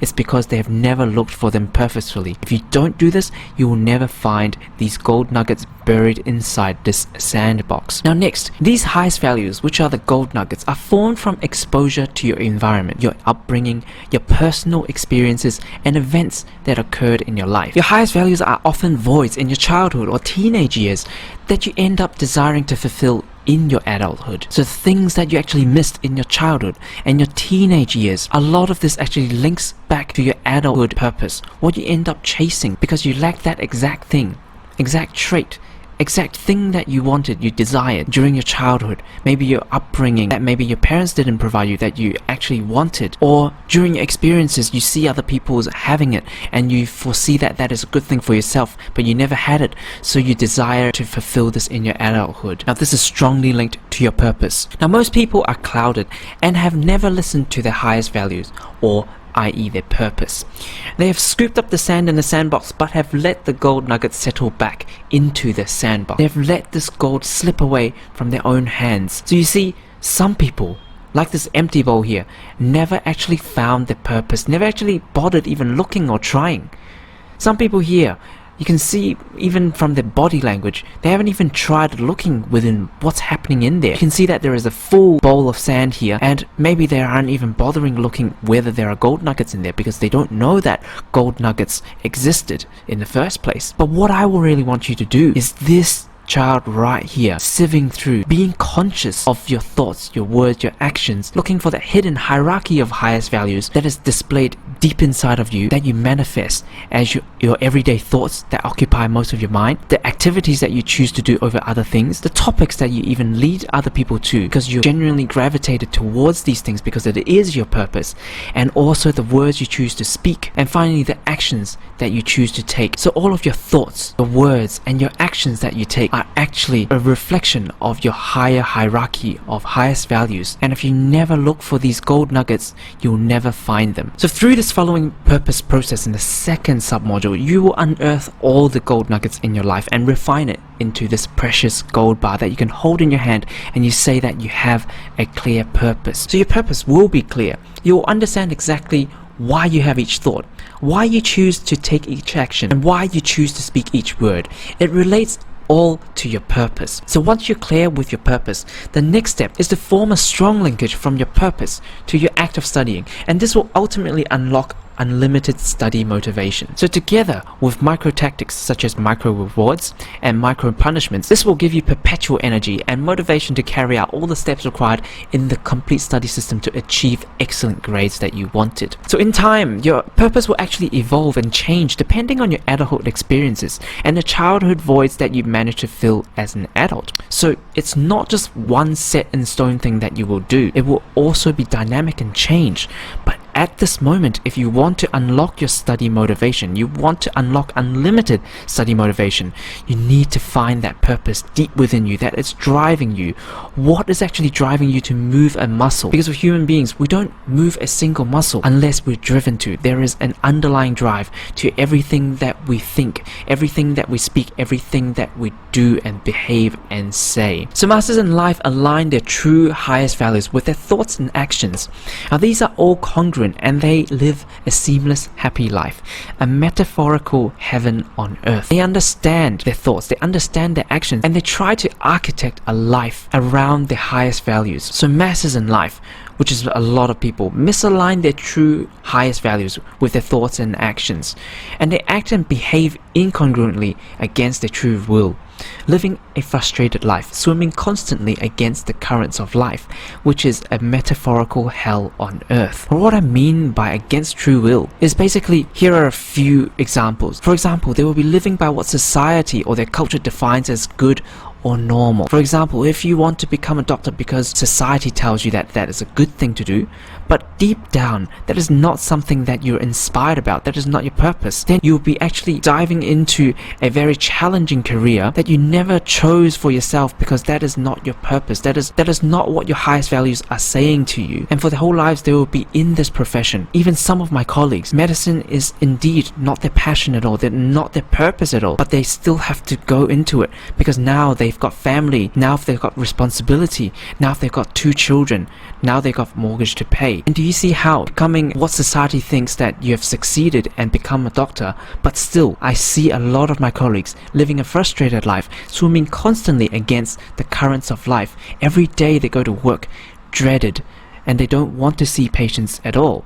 This is a really true thing that I really want to highlight, is actually become true to yourself, becoming true to your purpose, and not really living by the values from who you have put on a pedestal or authoritative figures. For example, your injected values from your parents or relatives. For example, if you want to become a dentist, a doctor, a lawyer because your parents tell you to, but you never enjoy yourself, then again you'll become one of those burnt out doctor friends that I really have, living a frustrated life, swimming constantly against the currents of life. But however, I do have a lot more of my colleagues that actually enjoy, and this is their purpose, helping people every day. They're getting paid to help people every single day. They enjoy the patient interaction, and it's all congruent. They're getting paid decently as well, and they live a seamless, happy life. They're living on that metaphorical heaven on earth. Whereas within the same profession, I still have colleagues that are living in the metaphorical hell on earth. So this is why I wish to dive into this, and I wish that someone has told me this purpose process, has walked me through this purpose process much earlier in my years, and I hope this is going to be profound for you. So I'm going to see you right now in the next subsection in purpose process. So once you understood a little bit about our purpose preface, we're going to move right into purpose process now. So as I have said, your purpose is actually something that is here and now, that you're demonstrating through your thoughts, your actions, your words, your behavior, and you're feeling right now. It is this hidden hierarchy of highest values that I wish to dig up from deep inside of you using this purpose process. This is immensely powerful, and I urge you to put in the time to actually get to know yourself, because this will absolutely change your life. And I've seen lives change because of this, and the only way to achieve that transformation, that transparency with yourself, is to be completely honest, because there is no one else around. You can password lock this Google Sheets, you can do it in your own time, but please be honest with yourself, because what we are going to uncover might be some things that you don't like about yourself, but that's totally okay, because once you know and love both the good and the bad for yourself, no one else on the external side can touch you. They can call you all kinds of names they want to, but if you own the good and the bad traits all within inside of you. That is how you build self-confidence. That is how you build self-esteem. So let's dive right into this. So right here, I've asked you a series of questions pertaining to what you're thinking most of the time, what you're doing most of the time, what is occupying most of your time. So here, what activities and tasks do you spend most of your time doing? So I'll have answer 1, answer 2, and answer 3. And then down here, I've got 7 levels of why. And this is where things become profound, because with each level of why, for example, at the moment, if I say, what activities or tasks do you spend most of your time doing? When you say school or university, well, then you say, okay, why are you actually doing this? You say, okay, maybe because my parents or society thinks this is a good idea. But the question is, why are you actually doing it? You have a choice. You can probably run out of your house and never go to school at all. Maybe because my parents have provided for me for my whole life, and I don't want to disappoint them. So now, just in the second level of why, we're getting a little bit deeper already. Then I want to ask again, yet again, why is it that you don't want to disappoint them? Then you go a little bit deeper again, yet again. Maybe this is you. I'm actually thinking of different medical colleagues of mine that I've actually done this process with them, and it gets really, really personal. And this is the level of intimacy that you need to get with yourself. This is how deep you need to get inside of yourself if you really want to achieve this. You want to find your purpose. You want to unlock that unlimited study motivation. So now I want to ask again, why? Why don't you want to disappoint them? You might say, I don't want to disappoint them because back in my childhood I never really achieved much, and I always try in my teenage years to make my parents proud of me. So then yet again, you see that this answer is much more deep than the one that is up top here. Parents and society thinks it's a good idea. To parents have provided me for my whole life and I don't want to disappoint them. To you don't want to disappoint them because you never achieved much, and I always tried in my teenage years to make my parents proud of me. So as I've said in Purpose Preface, a lot of your purpose in your adulthood or in your adolescence, what you're chasing is what you lacked in your teenage years. So right down the bottom here, I actually had some additional things for you to think about. What do you perceive that you miss most when you were in your childhood, 0 to 10 years? What do you perceive that you miss most when you're in your adolescence? Maybe it's praise. Maybe it's achievements. Maybe it's success. Or for some people, it might be different. It may be attention. And then a lot of these voids from your childhood actually mirrors on towards the things that you wish to chase, because these are the voids in your childhood, the deep desires that you wish you had, but you never had the chance to chase it. Because as you grow up, you have more and more independence, and you have more and more choices that you can make to actually go and chase for these voids. So this is to keep at the back of your mind, because a lot of the times as we dig deeper into your why, it goes back to your childhood as well.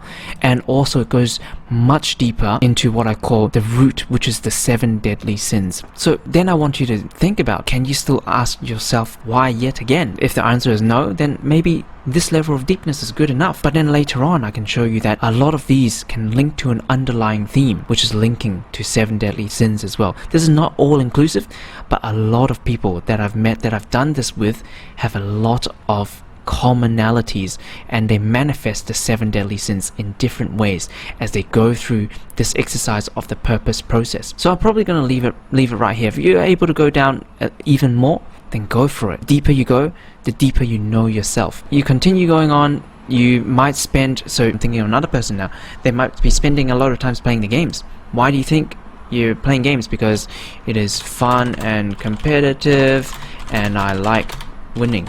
Next, you'll be asking yourself, why do you like winning so much? It might be because I haven't had much success from other areas such as academic studies, and I do reasonably well in games, and I beat other people. Then I ask you, why is it important that you beat other people? I feel like this is some sort of achievement.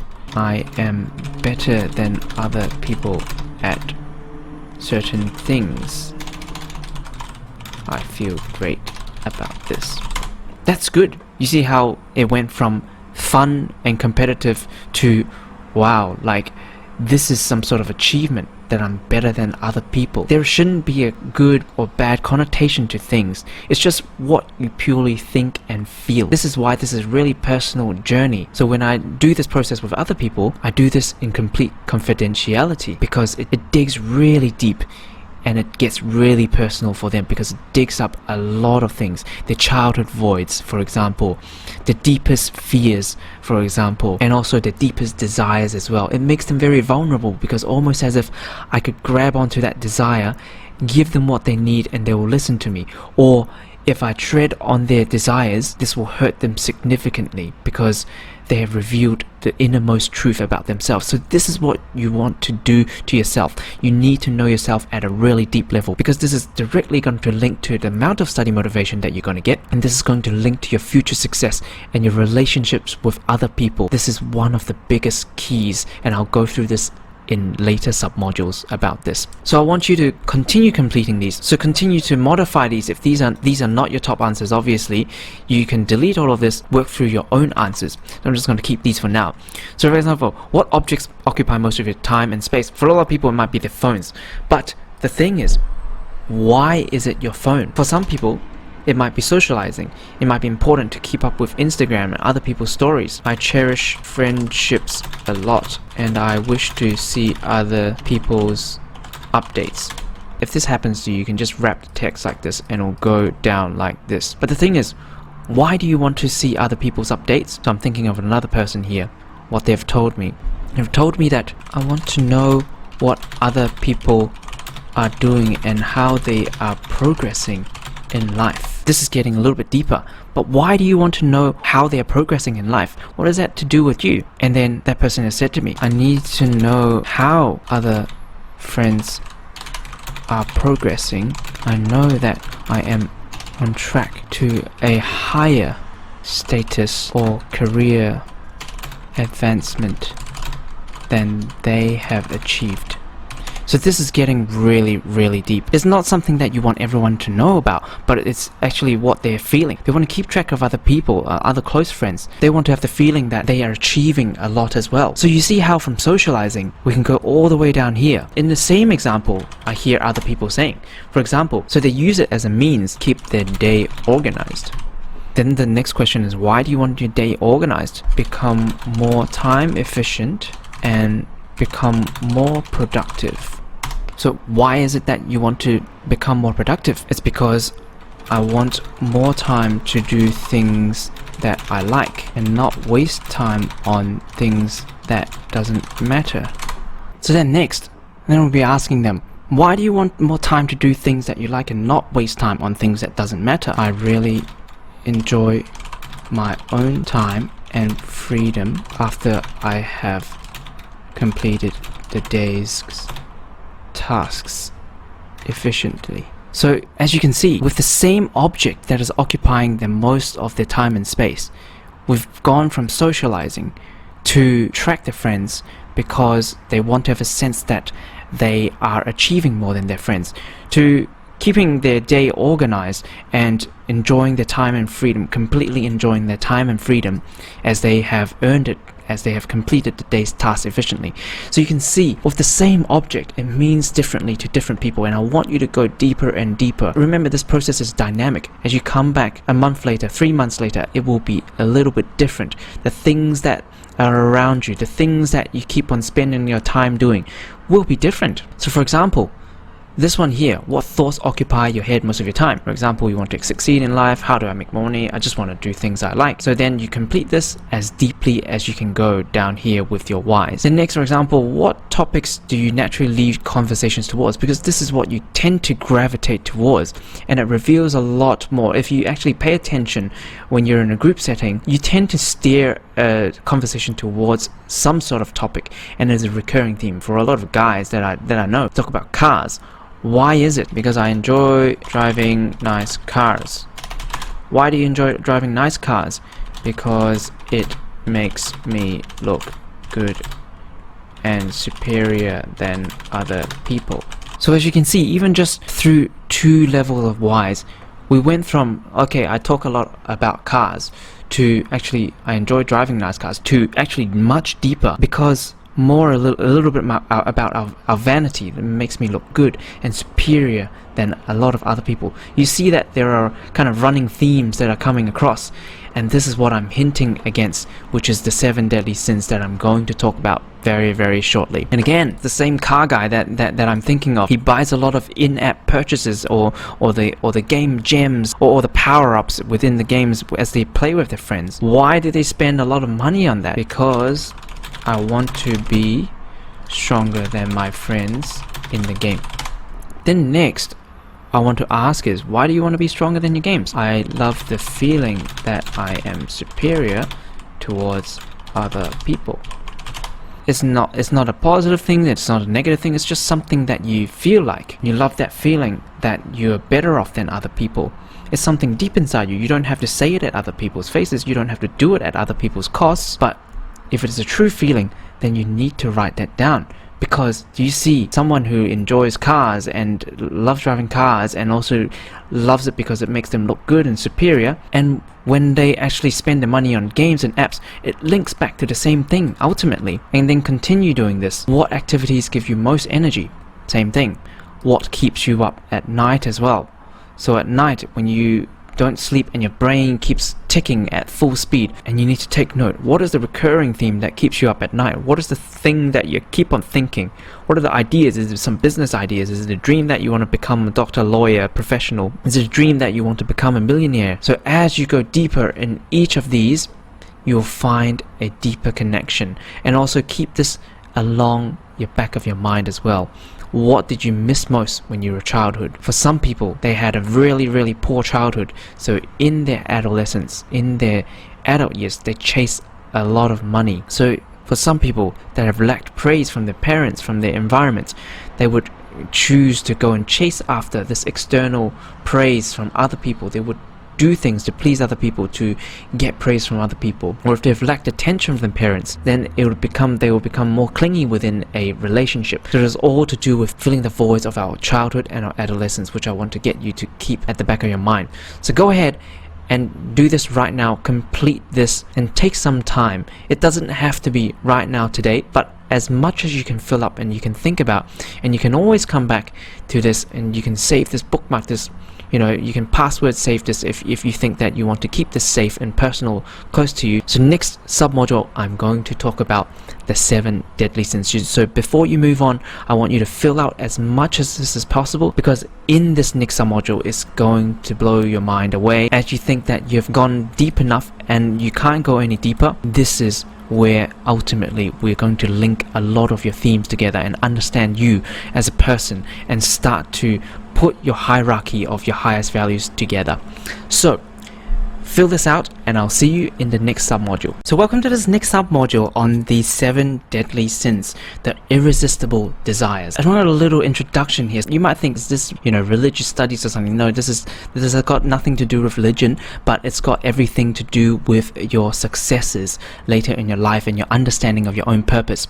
So understanding 7 deadly sins is vitally important. It directly affects your understanding of purpose, your relationships, networking, and later successes in life. You see, everything is run by humans in this current civilization. So your job, your future job interview, the people that can affect your career advancement, and also if you're in business, the people that you're selling your products to or your services to, your employees, for example, the relationships that you get into. So understanding what people deeply desire is the name of the game. So people that are naturally good with people are the ones that are observant and have identified their highest values and the deepest desires. They then give them what they want in terms of their highest values, and this is the art of persuasion. You give them what they want to increase the chances of them helping you in return. And you might also think that some people are naturally liked by some people, and these are the ones that have identified, again, the people surrounding them. They have identified their highest values and the deepest desires as well. And again, they have given them what they want in terms of their highest values, and they avoid whenever possible to threaten the other person's highest values. Now this is why some people click more with each other, because they mutually respect each other's highest values. Now some people never click with each other as the highest value conflict with one another. For example, if I talk to you about one of the 7 deadly sins, which is pride. A pride person with another pride person usually don't go well together. If they keep on trying to one-up each other, they'll end up hating each other. So some people would click more, some people would click less. It's because their highest values are in conflict. Now this also directly relates to your long-term relationships and your partners as well. So long-term partners and relationship prosper as they come to understand and respect each other's highest values. So intimate relationship becomes rough as they tread and stomp on each other's highest values and end up hating each other. Now understanding your own and other people's irresistible desires is one of the most profound superpowers you can have in this society. So stick with me, I promise you this is going to be relevant to your own purpose process. So first of all, just coming to understand the fundamentals and start to identify whether one or actually more of these relate to you, because from the experiences that I've done this with a lot of people, my medical colleagues, my past students, my past pharmacy students as well, they would resonate at least with at least 1 or 2 of these 7 deadly sins, and they actually have superior clarity now what is actually driving them in terms of their motivation towards life. And once you understand that, you can actually manipulate yourself to actually see the benefits in studying, link it towards your purpose and what's driving you underneath, and have that perpetual energy, that unlimited study motivation by the end of this module. So the first one that I actually want to talk about is pride. This resonates with a lot of people. Without pride, a lot of the achievements in this world would not happen. So the other name that I call these 7 deadly sins is the irresistible desires as well, because it is that irresistible desire, for example in pride, to feel superior compared to others. It can be externally, it can be internally as well, which I'll explain a little bit later. So you might ask, how do you actually identify whether this is you or not? So here are some examples that I want to bring to you. For example, thought. So as I say, your current hierarchy of highest values actually is enacted through your thoughts, your words and your actions and your feelings as well. So your thought, for example, is a pure thought, often uncensored as well. Sometimes some people are disappointed as well into what they are actually thinking, but this is actually the purest sense of who you are inside, because no one can actually listen on to your thoughts at this moment. So the best way to know your highest values is to listen to your own thoughts and to reveal these deep sins in quotes inside, because as I say in the bottom, your highest values, including your 7 sins, is a double-edged sword. It can be your greatest motivator, or it can bring your greatest downfall if you don't understand yourself well. I'll explain this a little bit further later on. So if we have thought as an example, what do people think about when they have pride inside them as one of their primary drivers? So I am so much better than them. How can she not know this? Look at that loser. So this is kind of, pure thoughts that's coming out of your head. You can't control it. It's just coming out like that. Like, I know this, but how can she not know that at all? But words would come out differently, because words are often censored and filtered, especially if someone else is here. And it actually masks our true sins, because we tend to hide our inner traits that we are ashamed of, or if society deems that trait as undesirable, we tend to mask it with other beautiful words, so it can come out very differently.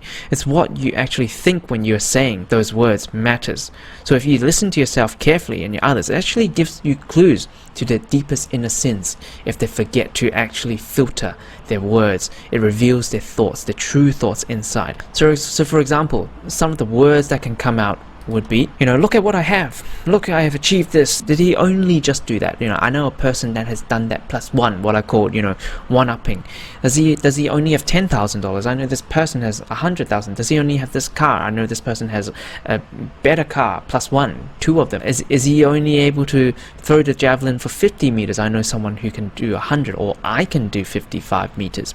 So this is the innate pride talking inside. So through actions, this can be displayed as competitiveness. So actions is the underlying sin that will appear with one's behavior. Remember, this is an irresistible desire to act according to the sin, almost as if the sin is pulling on their strings and they can't really stop there. For example, competitiveness. So when people do, display of wealth, Instagram flexing, the one-upping that we just talked about, it's almost irresistible. They need to try really hard to stop themselves from offending other people, because that is their true self. That is their pride talking, what I call. The feeling as well, you feel great when you know that you're better than, insert person at some sort of status, ability. If you have something that they don't have, this is all talking about pride. A lot of people have this, and again, is not necessarily bad. It's just whether you're aware of this and how you use this to your advantage.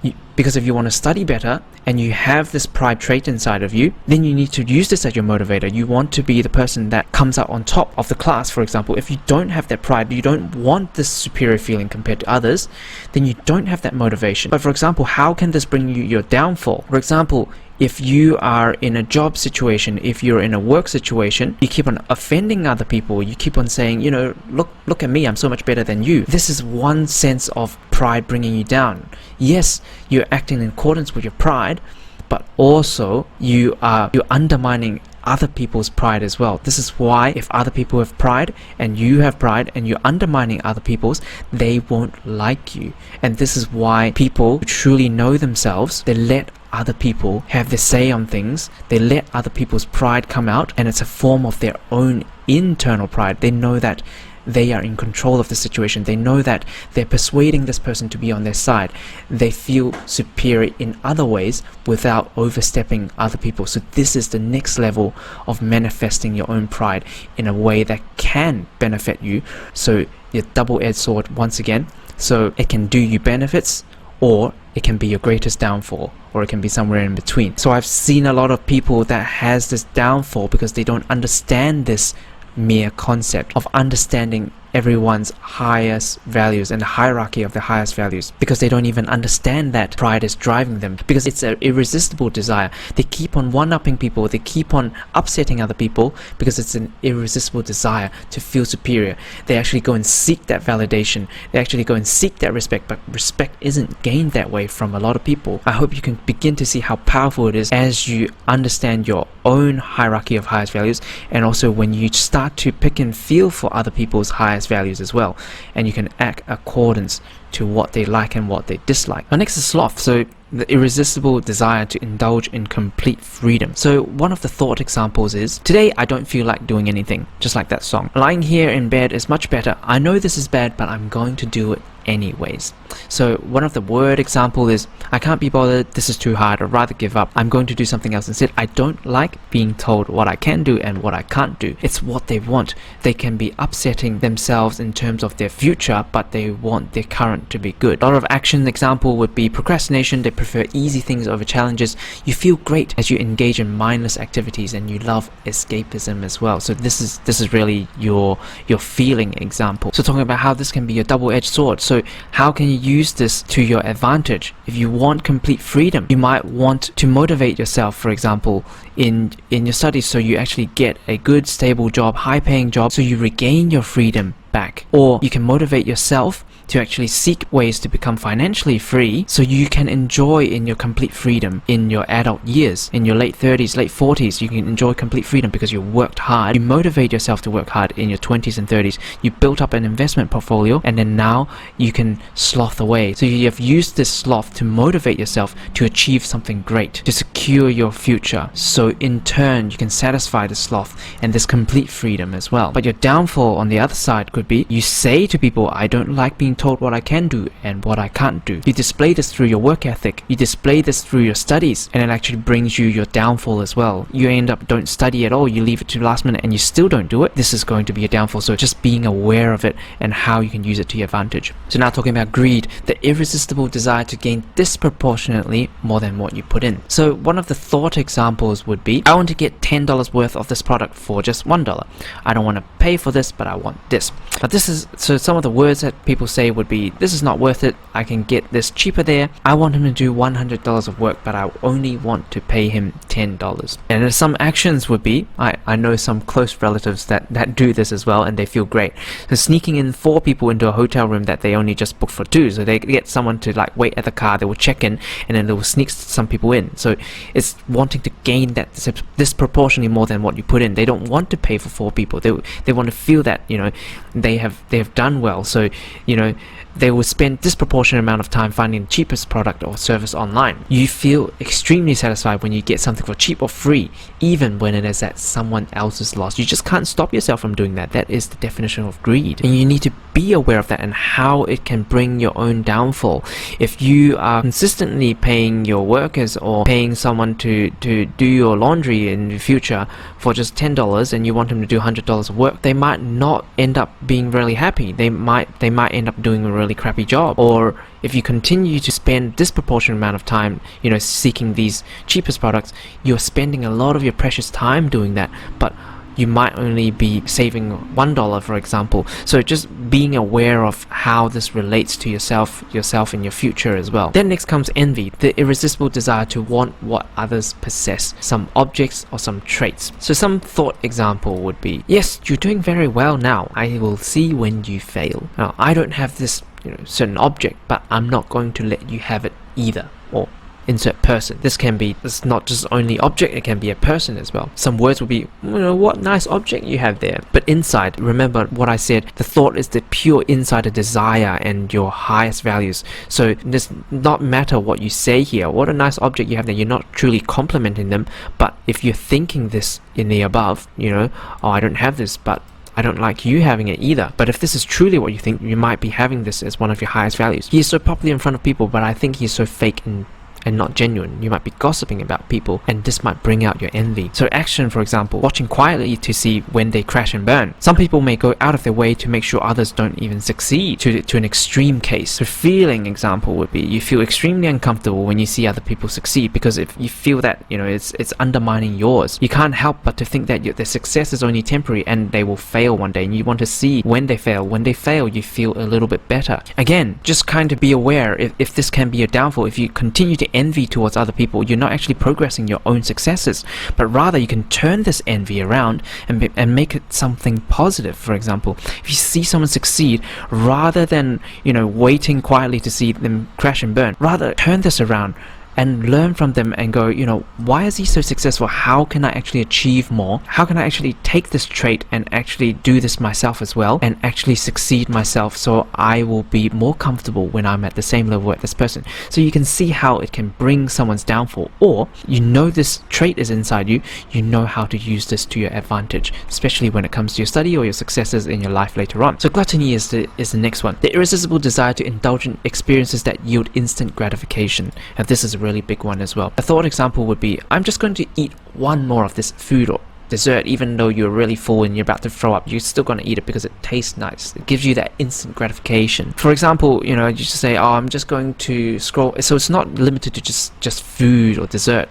It's experiences that I've written here. So I'm just going to scroll my phone for a bit longer, but you have a test and assignment due tomorrow and you haven't even started doing the assignment or studying for the test. So example would be overeating, what we talked about, overindulging the experiences. So you can't stop certain activities like mobile games or scrolling social media, even when you know it's undermining your health or life progress or your study progress, for example. This is where a lot of procrastination stems from. So you see these modules are much deeper, and if you understand your purpose, this will definitely overcome your procrastination. This is like 10x deeper, to go deep inside your desires, your purpose, and to try and unlock that unlimited study motivation. So next is the feeling. So you feel great when you indulge in instant gratification, and you care less for the long-term consequences in doing so. So this is a really big one to look out for. A lot of health issues, a lot of people, there's a lot of sugary drinks, people who drink Coke on a daily basis, they overeat in buffets, they overeat in each meal, they eat in between each meal, they snack on chocolates,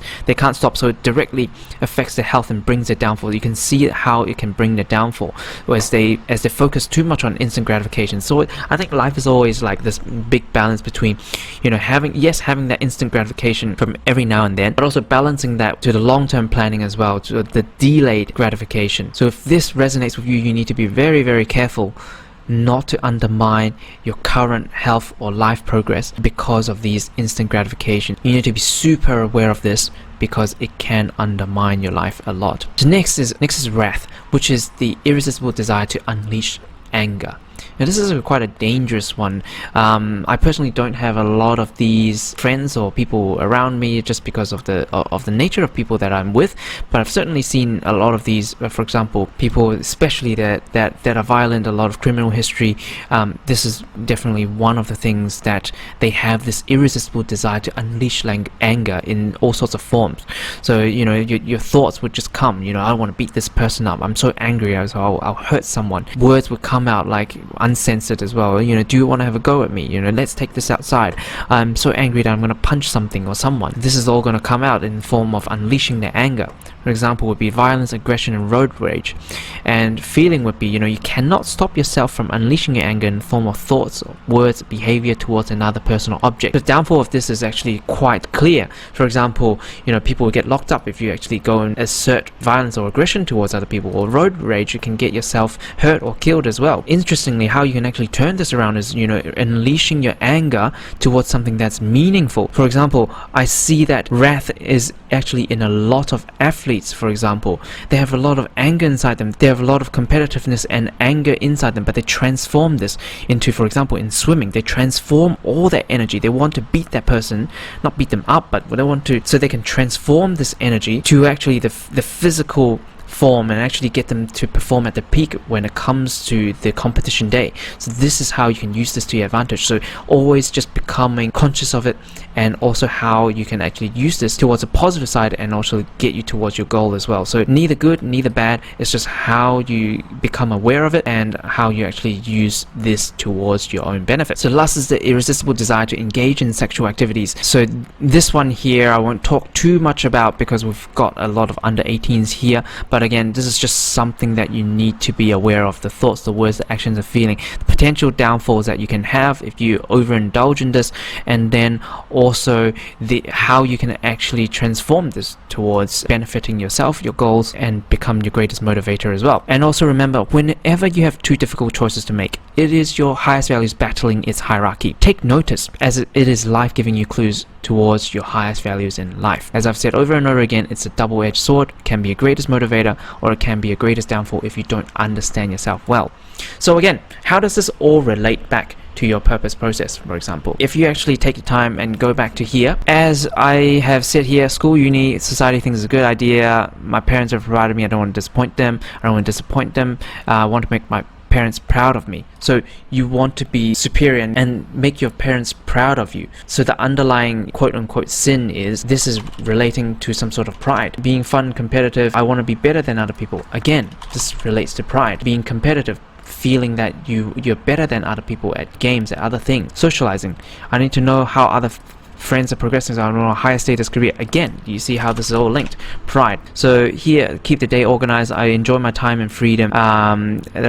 So remember that you have indulged in complete freedom. So inside of here, you might have a real sloth right inside of here that can actually motivate you or demotivate you depending on how you use it.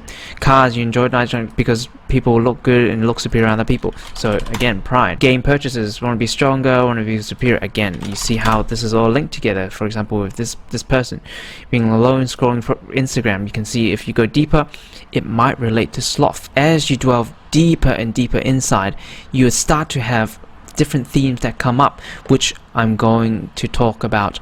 As these themes come up, what you are going to do with it and how it's ultimately going to relate to your study motivation. So welcome to this one on purpose linking. So as you have gone to your second tab and done all of this, filled up all of this, you start to identify at the lowest Y level, you start to identify a lot of these 7 deadly sins. Not all of these relate to 7 deadly sins, but as you can see, some of these have a theme coming up. For example, for this person will be pride, some of the sloth is coming up. For example, they like teaching other people, for example. So you need to go deep and actually dig up all the common themes that come up, especially at the deeper level, and you start to rank them. What is the most important? What comes up the most?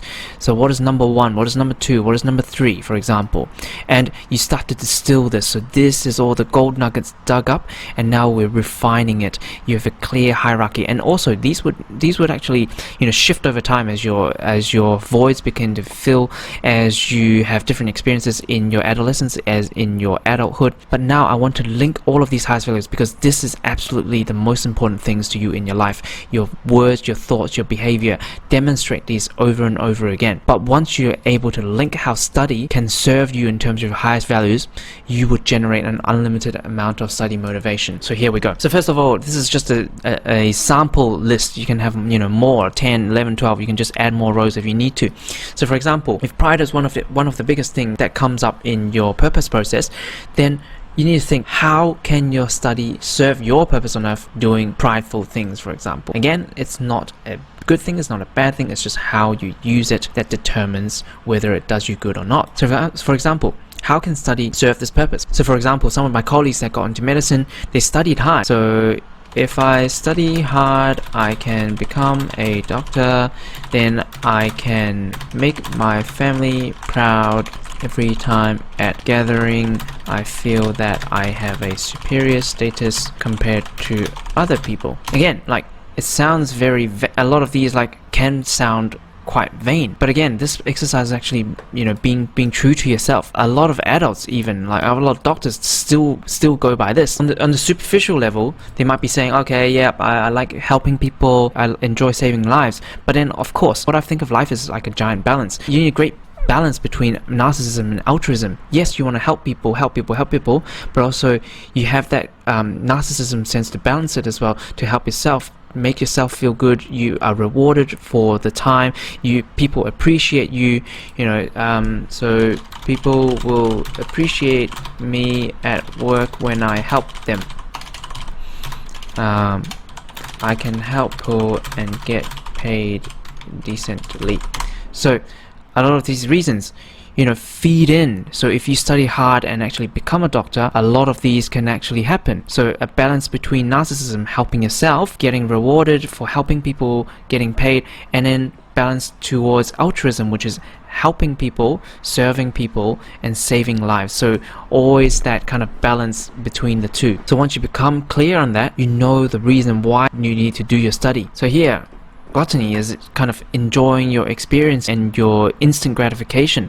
So for example, if I study hard, I will be able to get a good job that pays well, and I will be able to eat at good, nice, expensive restaurants.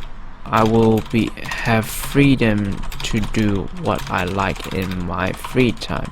So it needs to all link in to why you need to study. If you genuinely don't see that study can serve your purpose on earth, then you will never be able to find that study motivation. If study is definitely not your thing and you're not able to find a single benefit of how it's able to serve your highest values, for example, all of these here, then there is no good or bad about this. Not everyone is born for studying. Not everyone is motivated to do the studying. But if you're able to relate this and see the benefits of it, this is how you can generate unlimited amounts of study motivation, which I see. I see some of my colleagues study 12 hours, 14 hours, 16 hours a day because they have one thing in mind, that if they study hard and get their dream career, they will get a good life in the future, and it can link back to the highest values. And this is how masters live a life that's congruent towards their highest values and what they're doing in terms of their thoughts and actions. For example, some entrepreneurs think that if they ever get employed in a job, if they study well, get a degree,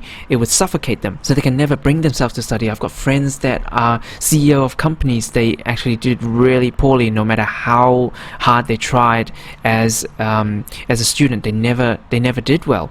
But it's just the truth that they don't see the benefits. It's just not in their blood. This is what people refer to. It's not in their blood. It's just because with their highest values, they don't see that how study or getting a good job would actually tie in and serve their highest values. This is it. So once you're able to go through this one by one and actually find benefits of each of these highest values and how study can serve this highest value, you would unlock an unlimited study motivation. Every time you feel down, look back at this tab right here, and it'll give you that motivation right away. And together with the next micro module, which is micro tactics, this is going to add fuel to this raging fire. So this is the one that is actually relating back to what we've talked about earlier on in beating procrastination, which is the micro tactics. So a lot of people, when you actually type in Google how to beat procrastination, a lot of these actually come up with these micro tactics, but they've never been down deep inside and actually seek what your highest values are, what your purpose is,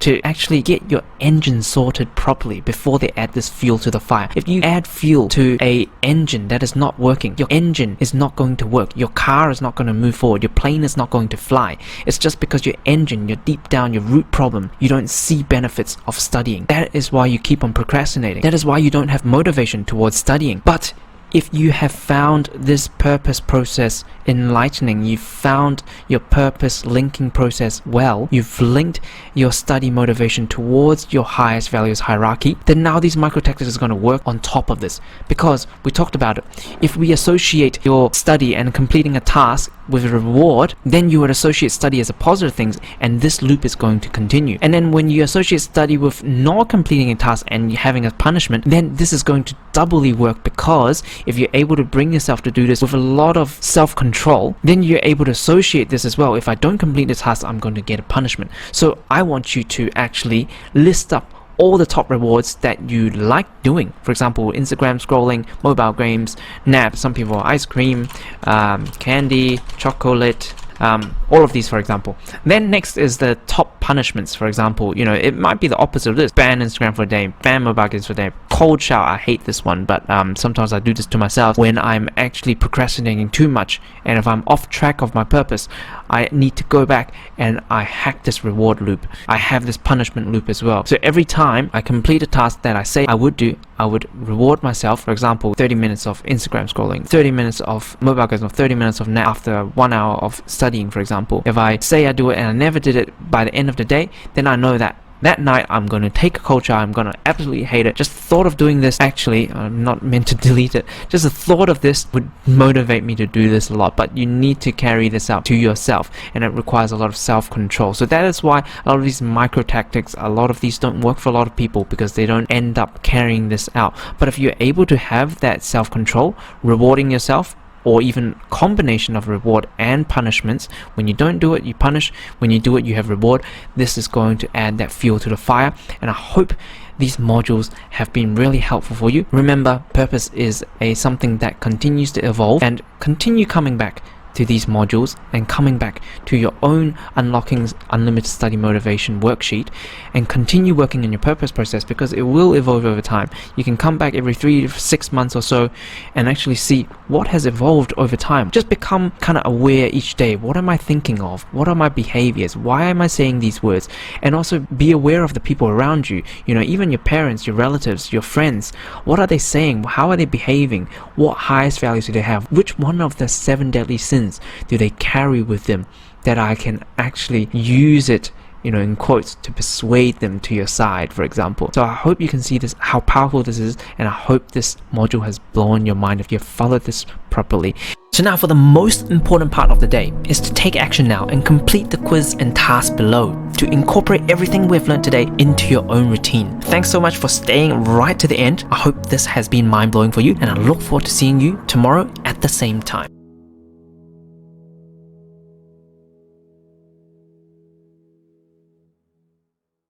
Hey everyone, it's Dr. Hugo here. Welcome back to day 12. I'm super excited to have you here today, and thank you for committing another 2 minutes to stick with me. Today we're going to talk about essential study mindsetting and the MMA framework, and taking a step back to talk about some framework and mindsetting to bring successes not just in your studies but also your life in general. That is basically what we're trying to get you to achieve in Study Smarter Academy. And so before we dive into our content today, I wish to do a quick habit check-in. This will be every couple of days to help you build your 2-minute habit, because if we're able to build this 2-minute habit to a 5-minute, then 10-minute habit, and you're able to stick with this for life, that compounds exponentially, and you'll live an amazingly fulfilled life once you're able to commit this level of personal development to yourself. So our habit building focus today is basically implementation intention. And what it is basically a plan that you make beforehand about when and where to act. Because by doing this, saying that I will do this behavior at this time in this location, it's really specific and clear, and increases your chances of actually doing that habit by many folds. So for example, what I got you to do right early on is to set it onto your phone so it becomes very obvious. That alarm comes off every single day and says that I will commit to 2 minutes to listening to this program at 9 p.m. after I've brushed my teeth tomorrow at my desk. You know specifically when you're going to do it, where you're going to do it, and how long you're going to do it. It's just 2 minutes. So you can always convince yourself, no matter how busy I am, I have these 2 minutes to commit to myself. And sometimes that 2 minutes becomes 5 minutes or 10 minutes or even completing the whole module. And along the way, you'll pick up 1 or 2 things that you can implement to your efficient daily habits and your study habits. And that is actually going to compound through time. And that's going to give you that unfair advantage. So that is the whole purpose of this, and we'll dive right into today's content. So our goal, superficially, when you joined us, is to basically get excellent grades and regain free time. Then we ask, why do we even want good grades? Okay, so we get good grades to get a good job, and then what? Then most people are lost. But what is actually the real goal? It's actually to live an amazing and fulfilled life. Excellent grades is just the beginning, and a program and the mindsetting and the methods can be generalized, so you set yourself up for an amazing and fulfilled life. So our goal is not just good grades and having free time, but an amazing and fulfilled life. All areas of life actually, in health, wealth, relationships, and much more. And learn what school didn't teach us but important, and also to prepare ourselves for the real world. So not just to survive, but to thrive. Have the best things this world have to offer and all the best experiences this world have to offer. And all of these take skills, and you can only do this with free time, which is a result of smart and efficient work. So this is where I hand you the keys to success, not just for study, but pretty much for anything you wish to excel on. I call this the Trinity of Success, which is the MMA framework. Essentially, mindsetting is the foundations, the way you're thinking and perceiving the world right now produces the actions and behavior that you're doing right now, which then forms the habits that you do every day that gives you the results that you either want or don't want. And the only way to change these results is to reverse engineer this. Changing your habits then requires you to change your actions and your thought patterns and your mindset. That's why mindsetting is the foundation of all the work that we do here. And this is why we're stepping back today, not just focusing on the methods part of things, which is the second part of success, but also more importantly, the foundations of the mindset, because this yields pretty much everything in life. I can give you all the efficient methods, but if you don't have the mindset to implement all of these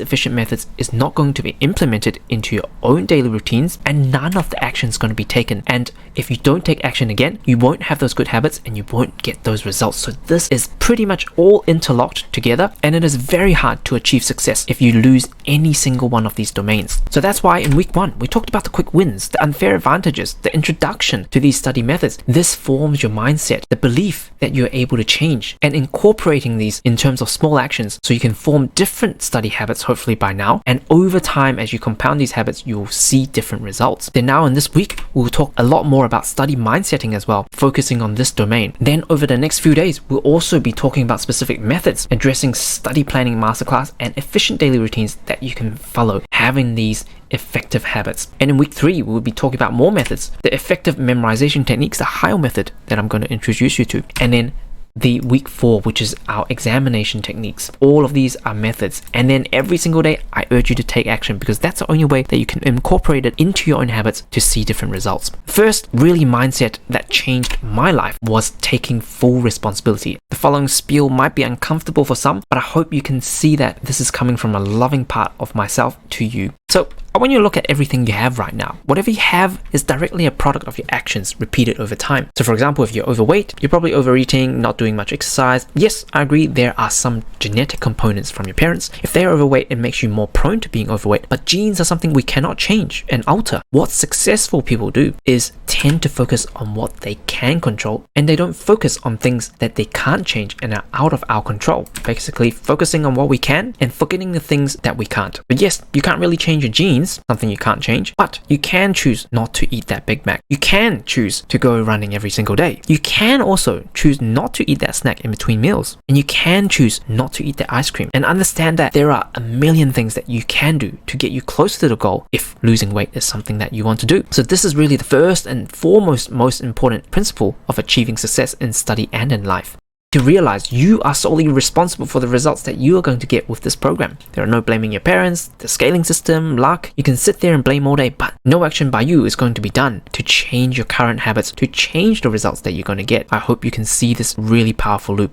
What I want to talk about is resistance and being uncomfortable. When you look back at the best lessons you've learned in life, almost always it's when you get pushed through resistance and it was in an uncomfortable position.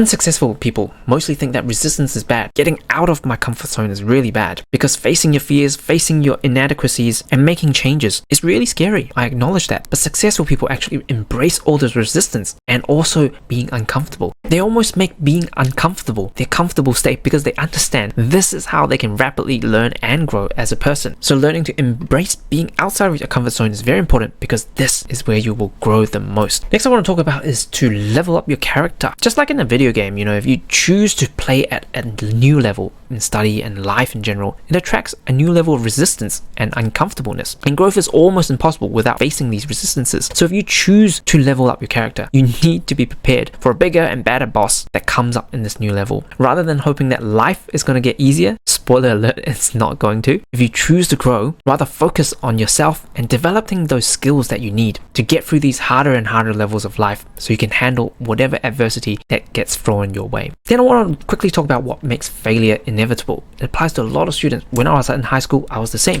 I was a know-it-all. I don't strive to improve. I don't seek for help. I don't want other people to help because of my attitude. I feel embarrassed if I need to ask for help. And I'll continue to live in my tiny world without absorbing all the wisdom around those who are more successful than myself until I became the listener. I became the sponge in study and in life to absorb and analyze people who have achieved success. Although I've achieved top 10% of my own cohort in pharmacy and medicine, I still continue to ask and learn from those who have achieved even more than me because there are these smarter people that I can learn. And I still continue to listen to the 90% of people who got worse grades than me and to remind and reflect on what to avoid as well. So in study and in life, you need to constantly evolve to become the best version of yourself. So evolving your study system is just the beginning of your life. Evolving all areas of your life becomes a priority if you wish to succeed in any way in your life, including evolving your learning, your relationships, your career, your health and your wealth, and etc. Next is make sure that you are not just always busy, but not result focused. If you really head down using the same methods over and over again, like we talked about in overarching law, not achieving the results you want, but not reviewing what you can change in terms of your habits and study system, you're going to get those continued disappointing grades and also working very hard to get those bad grades, which is doubly frustrating. And also, we've talked about playing victim and blaming others. Make sure you try and blame every single thing on yourself in a loving way, because then, only then, you'll look for ways to improve. If you take full responsibility and look at every single thing that you can do in your own power to alter that outcome, that result that you want. Next, I have a lot of people saying that, they have no free time. They have no time to do anything. This is a really common problem. I have no time for this. I have too many assignments. I have too many lectures to catch up. I have too many extracurricular activities. I'm not even having enough sleep. How do I even spare 2 minutes to do this? But what you need to understand is that this law doesn't change. The overarching law and this law doesn't change. Your input over time yields an output. If you have the same input of bad study habits, your same output of bad grades is going to happen again and again. So to get a different output, the only way is to change your input. This is the same as the overarching law. And with all of this, making sure that we are here to support you no matter where you are on your journey. Getting support is easy. Make sure you join our Facebook group because I will be active on there. Benefits you and other people who have come before you and more successful as well. Within the group, we'll have community support. Also, if there's something more personal, make sure you shoot an email to support@studysmarter.academy. And within the group, make sure you share those big wins and small wins because it's good for you and everyone else. Tracks your progress. It keeps your momentum, keeps you accountable, motivates other students, inspires others to take action. So you want to become a leader and a teacher because that's the best way you can learn, is basically teaching what you've learned, summarizing the things that you've learned here, sharing your small wins, even things like becoming more positive, learning to manage your time. You absolutely love it. And Kieran talks about pure brutal honesty, going through these modules. That's exactly what I do because we don't need to sugarcoat anything. Everything comes from a good place inside, and I hope that you feel this as well. And I feel like it's my duty to bring you this truth, even though at times it may be challenging for you to listen to some of this truth. Like this other student sharing his wins, he's already starting to see where he should improve and start. I hope by now you're able to achieve some of this already, and also big wins by completing this program, getting D's before the videos and then now getting the A+. And also Toby right here, this was really profound. He was usually studying 5 to 6 hours, doesn't know what he was doing. Later on, he's able to cut it down to under 3 hours, so half the study time, picking up heaps of new hobbies that he enjoys his time a lot more right now, and he's in this perfect balance. And I'm going to leave you with a quote once again. The journey of 1,000 miles starts with just one step. By committing to this first step, you're committing to evolve to a better self. You're committing to unleash unleash your inner potential. You're setting yourself up for success in life. Now stick with it, just one day at a time, and success shall indeed come to you, and to your success. A journey of 1,000 miles start with just one step. Now by committing to this first step, you're committing to evolve to a better self. You're committing to unleash your inner potential. You're setting yourself up for success in life. Stick with it, just one day at a time, and success shall indeed come to you, to your success. Now the most important part is to take action. Complete all the quizzes and tasks below. Incorporate everything you've learned to your own study habits and daily life. And I look forward to seeing you tomorrow at the same time.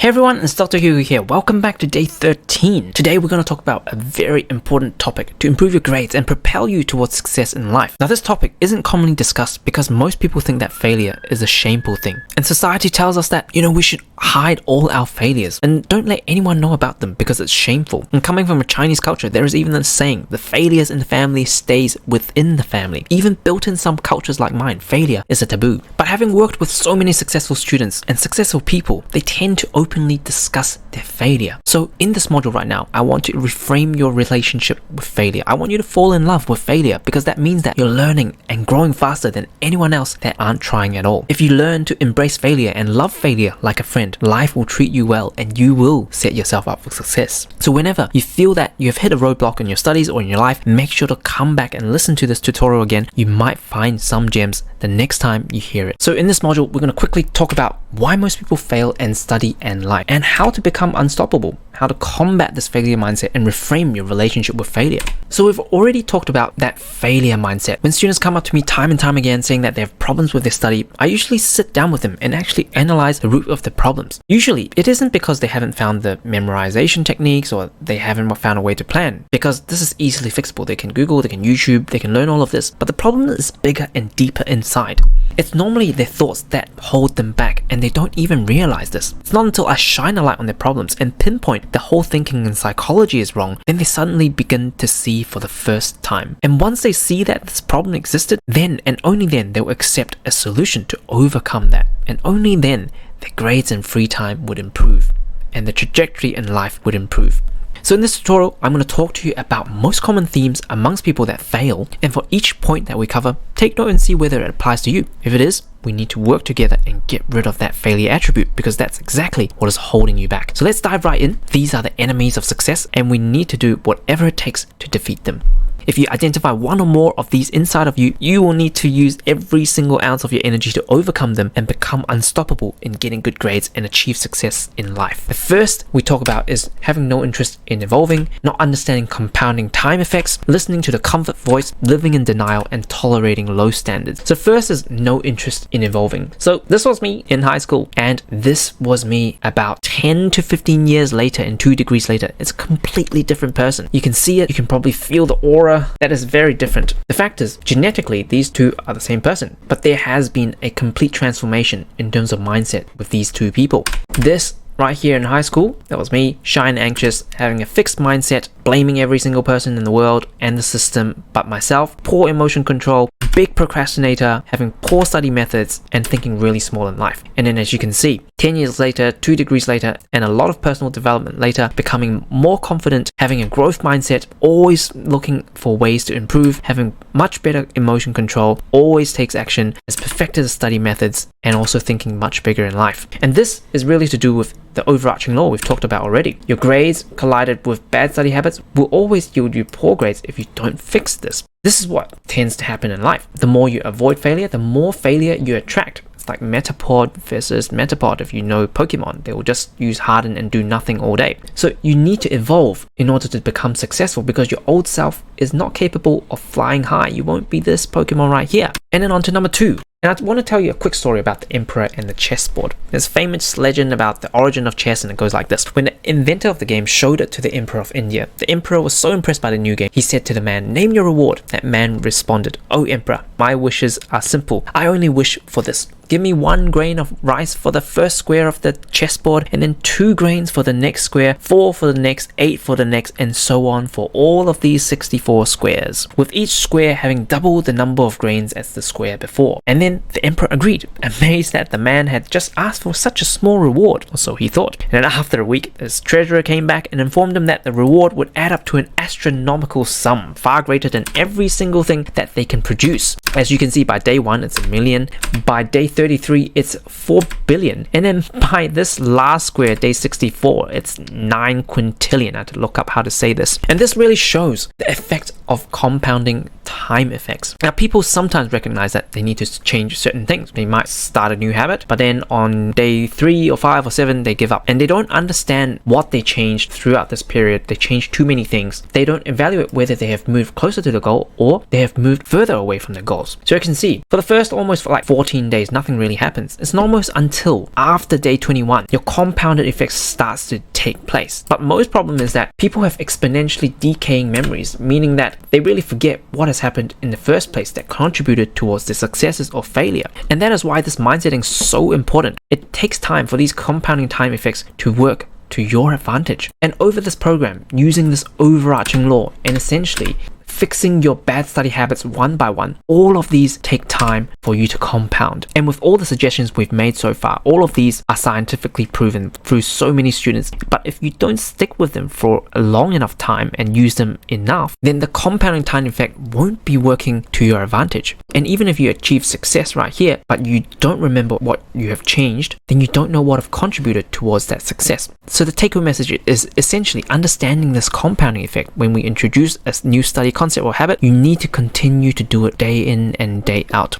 As if you give up at day 5, day 7, even day 14, the results are too soon for it to be seen. You need to keep at it and know that every single day compounds to the next until you have compounding time effects to your advantage. So you need to continue sticking to the new habits until time compounds in your favor. And then third is living in denial. If you never agree that your current situation is a problem, you will never change. This is a simple rule in life and it explains why some people are ready to change and some people will never change. You can talk to adults who smoke all day or drinks all day, and if they don't think it's a problem, it's hurting their lives, hurting the people around them, they don't truly think it's a problem, they will never change. Just like the same with your own study habits. If you don't think that your poor grades is a problem, then you'll never find ways to break these bad study habits. If we never have gone through the study inefficiency process and unearth all your bad study habits and you acknowledge it's a problem, you will not take a first step and go and change these. So you need to acknowledge that bad grades are jeopardizing your future and decide you absolutely cannot live with bad grades. Otherwise, you will not take action and change.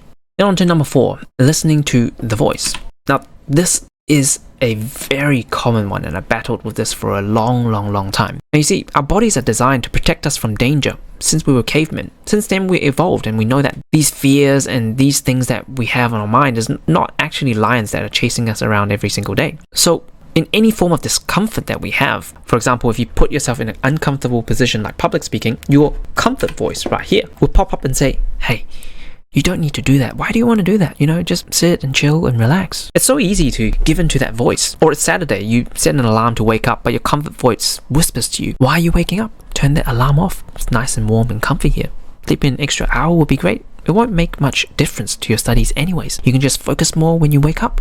Or you sit down and started studying and your comfort voice kicks in, "Hey, let's look at your phone. This studying is so boring. Just one video on YouTube, just 5 minutes on Instagram. What harm would that do? I'll come back and do the rest afterwards." And so this becomes a problem. The more frequently you listen to the comfort voice, the more you continue to stay put and live a mediocre life. Because this comfort voice is designed to keep you in your comfort zone and never learn and grow beyond your comfort zone, which is where all the growth and success happens. This happened the same. When I wanted to uptake the cold shower habit, my comfort voice would literally speak to me on megaphone, shouting on top of his lungs, saying, "Do not go in there." And it took a lot of disobeying this comfort voice and chopping off all of this strings, like this comfort voice is actually controlling you like a marionette. The more frequently you disobey your comfort voice, the more success you will achieve. This is a really hard feat, but I really want you to start and try and dissociate yourself, and even start to try and catch your comfort voice. Next time it tells you, "Hey, let's look at Instagram right now," try and catch it and go, "No, let's do another 5 minutes of work," and show them who is the boss. And last but not the least is tolerating low standards. This is the most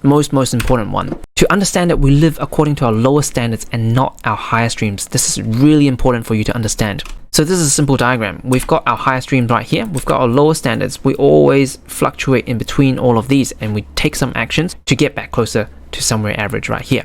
Here's a quick example to let you understand. For example, when you go to the toilet, most people might be like, "Okay, it'll be great if we have a sparkling clean toilet. It'll be great if I clean the toilet every single day because it will keep it really clean." A lot of times, it's just our highest dreams. But what the reality actually is, for example, most people, after taking a dump, will not tolerating not flushing the toilet after taking this dump. They won't be able to bring themselves to take another dump on top of that dump, if you know what I mean. Now, sadly, you won't forget that imagery for the rest of the day, but most people won't clean the toilet until poop is actually everywhere and they can't use the toilet. And again, this is a demonstration of that we as humans, we fight to death to maintain our lower standards, but we do very little to achieve our highest dreams. And what does this mean with your grades? It means that you need to raise your lower standards to match your goals. You don't really aim for A grades. You need to make A grades the least you can tolerate. Until I told myself that every single time an exam comes, I need to achieve an A grade. More than 80%, more than 90%. Anything below it, even if it's 79%, I feel really bad. And if you talk to most A grade students, they think the same way. So if you're constantly achieving B's and C's and D's right now, you're choosing to tolerate that. It's not actually your lower standards. So until you make it your lower standard, you'll continue to tolerate them. I hope you really understand what I'm talking about right here. We want to make Study Smarter Academy a safe place to discuss failure. In our Facebook community, we really welcome students sharing stories of failure. We're supportive of each other because we acknowledge failure is a necessary ingredient for success. The most important part is what you've learned from this and how you would adjust. Basically, a commitment to continuous improvement. So we quickly talked about the 5 elements of failure: no interest in evolving, not understanding compounding time effects, listening to the comfort voice, living in denial, and tolerating low standards. I'm going to leave you with a quote right now. Now, there are no right or wrong choices in life. Only choices that serves you or not. The only question to ask yourself is, where do you want to be? If you want to achieve A+, do your current actions and habits lead you closer to your goal? If it doesn't, then you can choose to make changes and begin the trial and error experiment. If you don't think grades are important to you, then you will choose to stay where you are. It doesn't mean that you're wrong. It just means that you won't get the good grades and get the benefits from good grades in life. And whether you can or you can't, you're right. Henry Ford. And I'm going to repeat it once more. There are no right or wrong choices in life, only choices that serve you or not. The only questions you wish to ask yourself is, where do you want to be? If you want to achieve A+, does your current actions and habits lead you closer to your goal? If it doesn't, then you can choose to make changes and begin the trial and error experiment. If you don't think grades are important to you, then you will choose to stay where you are. It doesn't mean that you're wrong, but it just means that you won't get the good grades and the benefits from good grades in life. Whether you think you can or you can't, you're right. Henry Ford. And the most important part right now is to take action, complete the quiz and task below, and I look forward to seeing you tomorrow at the same time.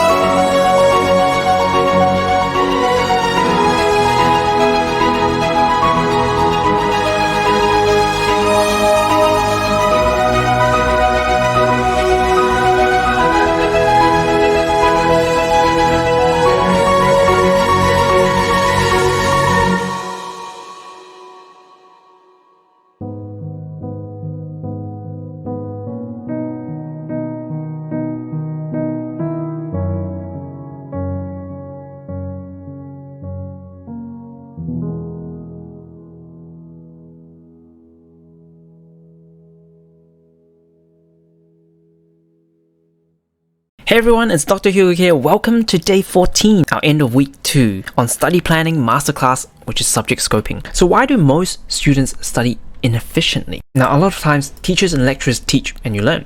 teachers and lecturers give you homework and assignments, do them. And you study what they teach you. This sounds perfect, right? Most teachers and lecturers are great, but it's the law of numbers. So if you meet enough teachers and lecturers, they're all trying their best to deliver their content to you, but some of the teaching styles might not match yours, and it is just how it is. Also, if they miss out on some content to teach you, you will become the victim and slip in terms of your grades, because most students out there have inefficient or incomplete planning because they're over relying on their teachers or lecturers, and they make notes according to topics that are taught at school and university only, or they make notes from textbooks only, or sometimes they just make notes from exam papers and think that this is enough. This is just a little bit like the elephant and the blind men. One day in this small town somewhere in a rural village, elephant came to visit, and there are the 7 blind men. They all come in different angles and try to get a picture of what this is. This person at the back with the tail thinks it's a rope. This person right here at the legs thinks it's a tree. This person right here thinks it's a spear, and so on. So all of these people are having incomplete picture, and it can be disastrous. So this is the same if you're doing inefficient or incomplete planning.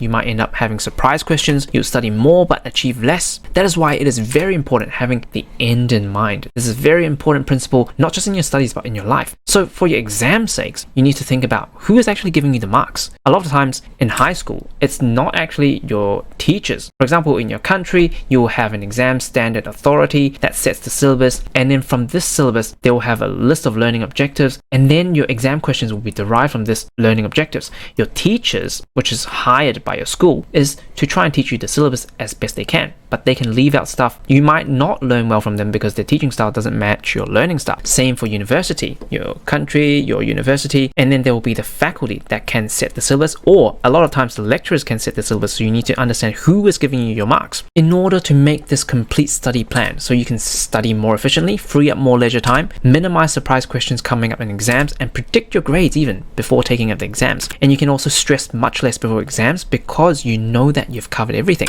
So this is where we talk about how to make the complete study plan. And I'm going to give you various different examples, including Word, Excel, OneNote, Notion, to give you this big picture. So first of all, starting off with Word. So this is most original version that I was doing. So switching over to one example right now. So here you can see in the academic folder, first of all, kind of talking about organization. Like as you can see, since 2006, year 10, like I've been pretty organized, and you should probably do so too in terms of your organizing your notes and what should be in here, different subjects, and within each subject there will be notes and also different folders as well. So in particular, when we talk about subject scoping with this, as you can see, say in biology itself, you can see there are different topics already scoped out according to the syllabus itself, and then also in here throughout the semester or throughout the term, we have actually made notes underneath here, summarizing tables, relevant diagrams, and all of these. So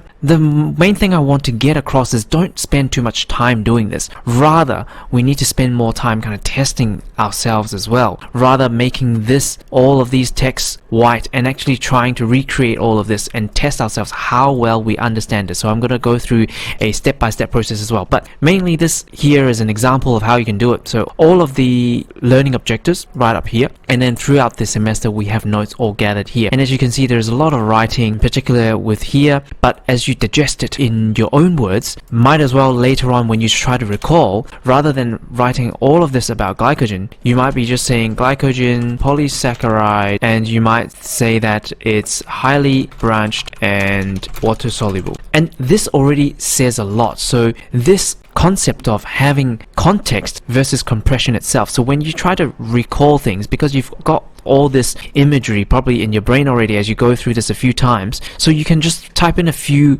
notes, a few keywords, and you can already know that what you really want to talk about. So this is one key. When you're doing notes, you tend to put a lot of context, and then as you recall, you tend to be doing more compression itself. So as you do this, or if I just present this little bit to you or to anyone else for that matter, it might not make a lot of sense for a lot of people, but as you go through it a few times, it will make sense to you. So this is an example of using Word as one of the tools to scope the subject itself. Victoria, and she's done a very good job, and I'm going to show you right now.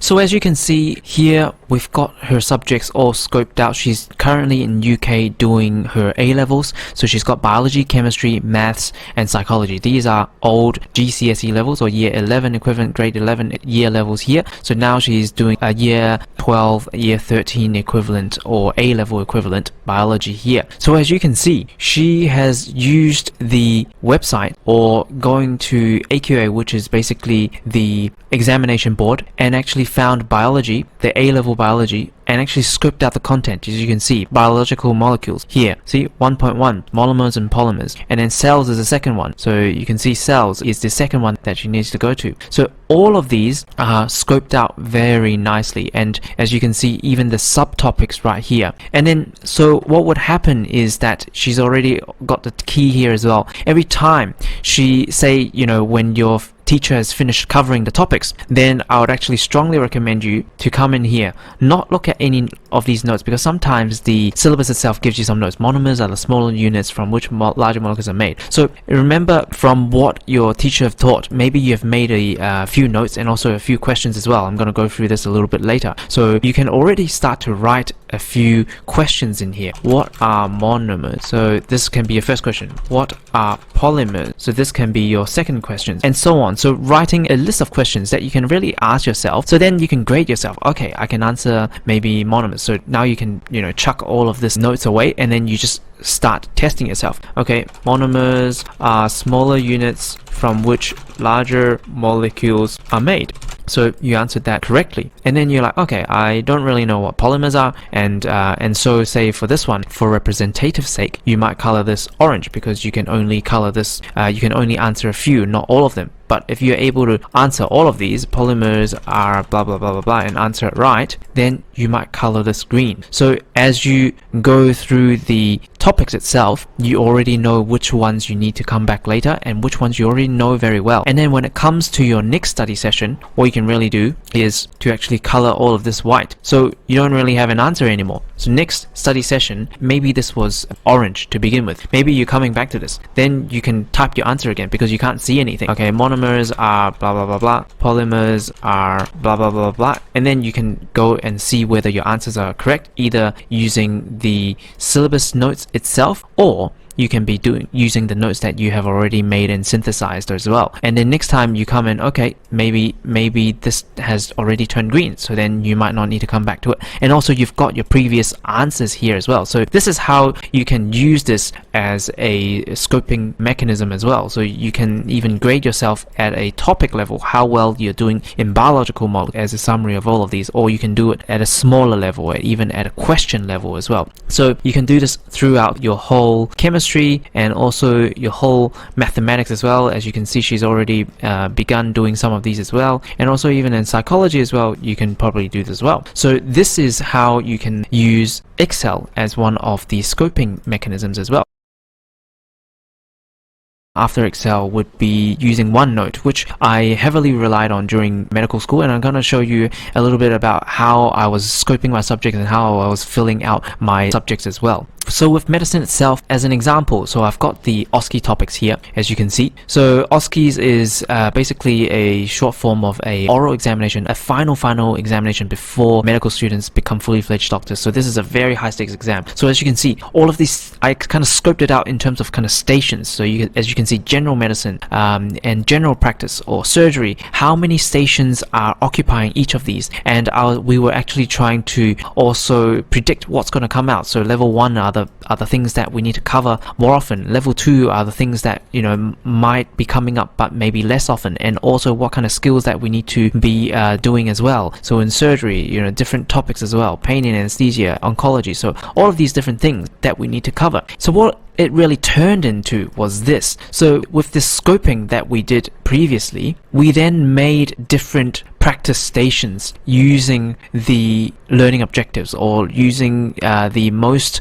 common stations that might come out as an oral examination as well. So we actually made our own stations, which actually greatly helped our active recall and our understanding of the topic, because when we make this station, we were actually testing other students. So then in order to test people, we need to understand the topic very well. So this worked very well in terms of still using, as you can see, we are still using the same concept of active recall and also spaced repetition as we continue to actually repeat these stations again and again and actually testing ourselves in different formats. So as you can see, even in medical school, even in the high stakes exam, it's still the same process, the same effective study methods that we can use. So another example would be the written exam itself. As you can see, there's a ton of notes here in different disciplines. Even in pediatrics itself, we can go by either conditions, different medical conditions by itself, or presentations, because people don't typically present with appendicitis or an inflamed bowel. They come in with tummy pain, right? So that is how another way that we scope our subjects as well, because we were actually in our syllabus, we could be examined by either presentation. That's why we actually scoped our subjects and filled our subjects with rash, for example, also abdominal pain, for example, a child with a fever, for example. So this is another way of subject scoping within medicine as well. And as you can see, psychiatry, the same thing. Within anxiety disorders, we scope the whole thing, and within each of these it would be a similar format, etiology meaning what caused it, and how do we approach our assessment, and what's the criteria of this particular thing. So when we come to study, we actually probably don't look at it, and we just go, what is the cause of acute stress disorder, or what is the management of acute stress disorder, or what is the prognosis of ASD, and we just start testing ourselves, and then we can just refer to the notes up top and go, all right, I've missed out this, and that. This is what I'm going to color, for example, these questions itself, and then you can actually give it a color on the side as well as you go, as you scope the subject and as you test yourself as well. So this is using OneNote. Next example coming from one of the students as well, using another program called Notion. I've been using this pretty much daily right now, managing different things, putting notes and things. So this is a relatively new thing around Block, and you can consider using this as well, and I believe it's free as well. So as you can see, the student itself, so you can see the course curriculum is already linked here. So if you actually click that link, you can see that there is the learning outcomes and so on here. So as you can see, with this particular thing, with this particular electrochemistry, and then down below there will be thermochemistry, so that's the next one. And then the good thing about this is you can create pages, so you can click into this and then it will have different subtopics, and then within each topics you can also do these things called the drop down as well. And then the good thing is that you can put notes underneath these drop downs and you can start testing yourself really, and this way you can be blocking out this, so this becomes a giant flashcard. As you make notes in this can become a giant flashcard. So as you define a redox reaction, as you do all of these things as well, this is how you can make your notes work for you and to do your subject scoping as well. Or if you can also do things like make a background to it, so you know that which of these you already know very well and which of these you actually need to come back. So I don't know if it's not coming back as green, so that should be green as well. So red, orange and green. So then you know which ones you need to come back to until you test yourself on these again and it becomes orange or green. So these are all means to an end, so you can choose to do any one of these, but the important thing is that you do a subject scoping no matter which program you use, because it provides you with a crystal clear plan on what you need to do in the next study session. So then today's tutorial actually ends here, but I always love talking to you about life principles that you can apply not only to your studies but your life as well. So if you want to listen on right now. So today is talking about leveling up your noosphere. Noosphere meaning, nous is the mind from Greek, and then sphere just basically means level. And I want to talk about increasing insight. So for example, for your studies, from not knowing the school or university structure, not knowing the syllabus existed, relying on textbook, you might be in this level 1 insight, in this little sphere and dome here. So you don't see what you don't see. You don't see anything outside here. So now you've increased a couple of levels. Maybe you're level 5 right now after going through so many days. You can watch back down at your previous self and you can't really unsee what you just saw. That is the interesting about insight. And it applies to, for example, sports and athletics as well. The top tennis players out here can predict their opponents for the next shots. They know for example, with this speed and topspin, their opponents can only come back to a few places and they will anticipate it. For example, top chess players, they'll develop even a higher insight. They can predict 10 to 20 moves ahead and foresee each outcome and plan for each play as it turns out. Whereas amateur player like me, I can't even decide on my next move on chess. And it's the same with wealth advice and career advice, which I'll touch on right now. So I've had Killian sending me this email, basically thanking me for my free webinar. The question is about studying in medicine. Basically, he's trying to aim to get in that And then he talks about there's so much things that he hears. People do it for money, to help others, to be recognized or whatever. Then there are others that say that he needs to sacrifice 5 years of his life for internship, residency, and specialization. So this becomes a problem. There are so many things to hear from so many different people. Who do you choose from? That is essentially the message I want to get to you. And this is my reply. Basically, I thank him again. Medicine is a challenging career. The best advice I can give you is to approach different doctors to see whether you truly love this profession. By this I mean reaching out to anyone to see if you can shadow them for a day or even longer if possible. You will see a lot of behind the scenes that will help you make the decision. Before I got into medicine, I had an extreme degree of infatuation, meaning I can't see all the downsides. And only when I started my placements, I see how much of my life I actually sacrifice. There's actually a lot of amazing doctors that don't mind the sacrifice, and they do get their decent pay for doing this job. And I say, yes, you're correct. Some people do it for money, some people do it to help people, some people do it to be recognized. But despite having all of these perks, there's also a lot of other doctors that don't end up liking this profession because now they've sunk in so much time to get to where they are right now. Family responsibilities, dependents, life circumstances, they need to continue to work under these grueling conditions. Again, this is not to put you off medicine, but to give you both perspectives, the good and the bad. And I urge himself to actually see both the good and bad of this profession before he embarks on this challenging but rewarding career. You need to expose yourself as much as possible to this profession. Best way to shadow and then next to interview, so you can see the actual journey and the life that you will be living in the future. Don't be afraid to reach out and ask them. They're just another human being, and you'll be surprised how many would actually love to help you. If you have both the positives and negatives that have weighed up and you still want to do it, then you've made a very informed choice for your future. Now that is a whole new level of insight that I can give him because I have been through the whole career myself. But if Killian actually went to a career advisor like I did in high school, they just told me, your grade sucks, it's going to be bad for you, you're not smart enough, you shouldn't do it. If I stopped right there, I would not be able to achieve the dream of my life right now. The question I really want to ask is, how accurate is this career advisor's advice? Have they been through the training? Do they actually know what it's going to be like? Do they actually know what it's like working a day shift from 7:30 to 5:30 and then going on night shift from 10 p.m. to 8 a.m. the next day? Do they know the culture within medicine, the hierarchical nature of medicine? Do they genuinely know the challenges and reward of the medical career? Or do you think an actual practicing doctor that have been through all of this, or practically it's their life, would they be able to advise you better? And even better, if you ask different doctors, they'll have different perspectives when they're in different specialties as well. My question to you is, who would have a higher level of insight? And I'm going to leave you with a quote yet again. Learn to develop insight in every area of your life. Right now, there are certain aspects in this area of life that you don't see. This is why they're called blind spots. You need to constantly think how you can perceive the bigger picture and get closer to the truth and the big picture. You need to constantly think who has been to where you want to be in that area of your life and approach them for advice. Ask them, what am I missing in my perspective? Once you have seen your blind spot, you cannot unsee them ever again. Once that happens, you've developed another level of insight. You've increased the level of your mind. You're now playing at another level. And I'm going to repeat this once more. Learn to develop insight in every area of your life. Right now, there are certain aspects in this area of your life that you don't see. This is why they're called blind spots. You need to constantly think how you can perceive the bigger picture and get closer to the truth and the big picture. You need to constantly think who has been to where you want to be in that area of your life and approach them for advice. Ask them, what am I missing in my perspective? Once you've seen your blind spots, you cannot unsee them ever again. Once that happens, you've developed another level of insight. You've increased the level of your mind. You're now playing at another level. And now the most important part is to take action, complete the tasks and quiz below so you can incorporate everything we've learned to your own study routines and life right now. Hope this has been helpful for you and look forward to seeing you tomorrow at the same time.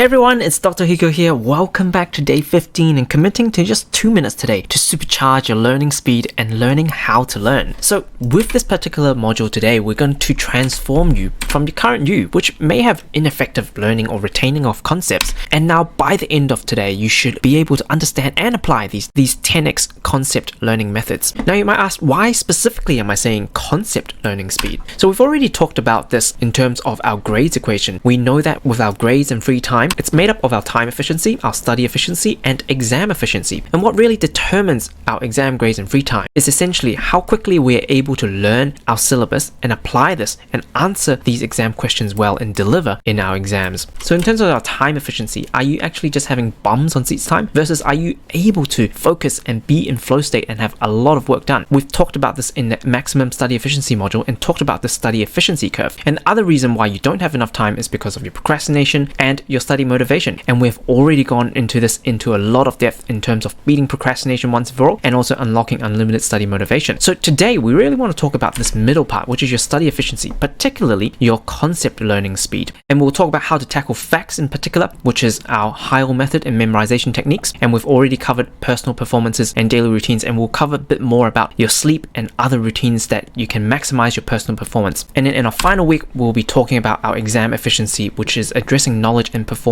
right here. So that's a quick recap, basically down to the science, every single component that we can work on and improve our efficiency. So today we're going to talk about this concept learning speed and essentially how to hack your memory to remember more for longer. And to understand that, you really have to understand how your memory works. We have already alluded to this diagram before. If you remember the first couple of days, we talked about your unfair advantages. And this is going into a little bit more depth, but still a oversimplification of how memory actually works. But nonetheless, this is already really powerful because a lot of my medical school friends don't even understand this themselves. So this is how you can hack your memory. So to understand, we have a lot of information coming in from our environment, which is essentially represented by a bunch and pile of all of this paper. So this includes all of our senses, everything we see, hear, touch, and say, and all the information that your teacher or lecturer is trying to bombard you with, all the textbook references, basically every single bit of information we have received into our brain from this world. And then it comes to our brain, which is our first gatekeeper. It's impossible to process all of this information and memorize everything, so our working memory acts as a temporarily binder to bind relevant pieces of information together to try and make it easier for us to store it into our long-term memory. And at any given point, we have about 4 to 7 slots of working memory depending on what research you read. And we try to organize from this unlimited piece of information what's important to us and what can we relate to that we understand already in a process what we call chunking. So I want to do a quick demonstration right now.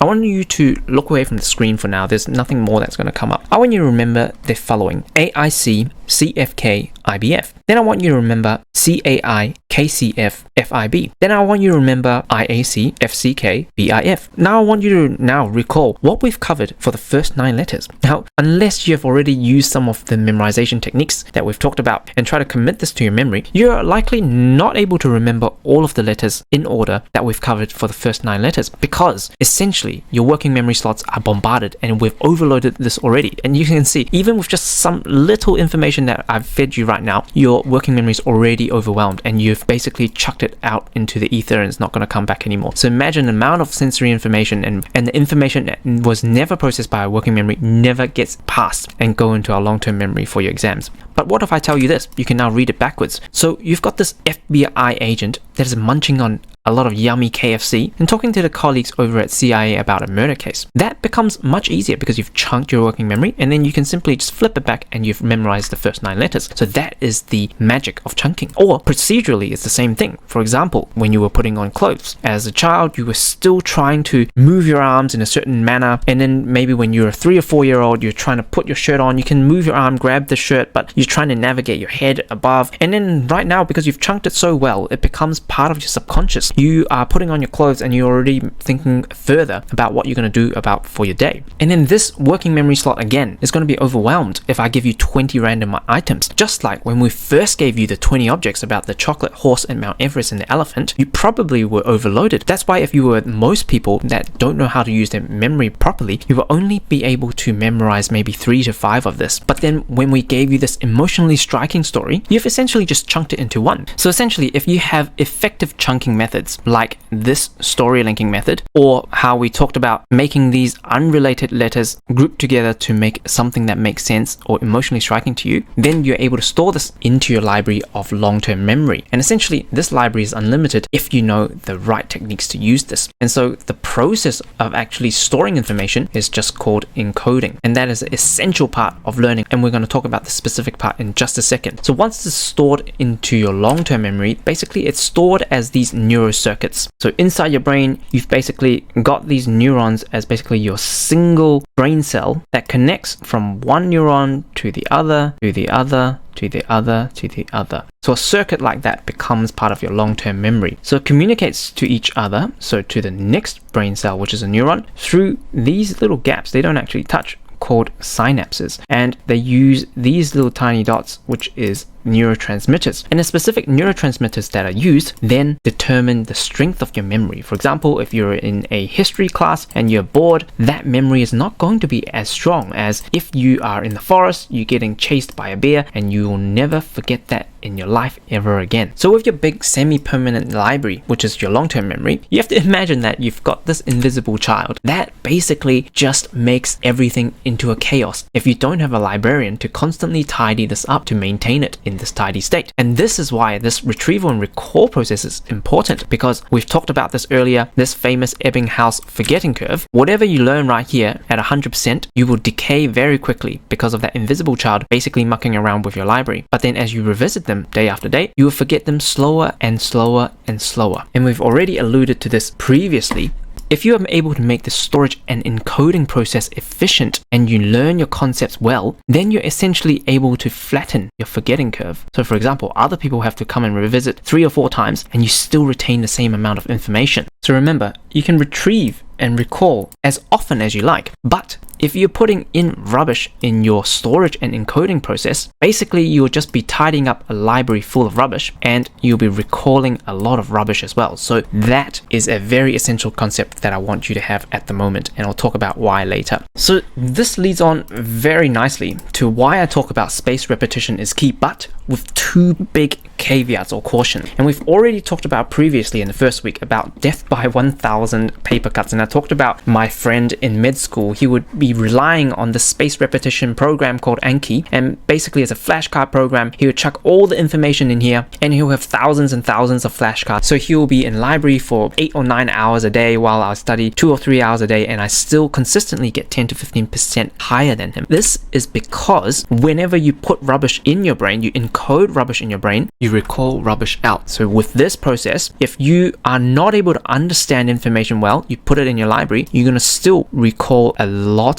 of rubbish that's coming out, and basically represented by this. Rubbish encoding into your long-term memory gives you rubbish recall and rubbish results. So that's why even a lot of YouTubers say, okay, yes, active recall and spaced repetition is very important. Again, that is with a caveat, because if you don't understand that information, you can remember 100% of it, but it's still going to come out as rubbish in your exam paper. So that's why I say understanding and memorizing is not enough, because according to Bloom's taxonomy, understanding and remembering is still a very low order of learning and retention. But if you are able to apply these higher levels, applying, analyzing, evaluating, creating, and we're going to go through each of these and how you can do this, you're going to have a higher order of learning and retention, basically hacking your storage and encoding process so you're able to remember more information for longer and you're going to forget it much less. Basically, again, flattening this forgetting curve. And we've already talked about this illusion of competence, that your mind always thinks it knows it all. We've talked about this $10 note experiment if you did it properly. If you haven't, make sure to do this right now. Your $10 note or the smallest bill in your country, where's the 10? How many 10s are there?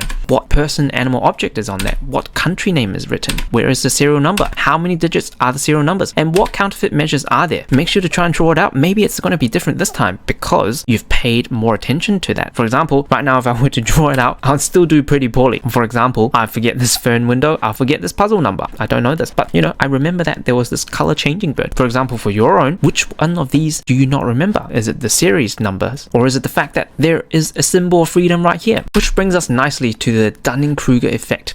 Having confidence in one end right here, and then having knowledge in the field on one end here. So for example, for our own investing journey, when I first read this life-changing book for myself, which is Rich Dad, Poor Dad, I had this immense confidence, even though I have just only a tiny bit of knowledge in the field. And I thought investing was easy, I've cracked the code and all of that. It's not until we invested, when we got to maybe $1 million net worth plus, my confidence actually went down, although my knowledge went up, because I was like, okay, there's actually a lot to this. And then when we actually grew it more and more to a 5 million plus portfolio, there was so much that I didn't understand. Although I know a lot more compared to when I first started, I was like, okay, there's actually so much that I don't understand. And so not only until now, growing the portfolio much beyond 10 million plus, that is probably just starting to make sense. A lot of the information is tying together and we can make a lot of informed choices and we have better insight. And only now I can tell you, okay, yes, trust me, it's complicated. So it's the same with kind of studying right now, going through 10 years of studying and a lot of research. Then I can break it down into these simple 28 days and try to implement it into your own routine as well.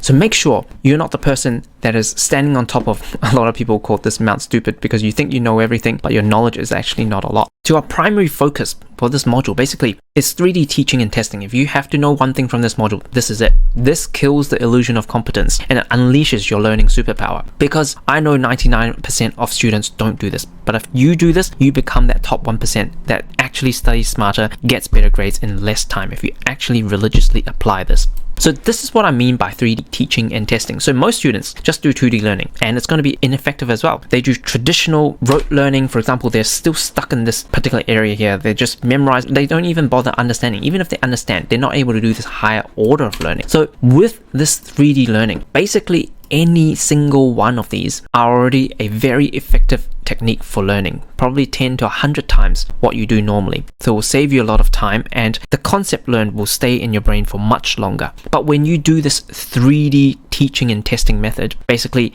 coming from different areas, you're able to explain it simply using the 5-10-15 rule from this angle, and then you're able to use a simple analogy using the second part here, and then also relating to a concept that you already know. Even better, you're able to draw a mind map and relate it to relevant concepts within the same field and also other concepts you know. If you are able to do at least 3 of these, you will be able to apply the information and remember this information for so much longer. And that is exactly what I did in med school, how I saved so much time. And big caveat is, of course, you're not able to refer to any material at all, and it has to come from scratch from your brain. From a blank sheet of paper, blank Word document, draw that mind map and also explain that simply using the 5-10-15 rule. That is essentially what we're trying to get you to, that higher order learning, so you get higher order of retention as well. And we're going to go into specific examples in the next module tomorrow. So in summary, there's only just 2 things to do to boost your learning speed and unleash your learning superpower. We've got that storage component, remember, from your working memory to the long-term memory library. We need to do this process of 3D reading and teaching. We'll cover more tomorrow, including the 5-10-15 rule and other rules that we've used, including the analogies, including relating to concepts, and also using mind maps. This is all using these higher order of learning and basically your unfair advantage. And then we talk about this retrieval process. Once you're able to do this higher order of learning, then you'll be able to use your time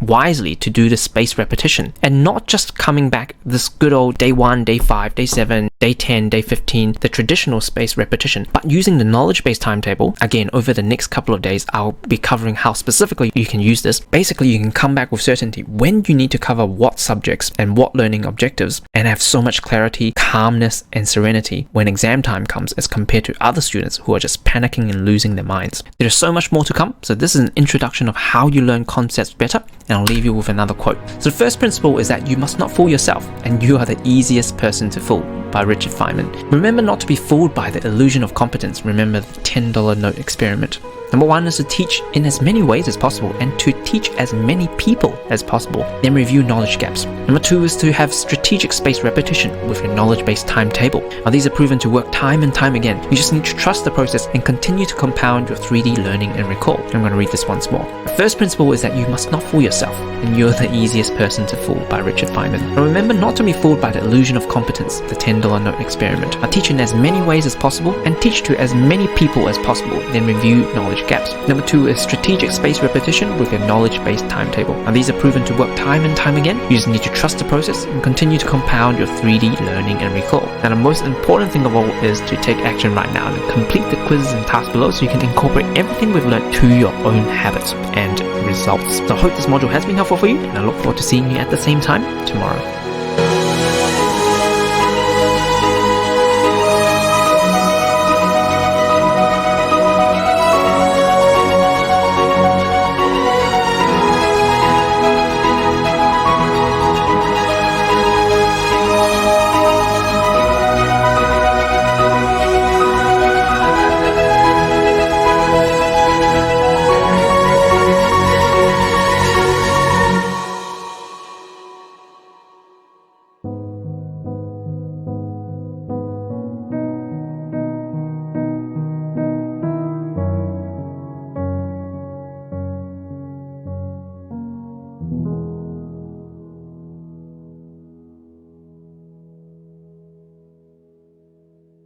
Hey everyone, it's Dr. Hugo here. Welcome to day 16, which is applying your learning superpower. I'm super excited for you to just commit 2 minutes to learn about your learning superpower today. Before we dive into today's content, I wish to do another habit check-in that we do every couple of days to help you build that 2-minute habit that we're going to have every single day, because I strongly believe with this amount of personal development and improvement, not just in your study systems, but also your mindset and methods towards your life in general, once you're able to build it onto 2 minutes, then you can scale it up to 5 minutes, 10 minutes, or even 30 minutes at a later stage. Once you compound all of this over time, you're going to gain so much unfair advantage compared to other students. And today, we're going to talk about the habit building focus is essentially designing your environment for success. And James Clear, the author of Atomic Habits, says, one of the simplest ways to do this is to make the cues that trigger your prompts and your habits as obvious and as visible as possible. For example, if you want to remember to go for a run every morning, lay out your workout clothes and shoes the night before. Now, if you want to practice your Spanish, lay out your flashcards on the kitchen table so you can flip through them as you eat. Now, for your studies, if you want to get A+ and more free time, make sure you set your daily alarm and multiple copies of your 28-day habit tracker, I'll leave a link below, around your room and your house so it makes it really obvious and visible. The more you're able to not rely on your willpower and actually use these visual cues as your triggers for you to study regularly and also work on a more efficient study system, the more likely you're actually going to go through these modules and pick up all the gems and gold nuggets and improve your own study habits. So this can compound over time, not just for your studies, but your own life as well. So hope this has been helpful. Let's dive right into today's content. So yesterday we already talked about the only 2 things to do, which is regarding your learning speed, which is your storage, storing from your working memory to your long-term memory, involves our 3D reading and teaching. I'm going to expand much more today because all of this is applying this higher order of learning, because remembering and understanding is a very low order in terms of your memory and retention. Then we've got the retrieval part, making sure that your long-term memory library isn't affected by that invisible child that pulls out all your books and make a mess out of your library. So using the space repetition knowledge-based timetable, we're keeping that invisible child in check and also efficiently as well, not just spending excessive time doing space repetition as well. So you've got effective encoding and storage, and then you've got effective retrieval, which is your superpower to save time and also learn much more than other students. So then the first thing we talk about in terms of your 3D reading and testing is your mind maps. This is a really effective way of doing this. So the first question to you is, do you remember the grades equation that we've already talked about many times throughout this course? Now, take 1 minute to write out what it is. Something times something times something equals grades. So you can pause this and come back when you're ready.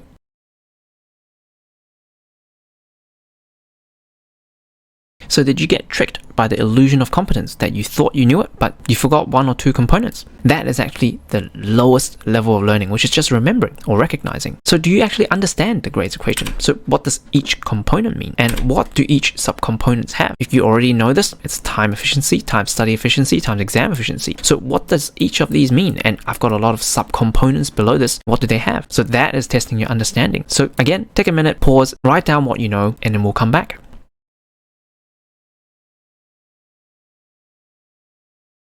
You get fooled by the next level of illusion of competence. Just remember how many things that you thought you knew in the past, but you actually don't truly understand that. That becomes a bit trippy. And then next is the next level. Are you able to apply the grades equation? So how does this relate to your syllabus and exam questions? What if you procrastinate? Where does this fit in? What about the HILE method? Where does it fit in within all of this? Are you able to apply this? Again, take a second to think about this.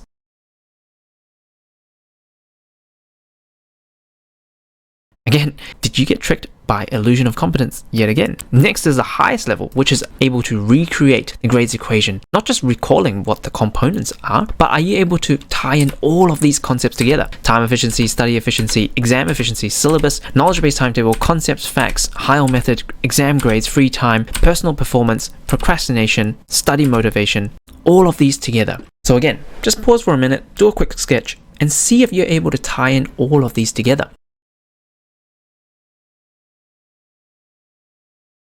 This really is the ultimate test, whether you are tricked by the illusion of competence over and over and over again. But this basically identifies if you're not able to draw everything from scratch and explain everything from your mind, that knowledge is not truly yours. And we have seen this diagram over and over and over again. And I'd be curious, also tell me in the survey, are you able to recreate this from scratch? There's no need to cheat or anything. I'm just curious to know. And are you able to fit in all of these modules that we've talked about under each of these? Are you able to have all these arrows right and all of these subcomponents right, until you can actually switch off the screen and actually recreate all of this and have all this relational strategies going on? This knowledge is not truly yours. And it's the same when it comes to learning your exam material and anything in life that you wish to improve on. So the takeaway point is really try to continue to create and evaluate at this top level, because once you apply these top levels of creating, evaluating, you immediately are able to remember and understand and also apply these concepts well. Mind maps is a really good way to create and evaluate, and you can also Google and YouTube for much more mind map examples when it comes to your own specific concepts that you're learning for your subjects. There will be people who have already created these mind maps, and you can always go to other people to see how they have organized information and see if you agree on them. That is again another way to analyze and have these higher order of learning. So instead of typing out pages of words as notes,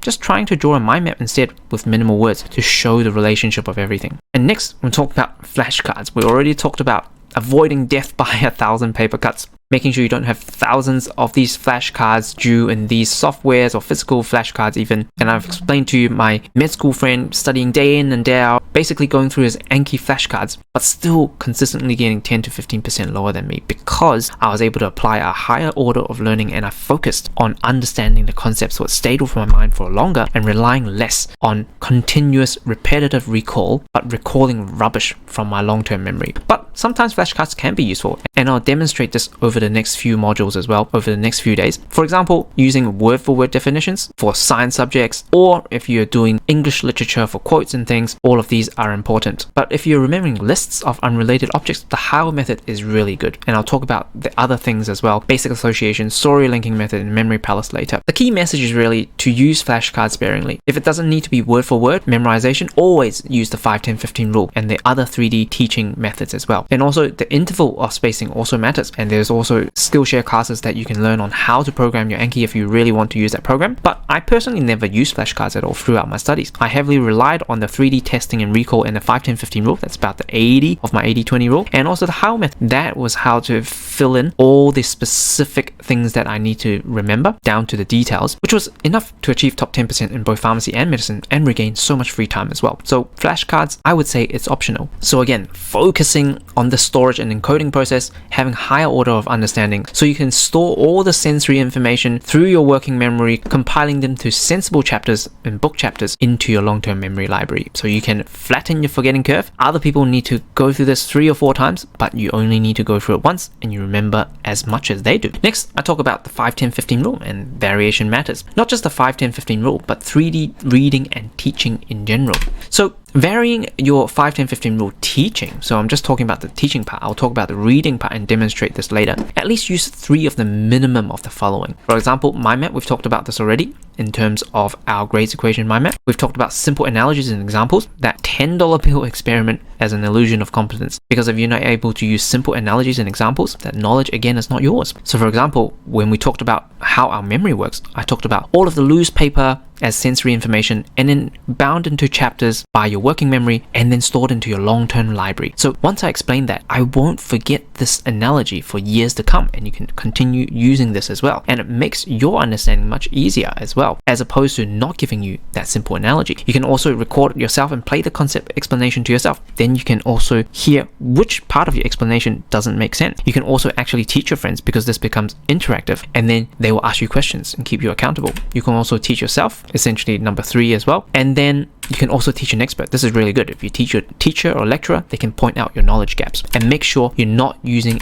any reference material when you do all of that. That is truly from your own brain. Draw out a blank piece of paper and write down what you understand, or explain from scratch from your brain without any reference material. That knowledge, once you're able to explain it like that, is truly yours and no one can take it away from you. Then number 4 is writing notes. Never ever copy word for word. So whenever you take notes, write it in your own words. Try to sketch a brief mind map with minimal words to find relations. Try to relate to an analogy or other concept. So you can see a recurring theme here. Even taking notes, the same thing. Computer and handwriting doesn't matter as long as you do the above, and never ever copy or type word for word, because that's just a waste of time.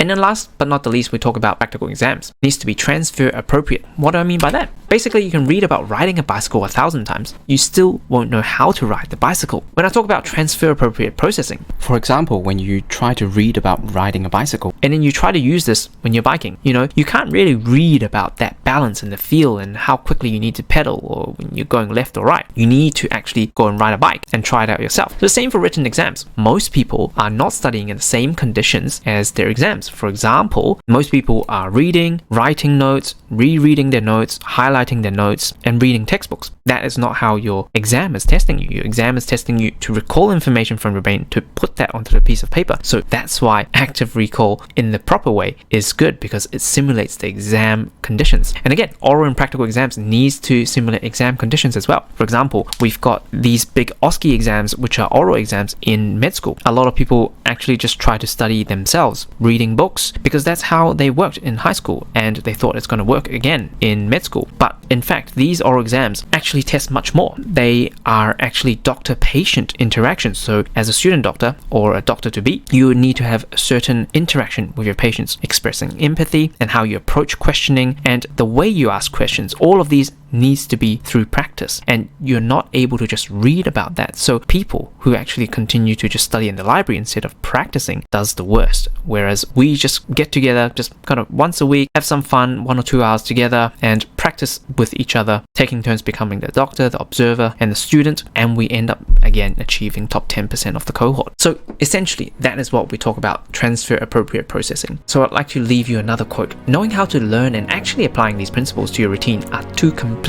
different things. Make sure you don't get fooled by your brain from the illusion of competence. And remember that $10 experiment. To gain an unfair advantage on remembering concepts for longer, so learning more in less time, number 1 is to explain from scratch or write on a piece of blank paper as if you're teaching to a 5 or 10 or 15-year-old. And then number 2, applying the 3D learning and testing principle. Now, knowing how to learn and actually applying these principles to your routine are two completely different things. Make sure you don't get fooled by your brain from the illusion of competence. And remember the $10 experiment. To gain an unfair advantage on remembering concepts for longer, learning more in less time, number 1 is to explain from scratch or write on a piece of blank paper as if you're teaching a 5, 10 or 15-year-old. Number 2 is applying the 3D learning and testing principle to your success. And the most important part right now is to take action now, complete the quiz and task below to incorporate everything we've learned today to your own routines so you can achieve success yourself. So I hope this module has been helpful for you, and I look forward to seeing you at the same time tomorrow.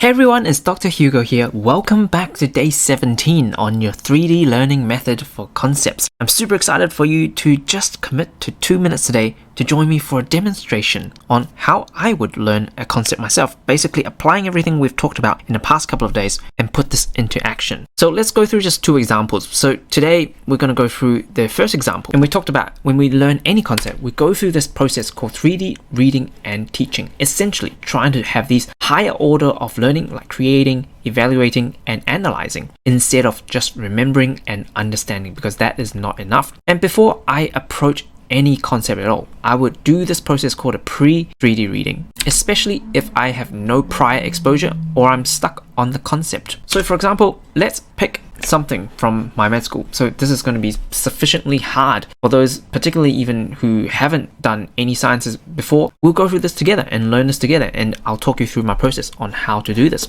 So let's pick a particular topic from my medical school notes. For example, we've got a couple of topics, maybe psychiatry, and then we've got a bunch of disorders, and okay, let's talk about depression. So you see there's a bunch of notes that we have to memorize, and before I even commit all of this to memory, I want to know what this is. And before I even look at notes or even attending the lecture, I'll be applying again what we called the pre-3D reading, meaning I'll just be asking Google for a bit of help. So for example, I'll be typing in depression psychiatry, and then basically I'll be at least clicking with the top couple of websites and see what they have to talk about it. Okay, this is a website basically for people with depression. Okay, I'm not going to learn too much from this page. This one from the Psychiatric Association, what is it? So basically I'm not going to read too much into it, but I'll try to organize information. What's the important points they're talking about? They've got a bunch of symptoms, a list of symptoms. It all seems very sad. There's some stats, how much they affect people. It's different from sadness or grief, basically reading their headings. So you've got the risk factors, something to do with genetics, personality, and then a bunch of information about how it's treated. So you've got medications, you've got a talk therapy, and you've got electricity therapy, basically, and then things about how to do self-help and coping, and then other related conditions. And then next, again, talks about some other conditions, talking about the difference between grief and depression, essentially, what it's caused by, again, signs and symptoms. It's like a very similar list again, other related disorders. So there's already a bit of overlap already. And then next, I'll look at a bit of the images. Again, some of these about the treatments, we've seen a lot of this already. That seems like talking about the chemistry inside the brain, how that is affected. Okay, there are already some mnemonics popping up, helping you to memorize the symptoms. That might be good to come back. So that is kind of the process. And then obviously, we'll also be going through the lecture material that we're about to go through. Skim some of the suggested readings. Basically, when you do this enough, you know what kind of topics and what's important when you read around this topic, because every single topic is different. So just after even reading that material briefly, I'll already be trying to teach myself. Drawing a mind map, for example. What do I know about this topic already? For example, if I haven't learned this already, I'd already be trying to draw a mind map. So, for example, I know that psychiatry in general, we've got a couple of main big topics. Under anxiety, you've got some anxiety disorders, you've got some mood disorders. That is when your mood goes down a lot, that's depression, or goes up a lot and both ways, which is bipolar. And then we've also got substance related, so the illicit drugs, meth and the rest, that's causing problems. And then we've also got psychotic disorders, meaning people seeing and hearing things they shouldn't. And then we've also got the personality disorder, the borderline personalities, and the antisocial people that causes a lot of violence. So that's all the umbrella terms. So when I think about this, okay, I know psychiatry is these big umbrellas, and with depression, I know we're talking about here, or what they call major depressive disorder. And then so far, we've talked about many things already. For example, signs and symptoms.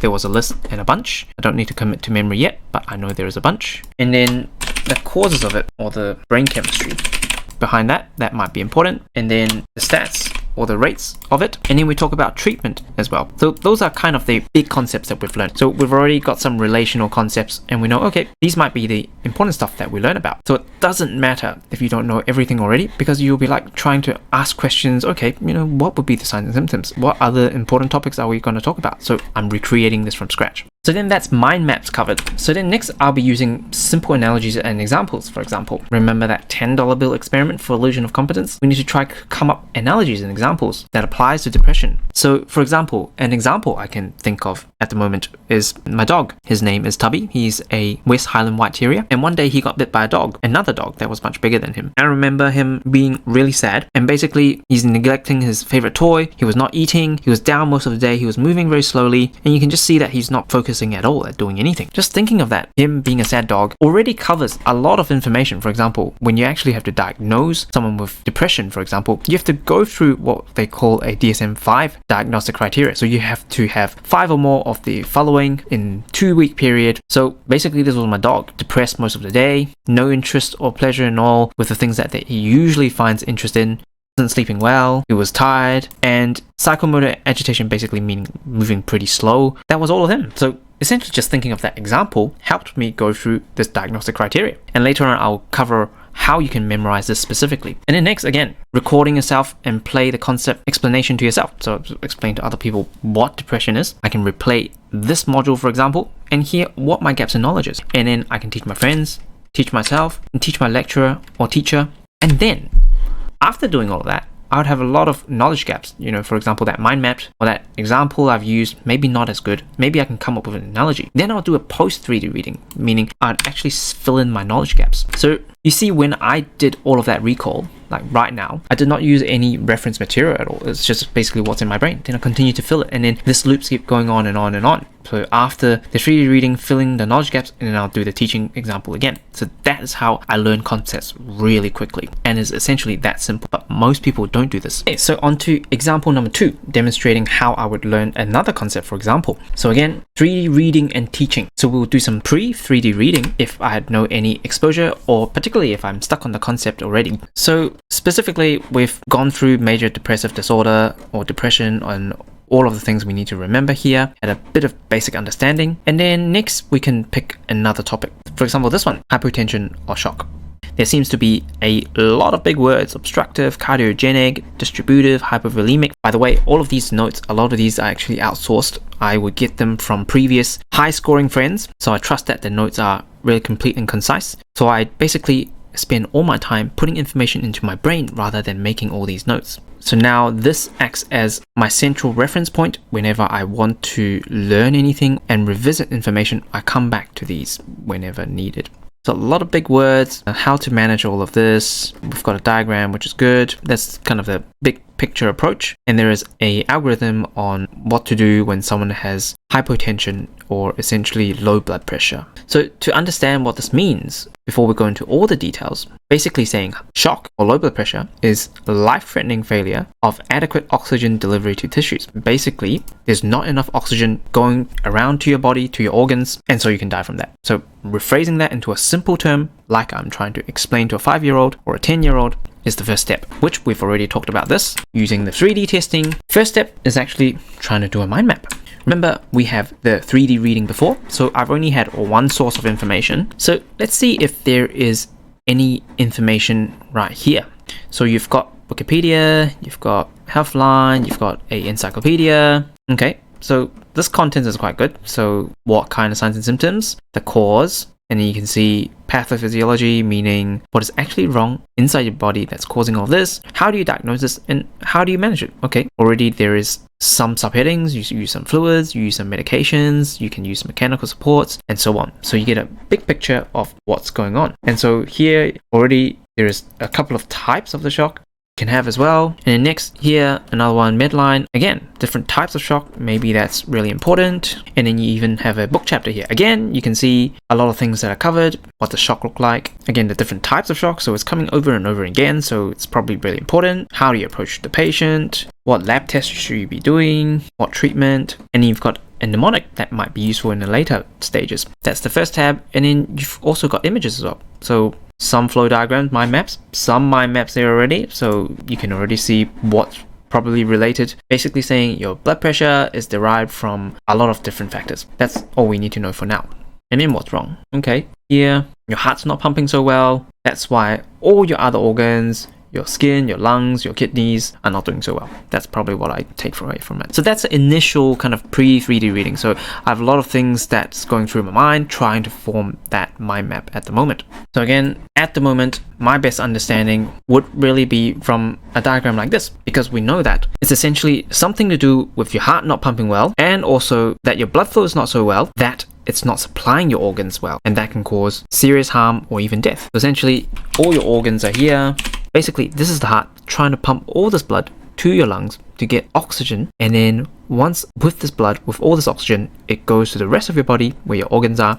And then basically shock is when your organs are not having enough oxygen for whatever reason. So when you look at it, there are many things that can go wrong. For example, if your heart is not pumping well, then nothing's going to come to your organs. And then next would be, for example, if you got problems pumping to your lungs and you're not able to put oxygen into your blood, then all the blood that's going to your organs are not going to have sufficient oxygen. And then the next would be, and then if for any reason some of these blood vessels, they're not delivering your blood to your organs well, then your organs like your kidney or your brain, they will be affected yet again. And then the last thing would be, if for any reason there is not enough blood in your system, then there is nothing to be delivered to your organs. So this is kind of the classification or things that are running through my mind at the moment. And so that would be my mind map for now. And then next, using simple analogies and examples. So for this, if you can't remember anything, you can always rely on trusty Google, shock medical analogy. So for example, something like this. All right, that's great. Analogy. So you've got cardiogenic shock. So when I say the heart's not pumping well, the gas pump's not working. Hypovolemic, meaning not enough volume in your blood, not enough gas. So some of these analogies might work well, some of these might not. And you can always come up with your own as well. So that is the simple analogies and examples that you can use. Again, you can record yourself, play the concept to yourself, teach your friends, teach yourself, teach an expert so they can point out your mistakes. And then once you have all this, read around the topic again. This is how you can go on the supercharged route so you can learn the concept really quickly using this higher order of learnings. So again, no reference material allowed during this process unless you're doing the post 3D reading to fill in knowledge gaps. Once you do the teaching, no reference material is allowed. So hopefully that example was helpful and gives you a little bit of insight as in how I usually learn. And I can give you more examples when time allows. I can post it in the community as well. Simply just request whatever concept you wish to learn and I will try to demonstrate how I would learn it as well. Essentially going through that same checklist that I do 3D learning and then basically doing 3D teaching. And then there's a few frequently asked questions regarding learning. So I get this a lot of time. What do I do if I struggle with learning difficult concepts? And then I say to them, difficult is good because confusion is good. It means that you're on the verge of a breakthrough. When you have a lot of things going on in your brain and when you stress your brain out and your brain's focused, this is what we call cognitive load. How much you are loading your brain up. If you have too low, meaning the particular subject is not challenging to you, your performance will be low as well because you're just probably half asleep because it's so boring. But then when it's too high, if you load your brain too much, it's going to be a problem. I can give you 1,000 pages of research about learning how to learn and then you just shut off right away because it's too hard. That's why it's broken down step-by-step processes throughout these 28 days to try and reduce the cognitive load to this optimal zone called the Goldilocks zone. Essentially, at a right load, you would be learning a lot, you'll be focused and you'll be engaged. Sometimes you'll be confused, but once you work through that confusion, you learn a lot. So essentially, when you struggle with concepts, make sure you don't give up right away. You make sure you pinpoint exactly what you don't understand because that will bring your cognitive load down and go, I can break this down. For example, a very difficult concept, I am not going to learn it whatsoever ever again in my life. I'm not going to comprehend it too. All right, I'll write down what I understand. And it turns out it's 5 specific points that I don't understand. So I can go and look those 5 things up. So your cognitive load reduced and now you are now engaged. I only need to look through these 5 things and then I understand this concept, which is great. So that pinpointing what you don't know is the Feynman technique. And then next is explaining whatever you understand now to someone who knows the topic. And then they will correct you and give you whatever knowledge gaps you have right now. Rather than just going up and go, hey, I don't understand this. Better to explain, okay, I understand A, B, and C, but I don't understand D, E, and F. And then they can exactly correct you right there and then. Also ask them for simple examples and analogies because that might just make you click. And then the third one is the most underrated one, the Jin mentality, meaning Google it now. I demonstrated that earlier. It gives you a lot of tips and tricks. The first 3 blogs and websites, the first couple of pages of images and diagrams and mind maps that pops up, and then the first 3 videos either on YouTube or on the videos tab on Google. All of these give you a wealth of knowledge.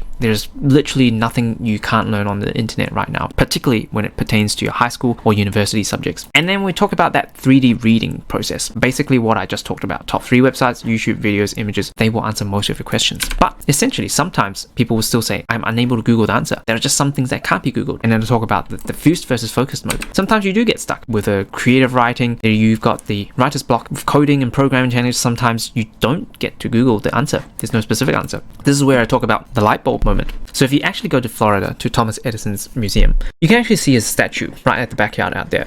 See that he actually holds a steel ball, and that's for a reason. The reason why he's got so many inventions and created so many great things, he attributes a lot to this particular steel ball we call the light bulb moment. And I'll talk a little bit about this later. And the same as the Archimedes principle. If you have ever done any physics before, that's where it came from. He was in a relaxed state, he was taking a bath, water overflowed, and then basically this Archimedes principle arose. For example, this heavy object goes into water, displays some water. You know how when you go into the swimming pool, you feel a little bit lighter, or you put anything in the swimming pool, it feels lighter because there's a force that comes up, and how much water and the weight of that water you displace is essentially the weight that pushes that object up. And all of these two really good examples comes down to this theory called the diffused versus focused mode, from a really good learning how to learn module from Coursera as well.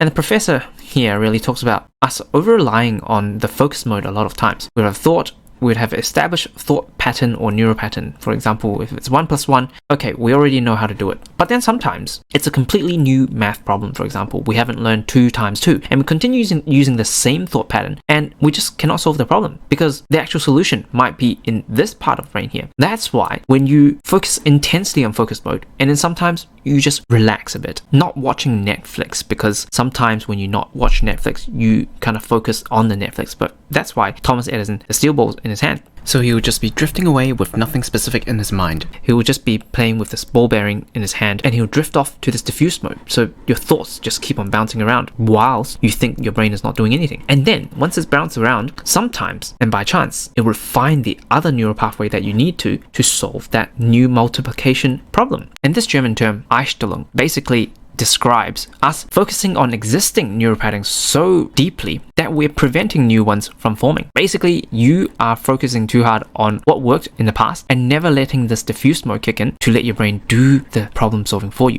Whenever you get stuck or can't Google the answer, make sure you check with someone who likely knows the solution and can guide you. For example, your teachers, lecturers, experts, they likely have the solution and they can guide you. And once you do that, you can also engage intensely in focus mode. So basically actively working on the problem, searching Google, YouTube for the answer, and working really hard at it and thinking that you really need to solve this. If you still can't find the answer, take a break and do something you enjoy without engaging in your brain. So your diffuse mode will kick in. So for example, it's like showering or cruising in the car without music and not watching Netflix. So these would help you have those shower thought moments or light bulb moments. I can't describe how many times I've come up with shower thoughts that has come into these modules, and it's contributed greatly to these great modules. And then next, I have a lot of students asking me, how do I retain information for longer? And remember, the two only things that to do in terms of your learning speed and memorization is with your storage. Make sure that it's a effective process, engaging in a higher order of learning with 3D reading and teaching, and that loops go on and on and on and on. And then also the retrieval that we will talk about spaced repetition and this strategic spaced repetition using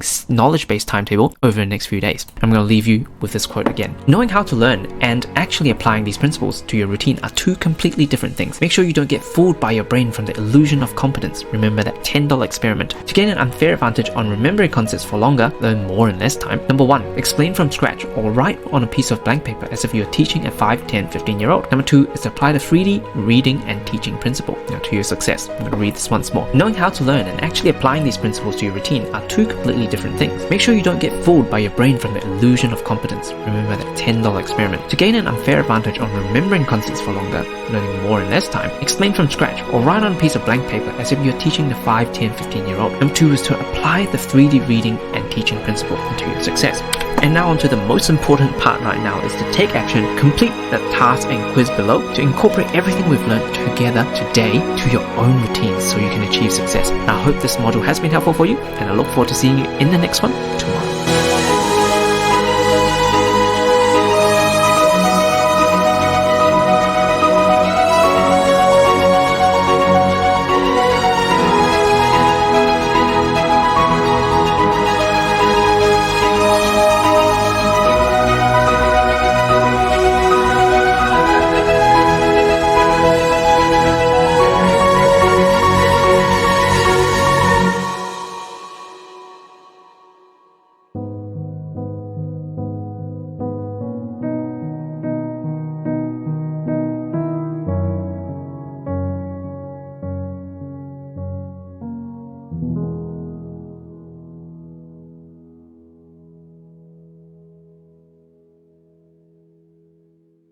Hey everyone, it's Dr. Hugo here. Welcome to day 18, the HILE memory method for facts. Again, a demonstration as well. And I'm super excited for you to commit yet another 2 minutes for today to learn about a memorization method that may change your life. And particularly with yesterday, we've gone through a lot of concepts together. And you can see that when I learn concepts, I try to learn the big picture and I don't tend to dwell down into all the specifics unless I need to. And so this is where I have my 80-20 rule. I focus on all the concepts because there's so many things to remember. You just can't shove every single detail in your brain, particularly in medicine where there's so much things. So here I would demonstrate how I actually fit some of these specifics, because I know in a lot of topics there will be a lot of specifics. So for example, here, if you want to diagnose someone with depression that we talked about, there's a bunch of diagnostic criteria we need to fulfill. It needs to fulfill exactly this. So it needs to be 5 or more of the following. So there's 9, so 5 of 9 in 2-week period. So this is some specific you need to remember. And then there's a bunch of symptoms like depressed mood and no interest or pleasure, blah blah blah. So it all kind of makes sense. When someone's sad, they might not sleep well, they will have loss of energy, but you might not remember specifically all of these. So that's why I want to introduce you to the HILE method to help with that. Remember the method that we used to remember those 20 objects. It's essentially the same.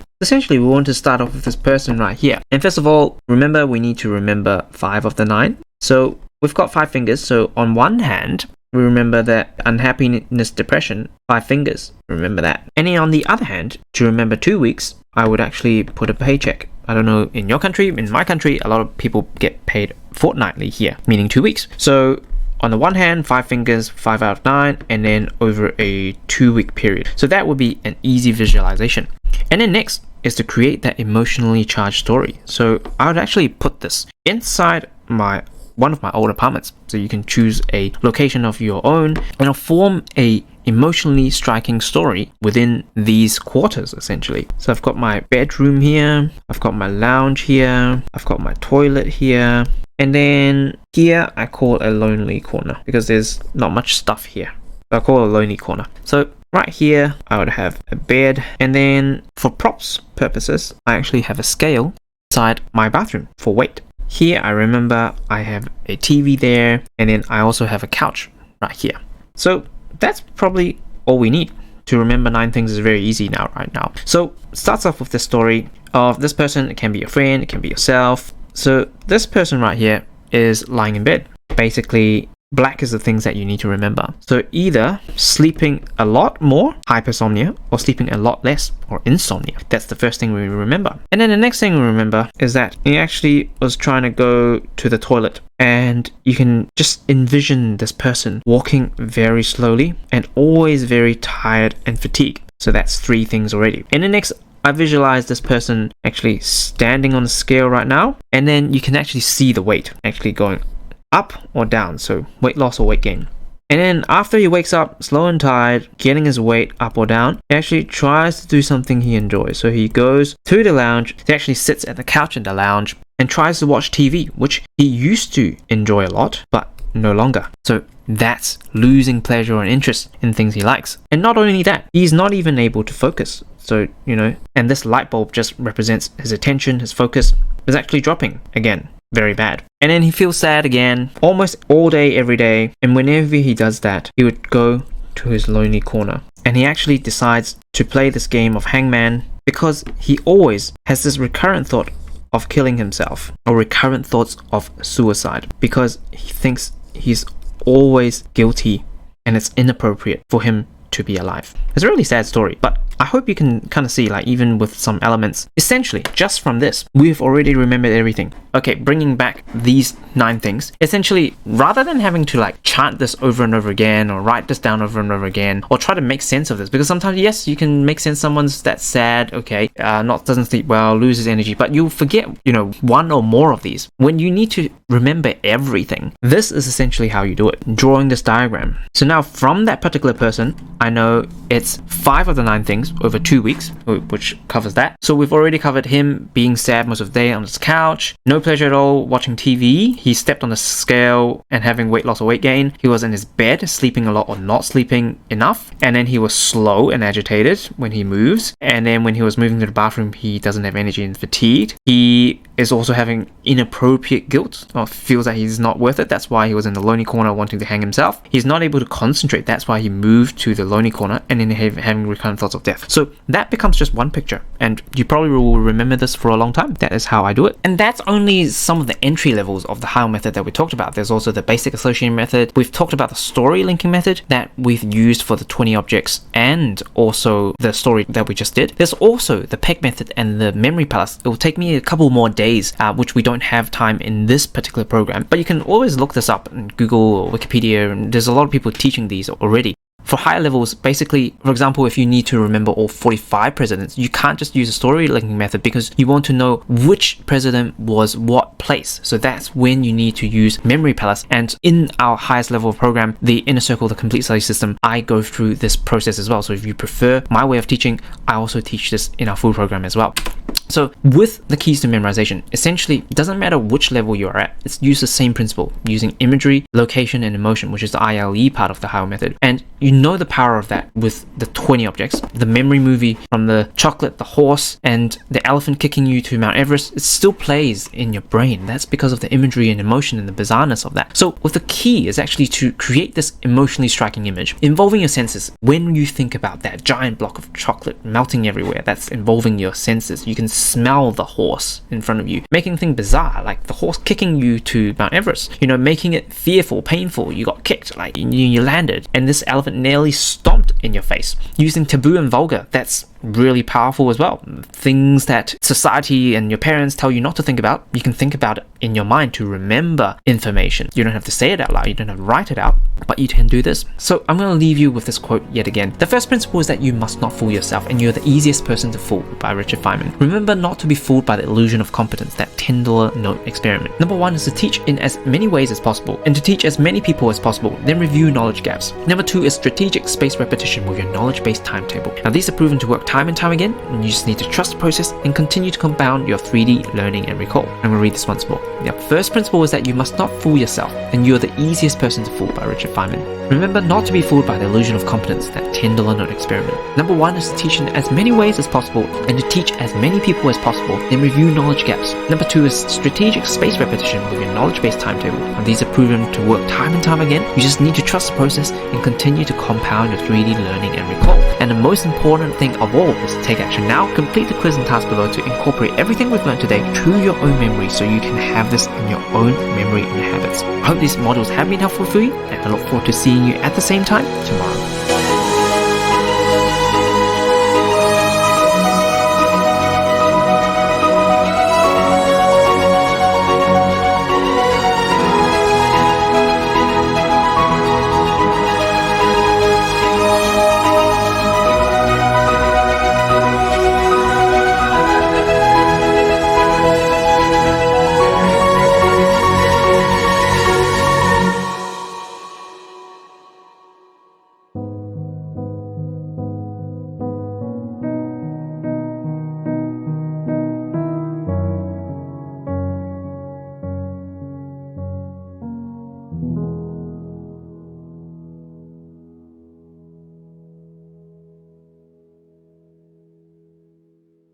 Hey everyone, it's Dr. Hugo here. Welcome to day 19 on your efficient daily routine, a step-by-step guide. I'm super excited that you're committed yet again. Just 2 minutes to build more efficient habits and study efficiency. So today, we're going to talk about your efficient daily routine. But before that, we're going to talk a little bit about your battles and tackling different beasts, and what the Rome Colosseum has to do with your studies at all. When you actually look up Rome Colosseum on Wikipedia, and you look up what they actually used to do with the Colosseum, was that people were actually in there, well, for entertainment sakes, seeing these warriors down here battle a variety of wild beasts. So you are this warrior right now. You'll be battling rhinoceros, hippos, elephants, giraffes, and so on. And we need the right tactic for the right beast. And the different beasts we're talking about is the different subjects and the different papers or units that you're taking in school or university. So first, you really need to understand the difference between the subjects that you're actually taking, because there is a very different approach to these objectives versus subjective subjects. And what I mean by objective subjects is that when you look at the marking key, you can see, okay, this is ASA level. It looks like a biology type marking scheme. So you can see that it's specific 18.72 and you get marks from it. So these are very specific keywords you need to put down, and it gives you 4 marks max. Essentially, you can give it to a 5-year-old or 10-year-old and it will just match. Okay, have you written this answer down? Yes, then you'll get the mark. That's really objective. And then what I mean by subjective is that it's got a really vague marking scheme. For example, this one, I think it's for English. It just says, okay, evidence of very good ability, evidence of good understanding. It's really hard to quantify this. You can give this to 5 different lecturers or 5 different teachers, 5 different markers. They'll give you 5 different grades. So let's firstly talk about the objective subjects and the range within the objective subject. So you can range from very concept and facts heavy to practical heavy and anywhere in between. So if you've got your biology here and then the math on the other side, physics, it requires you to be very practical and solve specific problems. And then we're coming to accounting, chemistry, economics, all of these having more and more theory and concepts and facts you need to remember. So with the concept heavy part right here,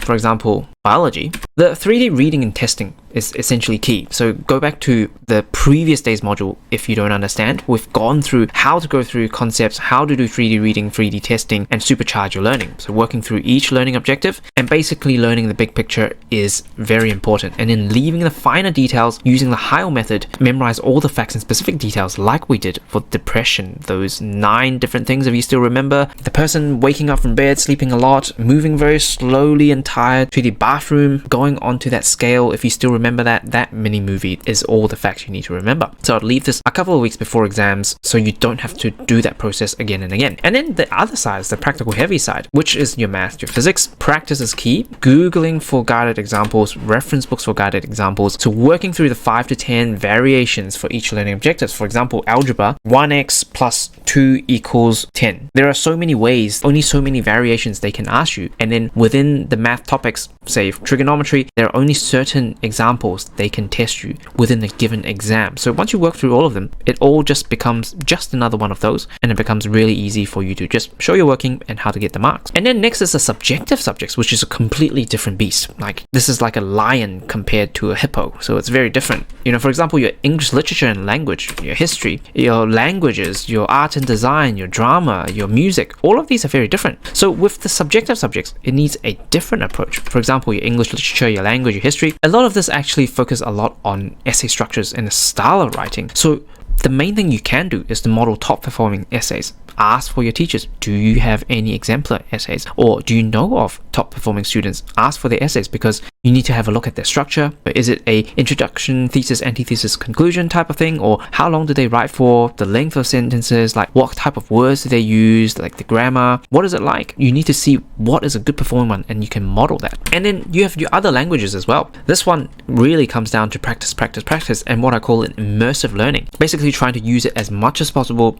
I know the author of a book called Ultra Learning has actually gone traveling the world for a whole year to 4 different countries of 3 months each. And when they arrive to that country, for example, China, they will just speak Mandarin and speak no English at all. Basically, within 1 or 2 months, he'll be fluent in daily conversational Mandarin. That's like amazing. We would spend years trying to learn Japanese from university and we'll just learn a little bit of it and then we'll forget it really quickly. But it's not practical for us to drop everything and go to Japan for a year, especially nowadays in COVID. So you need to simulate that as much as possible. So for example, using the apps that you can practice. For example, using friends that speak that native language and just maybe talk to them for half an hour a day on a phone call or on Zoom or whatever, and then continue to speak and write and use it daily. That is really the immersive learning that you can do and the most effective way of learning languages. And then the rest of the subjective subjects, for example, art and design, drama, music. For example, I have passed the ABRSM grade 8 piano. I have gotten a distinction in grade 6 and have even obtained some full marks in a core piano piece. And I've gotten first place in inter-schools competitions. It's not because I'm particularly talented, but it's just because I was with a really good teacher. She had actually been producing a lot of award-winning students as well. I was actually just following her method. So again, with these particular subjective subjects, what you need to understand is having the end in mind. Who is giving you the marks and what are they looking for? So are you able to find these top performers? I'll be like, Googling on YouTube. How do they behave? What do they have in common? Analyzing them, getting advice from them, reaching out to them, play in front of them. Do they memorize the piece? Yes, they definitely do.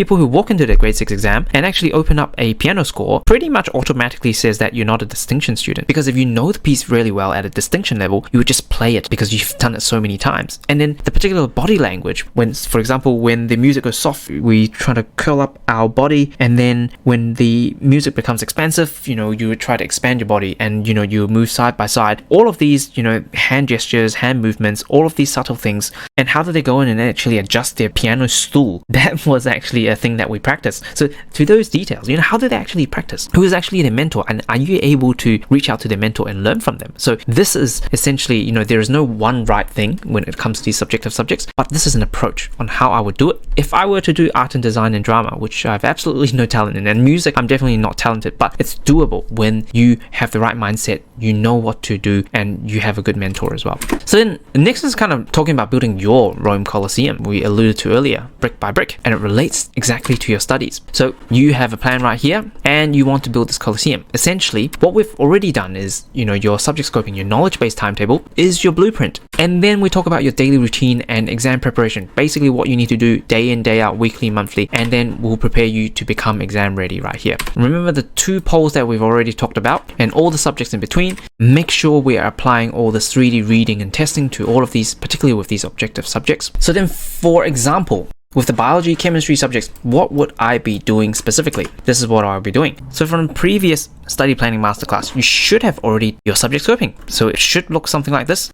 It doesn't matter what program you use, as long as you can try and represent this information. I'm just demonstrating with Excel right here. So for example, this is essentially the syllabus of a A-level, AS and A-level Cambridge International exams. So it may be similar to what you're doing in the UK. So this is the chemistry part. So you can see a lot of this is similar. Maybe this 2021 has updated a bit. There's the atomic structure, there is the bonding, and there is the energetics. So a lot of this is very similar. So for example, with the atomic structure right here, so maybe this is your first topic. This was from a couple of years ago from my students. So from particles on an atom, am I able to identify and describe protons, neutrons, electrons in the term of relative charges and relative masses?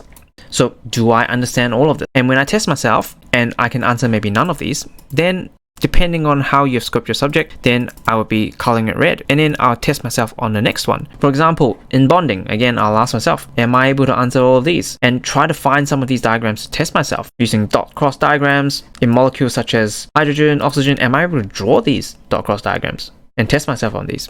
I'm able to do, for example, I test myself on all of these, and then I'm able to do maybe half of these, then I'll be coloring these orange. And then maybe come to bonding now, and I'm able to answer these mostly correctly, and I'll answer it green. And you'll have a visualized example of what this is look like, and you can put today's date in here so you can continue to keep track on what you've done. So next day you come here, maybe it's the 29th, and you've tested yourself on this, and so on and so forth until you have covered pretty much everything. And then usually by the end of the week, I'll just test myself on basically what we've covered in this particular week. You can go across until all of these become green. Then you don't need to come back for it for a couple of weeks. You know that once you've tested yourself from scratch and you can be able to, draw these bonds and all these things well, then you're likely not to forget it, at least for a couple of weeks. Until a couple of weeks before exams, we're going to refresh all of these, and we'll get to this. So for example, with math, what I would actually be doing is, after I've scoped all of these, for example, pure maths and statistics, this is a probability, I'll be actually looking at maybe the prescribed textbooks or past exam papers, and actually just keep on doing examples. For example, today I'm going to focus on probability, and then I'll also be trying to find probability A-level maths, that was what they were doing, and actually try to find examples.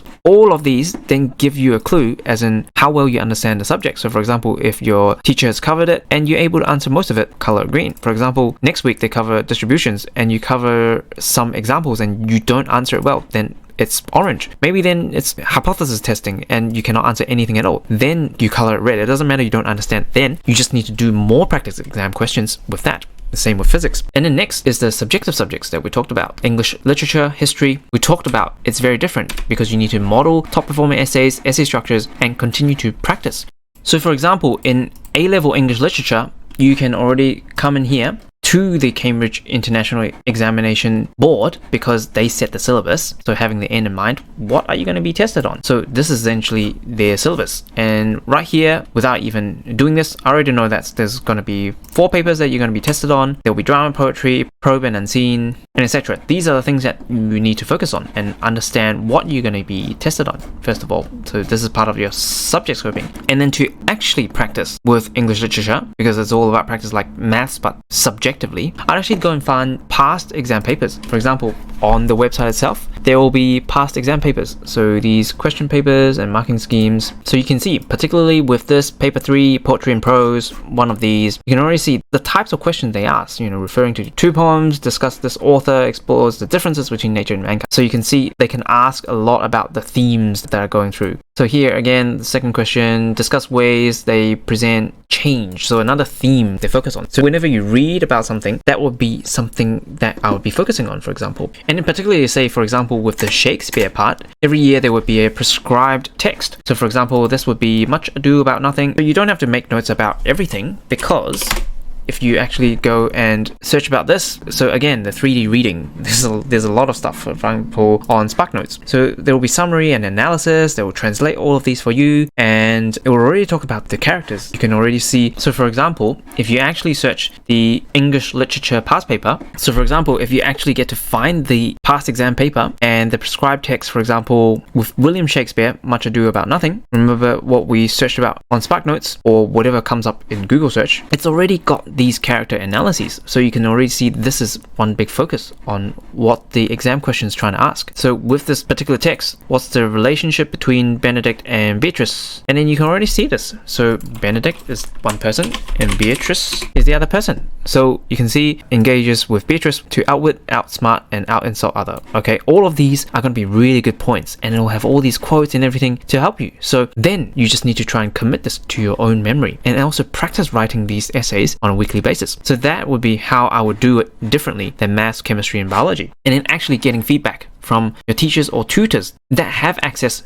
to knowing what top performing essays do look like. So get them to show you, okay, what does an A+ essay look like? And does my essay look anything like that? If not, how do I improve? So you just keep on practicing and using those particular resources to help you improve your writing. And then we've already talked about the languages, immersive learning with the apps and friends and everything. And we've already talked about the music part as well. But the important keys to remember is that you don't need to understand everything before you test yourself, because knowledge gaps create emotion, and which gives you better memory. Remember that we go through 3D reading, searching up the top 3 Google blogs, websites, then the top 3 images, pages, and see what mind maps and images mnemonics there are, and then also looking at the top 3 videos, just skimming through it. And then you can start teaching using mind maps, analogies, 5, 10, 15 rule. All of these is part of 3D testing method, again, without referring to any material. And then you fill your knowledge gap, again, 3D reading using videos and your textbooks and everything to fill in your gaps. And that's your ultra effective loop. Covering broad rather than deep. What I mean by that is that rather than going into here and covering this topic literally to death, so green, and even more dark green, like that you would never forget in your life ever again, I want you to focus on covering everything and at least turning everything to orange first before you go back to all the green stuff. In order, what you haven't covered, then you cover the red stuff, the orange stuff, and the green stuff. Whenever you sit down, you go, okay, where am I up to? All of this stuff haven't been covered. I need to cover all of these. So this gives you clarity on what you need to do. And then the next bit, which is important, is staying on top of your curriculum pace. What I mean by this is, for example, right now, maybe 1st of June, then you've got your exams end of September, for example. Then you've got 3 months in a bit. So end of September is your exams, and then I normally leave around at least 4 weeks for final exam battle mode phase that I'll talk about later. So I'll have about 90 to 100 days between this period. So for example, if I have 100 learning objectives that I've fleshed out all of here, then I will need to cover 1 a day. But if you have multiple subjects, then you need to work out how many learning objectives you need to cover. And for example, if you have 300, then you need to cover 3 a day. Once you've covered 3 a day, then you can rest. That's essentially how you study smarter. And if you have a bit more time, because you focus, like how you commit to 2 minutes and then you commit more, you can just go through more and you feel good about yourself. And then we talk about preparing you for exam battle mode, which is the last 4 to 6 weeks. So in summary, your efficient daily routine, basically opening up your knowledge-based timetable, covering the not covered subjects, and aiming to cover all learning objectives 1 to 2 times, leaving 4 to 6 weeks away before big exams. And then on a weekly basis, basically just sit down, maybe on a Sunday or on a Friday, a day of your choosing, go through all the learning objectives that are red and orange. And then monthly basis, again, going through all the learning objectives that are red and orange and trying to turn all those green. And then 4 to 6 weeks away, basically the exam battle mode is to refresh your knowledge-based timetable, basically testing yourself from top to bottom, knowing your knowledge gaps, and then just focusing on the red and orange. And we'll go through that in detail. So essentially, this is what most people think. think? If you just improve 1% a day for 365 days, you would improve by 37 times by the end of the year. But if you stay put every single day, you would stay where you are. But in my mind, I think this is actually going both ways exponentially. If you choose to improve 1% a day for 365 days, yes, you improve 37 times. But there's also this negative spiral I believe in, because the more you procrastinate, the more that habit builds up and the more anxiety and fear you have. So you actually get behind more and more as you build on that bad habit, because you need to get rid of that to get back on track to this positive spiral again.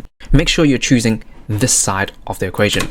And we'll leave you with another quote. Robert Collier once said, "Success is a sum of small efforts repeated day in and day out." John Hayward once said, "Rome wasn't built in one day, but they were laying bricks every hour." There is no shortcut to success, but I've given you the most efficient way to success. Now what you wish to do now is up to you. Do you wish to fail? Then choose inaction and procrastinate. Do you wish to succeed? Then take action. Build your success brick by brick to your success. And I'm going to read this once more. Robert Collier once said, "Success is a sum of small efforts repeated day in and day out." Now John Hayward once said, "Rome wasn't built in one day, but they were laying bricks every hour." There is no shortcuts to success, but I've given you the most efficient way to success. What you wish to do now is up to you. Do you wish to fail? Then choose inaction and procrastinate. Or do you wish to succeed? Then take action. Build your successes brick by brick to your success. And the most important part right now is to take action now, complete the quiz and task below, and I look forward to seeing you tomorrow at the same time.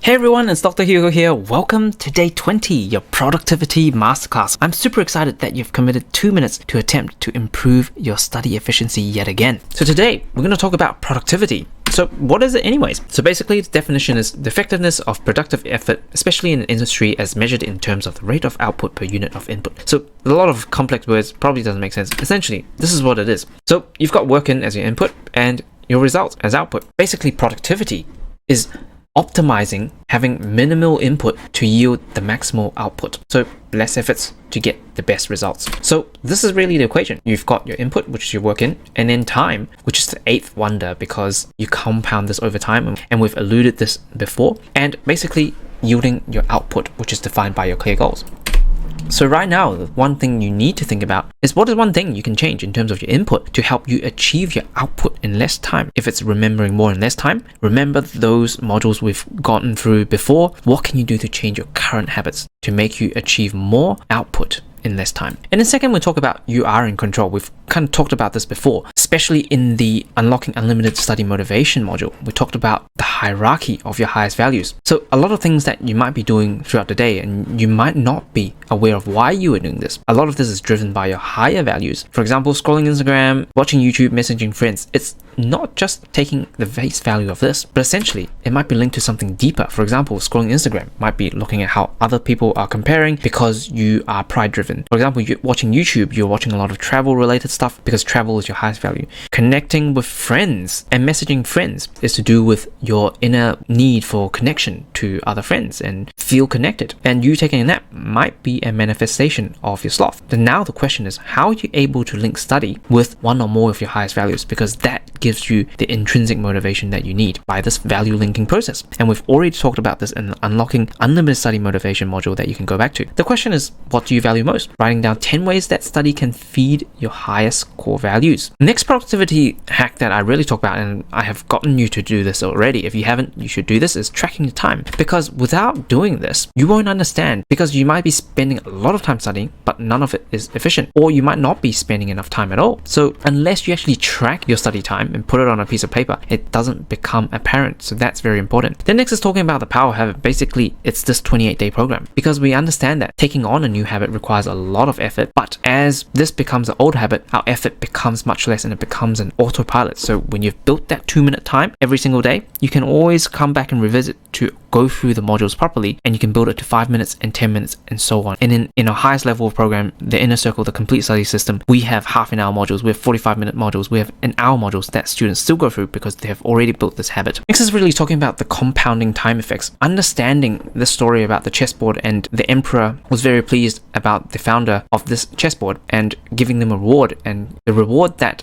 person wants was basically doubling every single square until it completes all the squares. And then they found out that the last square was like in the quintillions, that they will produce grains for the rest of the centuries and they will still not be able to produce enough to give this guy. So that really shows you power of compounding time effects, that you don't really see much results until you repeat the same habit day in and day out, until the 20th time or 21st time that you start to see that it becomes compounding in terms of the effects. Make sure the study habits that you're doing right now is compounded through time and not just done once or twice. That 3D teaching learning method, the illusion of competence, all of those things that we've talked about, the HILE method, it needs to become part of your daily routine rather than just something that you know consciously but not using it in your daily routine. We've also alluded already to the 1% rule again and again, making sure that you're improving daily just by 1%, because it's got a profound effect, 37 times better after a year, rather than staying stagnant. I really think that there is a negative spiral that you go the other way, because you get into a habit of procrastination, then there's more fear, anxiety, and then you'll have this negative loop until you put in so much effort to try and overcome all that procrastination and detox. Then you can get back to this positive spiral. So try to take action, just 1 minute a day, 2 minutes a day. Try to get back on track and grasp your own control of your own life. Basically, this is what this program is about. So the actionable step here is, what is one small thing you can do more or do less to achieve your desired goal? Basically, to incorporate that ritual to your daily habit. And I try to ask this every single day after my shower. What can I do more? What can I do less? What has worked well? What hasn't? So after my shower every day, I would ask myself, what has worked well today? What hasn't worked well today? What can I do 1% more and remove 1% less that is a bad habit? Next, we talk about the 80-20 rule, which is a very famous rule called the Pareto principle as well. Essentially saying a lot of people actually spend a lot of time on unnecessary things or input and only yielding 20% of results. So they spend 80% of the time working, but only getting 20% equivalent results. Essentially, what we should be focusing on is 20% of the stuff that we can focus on to yield most of the results. For example, if you want to have better health, then the 80% of the stuff that you shouldn't be focusing on is the confectionery, the dessert, canned foods, preserved foods. So basically, when you see most of the aisles within the supermarket, a lot of this is rubbish food, all the preserved food, all the dessert, all of the aisle food. And essentially, all of this food is going to lead to poor nutrients and poor health outcomes until you actually focus on the 20% of the foods, which is very hard to find, by the way. You need to be very, very conscious of this. The fresh fruit, the veggies, the whole foods, all of these things give you the rich nutrients, give you better health outcomes as well. And then it comes to your studies, it's the same thing. A lot of people focus on making good notes, making a lot of flashcards, and actually repeating flashcards again and again, but they don't understand the information. There's a lot of passive learning, no study plans, and rote learning. And by now, you should understand that. You should be moving away from all of this because it gives you poor grades and no free time. Essentially, you should be having a good study plan, knowledge-based timetable, studying regularly, focusing on active recall, active learning, freely reading and learning, and also spaced repetition, because this gives you good grades and free time. So that is the ultimate hack and unfair advantage you can have over other students. So the question is, what is one study habit you need to start doing or stop doing to get you better grades and study less? Basically applying this 80-20 rule to your life as well. And of course, without the Parkinson's law, this won't be a productivity talk. Basically what it is, again, it's a definition. Work expands so as to fill the time available for its completion. So it might be a bit complex in terms of just having words, but this diagram will explain it well. For example, you've got an assignment and student A assigns 8 hours and student B assigns 1 hour. And this blob of assignment is going to occupy both of them equally. If you assign 8 hours, you're going to do 8 hours of whatever. You might spend the first 2 hours just warming up, sitting down, scrolling Instagram, not doing much. But if you're student B, you just assign yourself 1 hour, or you're 1 hour away from deadline, you won't be mucking around. You'll be going straight to it. Okay, what is the marking scheme? What do I need to focus on? What are the research articles? Okay, I'm going to skim a few points, and you're going to do it. So of course, this is a reasonable time frame. You can't just assign 1 minute and expect to do a good job. So that is why you should be not doing a lot of this, meaning, doing like 7 or 8 hours study a day, because most of the day and most students is not going to focus well on most of these hours anyways. Instead, if you actually chunk your study time well, 1 to 1.5 hours at a time and just a few sessions throughout the day, this usually students focus much better and they can have a lot more sleep and they can do a lot more other enjoyable hobbies as well. So the practical application of this rule is essentially, remember this 25% rule. You try to set a realistic time frame. For example, this essay is 1,000 words. I can write 250 words an hour, so 4 hours. And then I try to reduce this by 25%. So I would assign 3 hours to this and actually try to do this and make myself accountable. Your brain is not dumb. You know that it's an artificial deadline. If it's due 2 weeks from now and say, okay, I'm going to finish this by today, it's not going to happen. So that's why you've got these accountability hacks. You need to make sure that your pain of not completing the task is greater than the pain of the process. Basically, you would fear yourself of not completing this task. And there are 2 practical ways of doing this. Number 1 is using people, if pride is your highest value. And number 2 is money, because it works well in general, because you've got a lot of opportunity costs that ties in with your highest value. Everything is linked to your highest values. For example, number 1, you look up to someone you don't want to disappoint, your parents, your teachers, your close friends. Tell them, text them, call them, say that you will complete what task by what time. So I'm going to complete my assignment by tomorrow, and then ask them to make you accountable. They will check in with you tomorrow. So now it becomes tying with one of your highest value. If pride is, then it becomes you don't want to disappoint that person rather than just simply completing that task. And then number 2 is money. If you are driven by money because you can buy your favorite things, your experiences, your holidays, your gadgets, it gives you options. That's why the $100 challenge, giving it to someone especially that you can combine the two, the people and money. Give $100 or 10 to 20% of savings, whatever hurt you more, to the person that you look up to, and get them to keep you accountable. Because now all of a sudden it becomes, I don't want to lose my holiday trip. I will finish this 1,000-word essay in 2 days. That has actually worked wonders for so many students who actually take this seriously and actually are committed. But that accountability person definitely needs to take your money away and cannot just give it back to you, because that would cause fake accountability.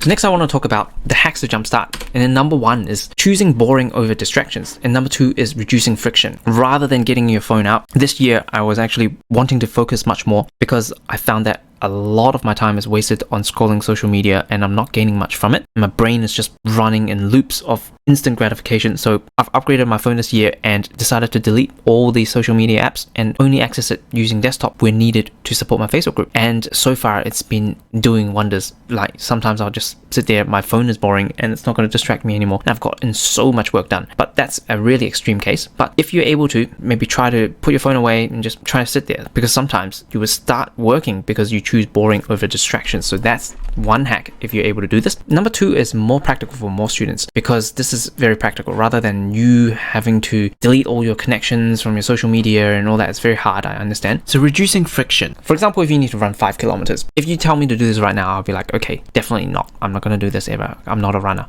But if you're able to tell me, okay, let's just break it down. Okay, let me get out of bed, let's get changed and just put on my shoes and get out of my front door, I might do it. And once I get out my front door and I convince myself to run 100 meters, I might do the 1 kilometer, and eventually over maybe many days I'll do the 5 kilometers. So it becomes a much easier process. And then it's same with your studies. For example, I want to study biology for 3 hours. Oh my god, it's like already too much. But if you break it down, putting away your phone, again, boring over distractions, sitting at a desk, again, you can be boring doing nothing, and then just have your book right in front of you. You can just open it up and just stare at it, and then just answer one question, and then review a question, and then so on and so on. And then you'll have 30 minutes gone by much easier. So that is one way or one hack that you can use, reducing friction. So the question is, what can you do to reduce friction for the things you procrastinate the most? Break it down. I'm going to leave you with another quote. Using willpower to force yourself to work requires a lot of effort, and it's not sustainable in the long term. A true productivity hack lies within your ability to establish good study habits. Now you have all the available tools here within this course to achieve success academically, and whatever path you wish to choose in life, it's the same principles and mindset we talk about. So all you need is to ask yourself,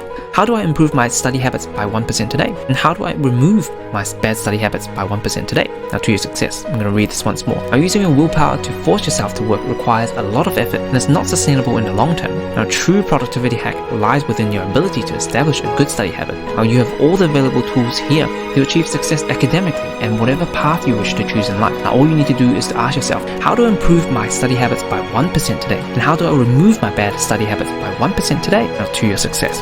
Now the most important task right now is to take action, incorporate everything that we've learned today, complete that task and quiz below. I hope this module has been helpful for you, and I look forward to seeing you tomorrow at the same time.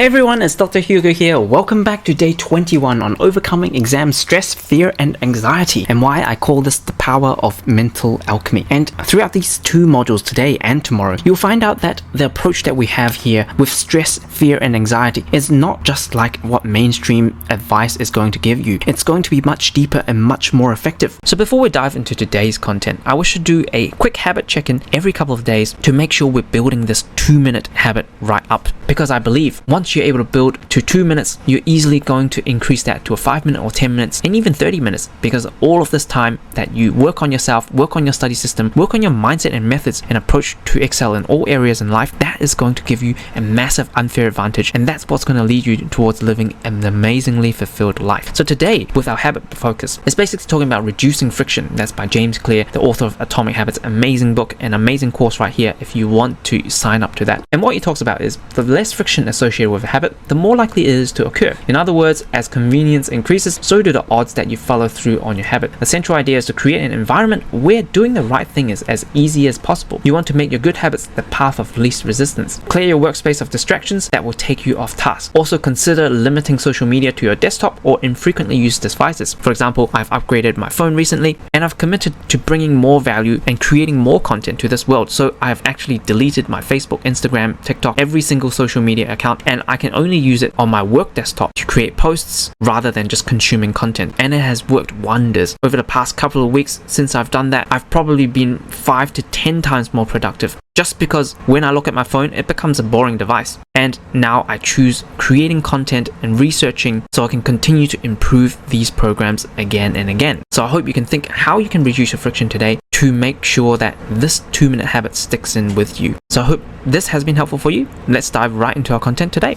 And I want to demonstrate to you through the successful case study why 4 emails that have changed this student's life once and for all when it comes to fear and anxiety. So with Anantha, she was actually one of my inner circle students, and after completing the procrastination modules, if you still remember, the 4 things that really matters when it comes to procrastination is your importance, your urgency, and then fear and uncertainty. And then she actually found that a lot of times when she was doing certain assignments, there was actually a fear of the task, and it was very unpleasant and stressful for her. She asked if I have any tips for combating this. And so by the end of just 4 email exchanges, as you can see, this blank space here is actually what I covered up a lot of answers that she have come up with, and basically mental alchemy that she has done. So she could overcome fears, not just in her studies, but anywhere in her life as well. And you can see after the 4th email, she said, "These last few exercises were difficult to complete. However, they have changed my attitude towards failure and alerted me to the ways that I can overcome it in the future. Thank you." And this is the exact transformation that I wish to have for you, not just overcoming exam stress and fears, but also any anxiety, fear, and stresses in your life as well. So let's dive right into this. This is the first email I sent to her when she said she had some fears and anxiety. The first step that I want to work through is to get clear on what this fear is all about. What exactly are you fearing about these? Is it bad marks? Is it what others think of you? Is it the consequences? And then Anantha says, okay, yes, so I think it's to do with bad grades, not meeting up to the expectations she set for herself, and not doing as well as my friends did. So a lot of this is tying into her own highest values, her own expectations for herself, and then comparing with her friends. Maybe pride is linking to this as well. And I was like, okay, great. Next is breaking it down logically. What is the worst case scenario if the above is true? Would your friends still love you for who you are? Then I asked her to list 10 benefits that bad grades really did happen, and then also 10 drawbacks or downsides if she actually get good grades without changing anything. Again, I said, think really hard and you'll be able to find some. And then after a couple of days, because this is a lot of work actually mentally, she came back with these 10 benefits and 10 drawbacks. So normally we look at all the downsides of getting bad grades, but this time I got her to see the benefits of getting bad grades, and she listed below. Okay, number 1, bad grades would make her know that her previous study method was ineffective, and she can change that, and able to identify her weakness, and she can focus on improving that. It will be a good motivator. She can then seek additional help from around those who did well and acquire better study tips for future successes, and encourage her to take effort to experiment with study habits.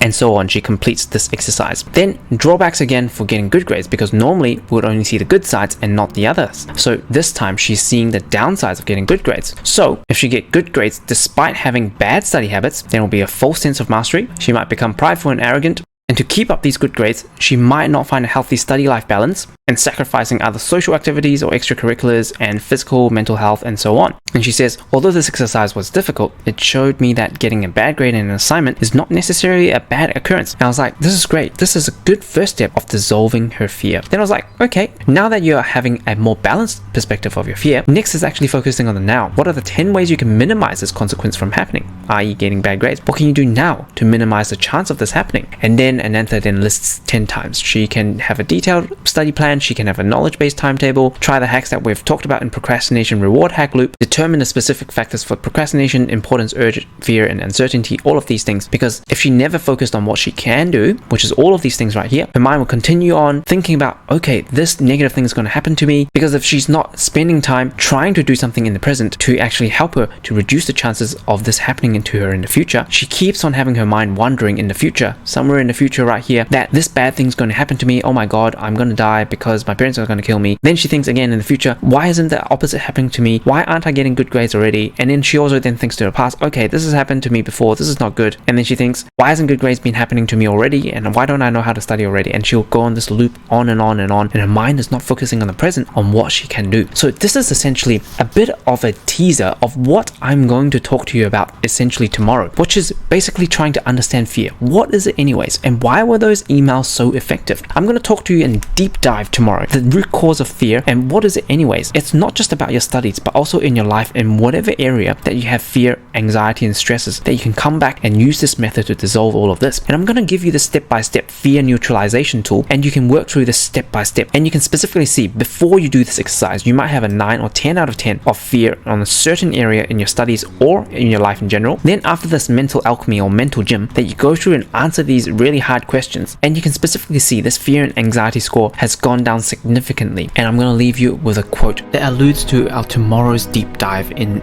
overcoming stress, fear, and anxiety. You might not understand everything right now, but let it settle in, because by the end of tomorrow, this will all make sense. Now, all events are perfect, divine, and right on time to shape who you are and to prepare you to embark on your life's purpose. Whenever you see yourself polarizing towards perceiving an extremely negative or positive event, I urge you to look carefully and try to see the hidden opposite side of the same event. Now, this way, your mind will remain calm, centered, and poised to focus on the things that you can do in the present. This will move you closer to your desired goal and let you lead an amazing and fulfilled life and to your success. I'm going to read this once more. All events are perfect, divine, and right on time to shape who you are and to prepare you to embark on your life's purpose. Now, whenever you see yourself polarizing towards perceiving an extremely negative or positive event, I urge you to look carefully and try to see the hidden opposite side of the same event. Now, this way, your mind will remain calm, centered, and poised to focus on the things that you can do in the present. And this will move you closer to your desired goal and let you lead an amazing and fulfilled life to your success. And the most important part right now is to take action and complete the quiz and task below to incorporate everything we've learned today to your own study routines. And I hope this has alluded to what we're going to cover very deep and profound tomorrow, and I look forward to seeing you and blow your mind tomorrow at the same time.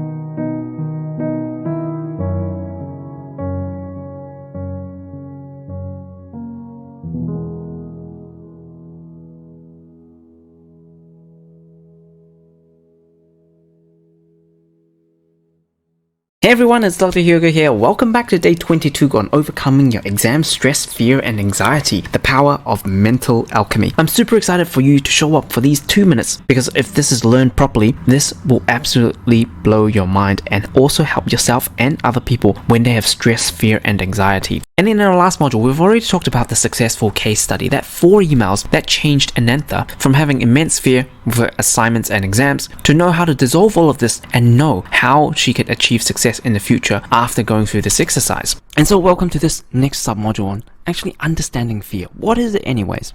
Why were those emails just in that previous sub-module so effective? The 4 emails, I only sent her 4 emails and she completely shifted her perspective. And now we talk about why that was so effective and actually understanding fear.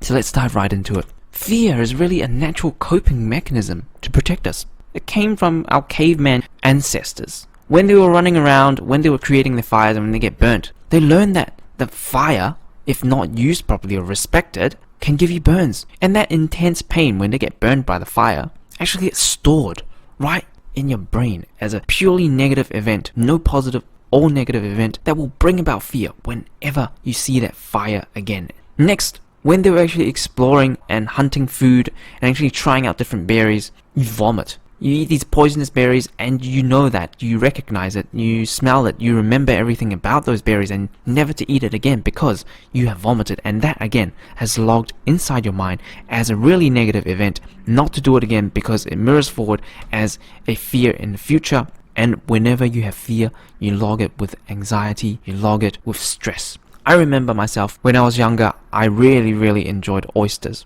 Raw oysters from New Zealand, Clevedon, fresh. I ate so many of them without any regulation, and I ate until I was so full that I vomited. And since then, my brain has logged this really negative association with oysters, and I really have barely touched oysters since then. Almost there's like this fear inside of me to eat those oysters. It doesn't taste the same. I probably just remember my previous event of vomiting so many years ago. It's a natural coping mechanism to protect us. And so this actually extrapolates on to things like shame, the negative events that happened to you in the past, and you wanted to avoid the same in the future. And this is what's mirroring out, projecting forward as a fear, which breeds stress and anxiety. And so it is great if it can motivate us. Some people can use their fear as their motivator. As you can see, all those motivational stories, they're not letting the fear stand in the way and actually go and use this fear or judgment from other people as their motivator. But this problem becomes when it starts to take over our lives and stop us from doing things that we know are good for us. And you start to avoid things more and more again, and then this becomes a cycle. It becomes maladaptive and avoidance happens, and then this downward spiral starts. You have fear and anxiety, you are avoiding more, you're using bad ways to cope with the stress. This yields more fear and anxiety, and this loop continues again and again and again. And so, if stress is seriously bothering you, you need to pay close attention to this particularly next module, because we will be breaking down the root cause of fear like no one else before you. And this I know with working so many students in the past. And as you can see in that particular case study, just the 4 emails have changed so much. So in this next sub-module, the things that we cover will be life-changing for yourself and even for you to help those around you that is in need for your help. When they are in stress, when they are having anxiety and fear, this is how you can help them. So not only for yourself and also for other people, we're not just using these band-aid solutions of just telling people, hey, just stop worrying, what are you worrying about? But actually getting to the root cause of fear and how to dissolve it. So in this next sub-module, if this applies to you or if you want to help others but when they look to you for help, pay close attention. And welcome to this next sub-module on the root cause of fear. We're going to dive right into this and jump over to my whiteboard to actually explain to you what is this fear and how can you overcome it. Why was that case study so successful and how it can be applied to you or to others when they turn to you for help. Let's dive right into this. So welcome to my whiteboard. And first of all, I just want to say that this can get very deep and it is quite complex. So you might need to listen to it a few times or come back at a later date to actually fully understand this. But this is truly tapping into the root cause of fear, and it is so helpful in life to have the skill to help yourself and also your loved ones dissolve their fear, stress and anxiety, not just about exams, but anything in life once and for all. And so let's start off with our axis right here. So right along this axis, we've got the past right here, and we've got the future. And right in the middle, we have the present, which is right here. And when you actually truly think about this, when you cast yourself back to your memories in the past, last Tuesday, what your meal was, you probably don't remember, but if you do, that particular memory was in the past. You can only really be there with your imagination. And again, when you cast yourself into the future, where do you see yourself tomorrow? Where do you see yourself 1 week from now? And again, when you actually look at it, you can only be there with your imagination. When you actually reach tomorrow or 1 week later, you're again at a present point, which is right here. So when you actually look at it this way, there's a forever present moment that happens in a continuous manner. And anything that comes before us or in the future lives in our imagination. So then this axis right here, we call the axis of perceived positive versus a perceived negative. The higher it goes, the more positive you view that thing. Or the more negative it goes, the more negative you see that particular event happening to you. So in the past, this might be your life sometime in the past, if you've logged something that's negative that's happened to you, you resent that. Something negative in the past is going towards you. This is you right in the middle. And we call this resentment, because that's exactly what you do. When you think something is all negative and no positive up here, you resent that thing happened to you. And what happens then is this particular charge, this resentment charge, then happens to mirror forward to something in the future. You've generated a future charge. Something in the future that is negative is going to happen to you. It breeds that. And what do we call this? This is what we call fear, which then leads to stress and anxiety. And with every negative event that you perceive in the future that's going to happen to you, it is also entangled with something that is going to happen to you in the future that's opposite. You wish that the opposite positive were true and it's going to happen to you in the future. These two are absolutely joined and entangled. And we call that fantasy, because that's exactly what it is. It's you fantasizing that something all positive that is going to happen to you without any drawbacks. That is really the definition of a fantasy. In fantasy land, in utopia land, in unicorn land, that nothing bad is going to happen at all. And so as we say, if these two are entangled, then it is the same for our past events. If you have a negative charge and the past that you perceive is all negative that is happening to you, then what this is going to breed is also wishing something positive that's going to happen to you. You wished that the opposite would have happened already to you. And this is what we call infatuation. But as a matter of fact, when you objectively examine all the events that has happened to you, at the center of all these events is balance and equanimity. When you actually dig deep into each of these events that happened to you in the past, there's just as much good as there is bad in each of these events. For every negative that you consciously perceive, if you're conscious down here, you're unconscious up here, meaning you're not able to see all the positives of that same event that has happened to you. Now this might be a foreign concept, might be getting a little bit complex, so let's dive right into a quick example which can clarify this concept for you in a much clearer way.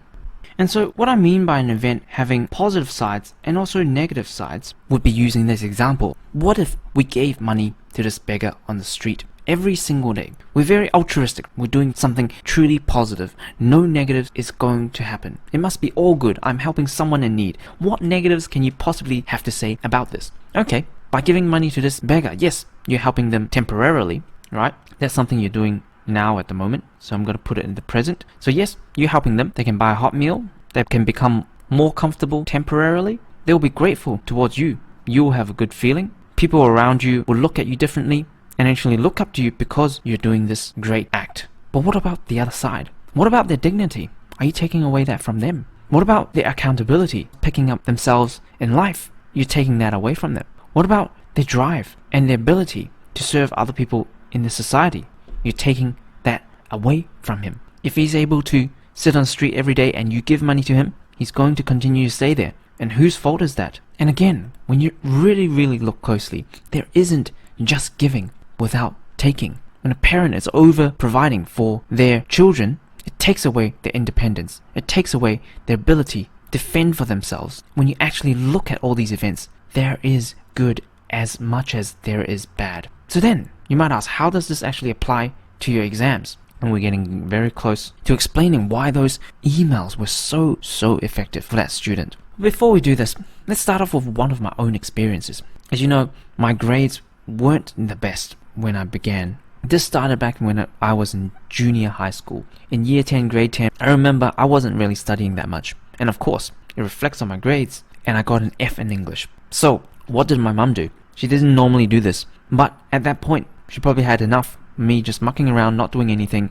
and getting F in English. So, getting this F in English, what my mum did was, she actually broadcasted to everyone. Every time we sat around for all these family dinners, everyone would know about it. Particularly my grandfather, my grandmother. These people I really look up to. And they were so disappointed and looked down on me ever since because they found out that my grades were so poor. And I absolutely hated this. And at that point, I saw this event as all bad and there is absolutely no good that's coming out of it. And so as a consequence of this was that this resentment was projected forward to become my fear of exams. Because of these potential consequences, the shame, the public humiliation that can happen again. Then what happens is that now I fantasize on getting excellent grades, redeeming myself. Also, I spend a lot of time infatuating about the past. Why didn't this thing happen to me already? Why not getting good grades already in the past? And then I go, gosh, this bad thing happened to me. And can you really see that my mind was literally running in circles right here, again and again and again and again. Keep on running in circles. Gosh, I hated this thing happening. Gosh, I hated this thing happen to me, right? I fear that this will happen to me again. My goodness, I wish that the opposite goodness is going to happen to me. And gosh, I wish that good thing has happened to me in the past. Oh my goodness, this bad thing has happened to me. And as you can see, none of this helped. My mind was just running around and around and around and around and around and around because I have this big charge right here in red in the resentment zone. Something was all negative and it projects forward as something all negative is going to happen in the future. And then it goes back up. My mind keeps wondering what happens in the future if this positive thing is happening to me. And then I continue to think something positive should have happened to me and it hasn't. But the most important thing is that all of this doesn't help because we're not focusing on the present. This present, at this current present point, is what we can do something about it. Actually doing something to reach my desired goals, those grades. Instead of letting this break and actually spiraling out of control, getting like worse and worse and worse and out of control, I actually focused on what I can do right in the middle. And I channeled all that energy to prove everyone wrong. Although I didn't know how to study back then, I studied day in and day out, gave up my hobbies, gave up my free time, and gave up everything to make this happen. As my grades improved and remained excellent to actually have sufficient grade average to get into pharmacy, then leading into medicine. And when I actually now look back at this event, this particular event right here, can I say it's all bad and no good? If it never happened to me, if this event never happened to me, I might still be getting D's, E's, and even F's, and probably never become a pharmacist, then never becoming a doctor, then now never be able to teach you all of the things that I've learned, and being able to do what I love, which is teaching and inspiring others to take action in their life. When I look at this event that happened at a divine moment, at a perfect moment that eventually lead me to my life's purpose and to achieve more in my own life so I can pass on the lessons I learned to the students on their own journey so they can live an amazingly inspired life. I feel goosebumps when I actually hear this sentence because this is my life's purpose. And so when I look at this moment, this particular moment here, I can truly say a heartfelt thank you that this has happened to me. And this is probably going to be exactly the same when you actually look at the past negative events that happened to you and you can actually see both sides of it. There is nothing but thank you and love that comes out of this event. And again, remember, everything that has happened to you in the past, be it negative, be it positive, has happened on the way and not in the way. So again, I urge you, whenever you feel strong positives or even strong negatives about certain events that has happened, I would strongly urge you to look on the other side and to seek this balance so it prevents this never-ending brain noise that continues to happen again and again and spiral to run your brain. And once you get rid of all of that brain noise, you can actually focus on what you can do right now in this present moment to get you closer to your desired goals. So when you realize the good, the bad, the happy, and the sad are all and one and the same, you feel the love from these events that has happened to you because all of these events happen to you in a divine way, right on time, to actually bring you closer to your life's purpose. It's actually a way of life giving you feedback and nudging you to get back on what you should really be doing in life. And so, as you now have a better understanding of where fear is actually stemming from and how all of this brain noise can actually run your life, let's give you the solution. This tool, which is coming up in this next submodule, the fear neutralization tool, and actually to address these brain noise, these charges that is happening to you at this moment. So let's clear the board and let's dive right into this and use our fear neutralization tool in conjunction with what you've learned in this submodule. And welcome to this next submodule on the fear neutralization tool, the step-by-step guide to help you dissolve your fear, anxiety, and exam stress. And so in the previous submodules, you've learned about the student success story, and in our mini lesson during our whiteboard session, you've learned the root cause of fear, anxiety, and how the brain noise can actually run your brain and actually not getting you to focus on the present, to do something about it, and actually get you closer to the goal that you want to achieve. And so this fear neutralization tool was actually designed to help you reduce and dissolve away all that brain noise, dissolve away that fear, anxiety, and stress. So let's switch over directly. Click the link down below and you can access this fear neutralization tool. And I'll see you right there. And so once you've clicked the link, you should be seeing a screen something like this, the Google Sheets. The first thing that you will realize is that you cannot type in these cells because you do not own this worksheet just yet. To make it your own, make sure you click File, make a copy, and you can save it to your own drive and click OK, and then you can start editing it with me as we go along. So like previous tools, this is logically step-by-step guide, doing step 1 first, step 2, then step 3, then step 4. Step 1 is all about identifying and becoming specific of the fear, just like what we did in that student success series email. Then number 2 is to neutralize the future fears and fantasies, all the positives that you perceive and all the negatives you perceive about the same event. We're talking about the future when we look at this diagram. Then next we go back into our past. Logically, we look at our resentment and infatuations, the all negatives resentment that happened to us and the all positive infatuations that we think about, and we try to neutralize this. The only way is when you think about something that is all good and no bad, we try to think about all the bads that can happen and bring us back to the center point. When something is happening in the past that has happened to you that you think is all negative, we think about all the positive that can happen and bring us to the middle so we become more centered. Next, we focus on the now, what we can actually do now, the actionable steps that we can do to reduce the probability and impact of this fear happening to you and the consequences of this. So let's go through this step by step. First of all, going through this tooltips up top here, it will give you a guide as in what you need to fill in right here. So this first part, step 1 here, is talking about being specific and identifying this fear. A lot of people say, I have a fear of the unknown. No, you actually, when you look deeper, there's something specific usually that you can point out and pinpoint of what you're fearing about. Fearing bad grades is even not specific enough. When you look deeper, there will be something specific that you worry and will happen to you. For example, that student said that the act of getting bad grades is not meeting expectations to herself or not doing as well as her friends. Might be because of pride, might be because of envy. Other common ones is getting bad grades and disappointing family. This might be a very common one. Or getting bad grades and my friends won't see me the same again. Maybe you had good grades before and now you're slipping. Or getting bad grades and my future will be jeopardized. This might be a legitimate fear. You might be stressed that your grades are bad and your future career is going to be bad.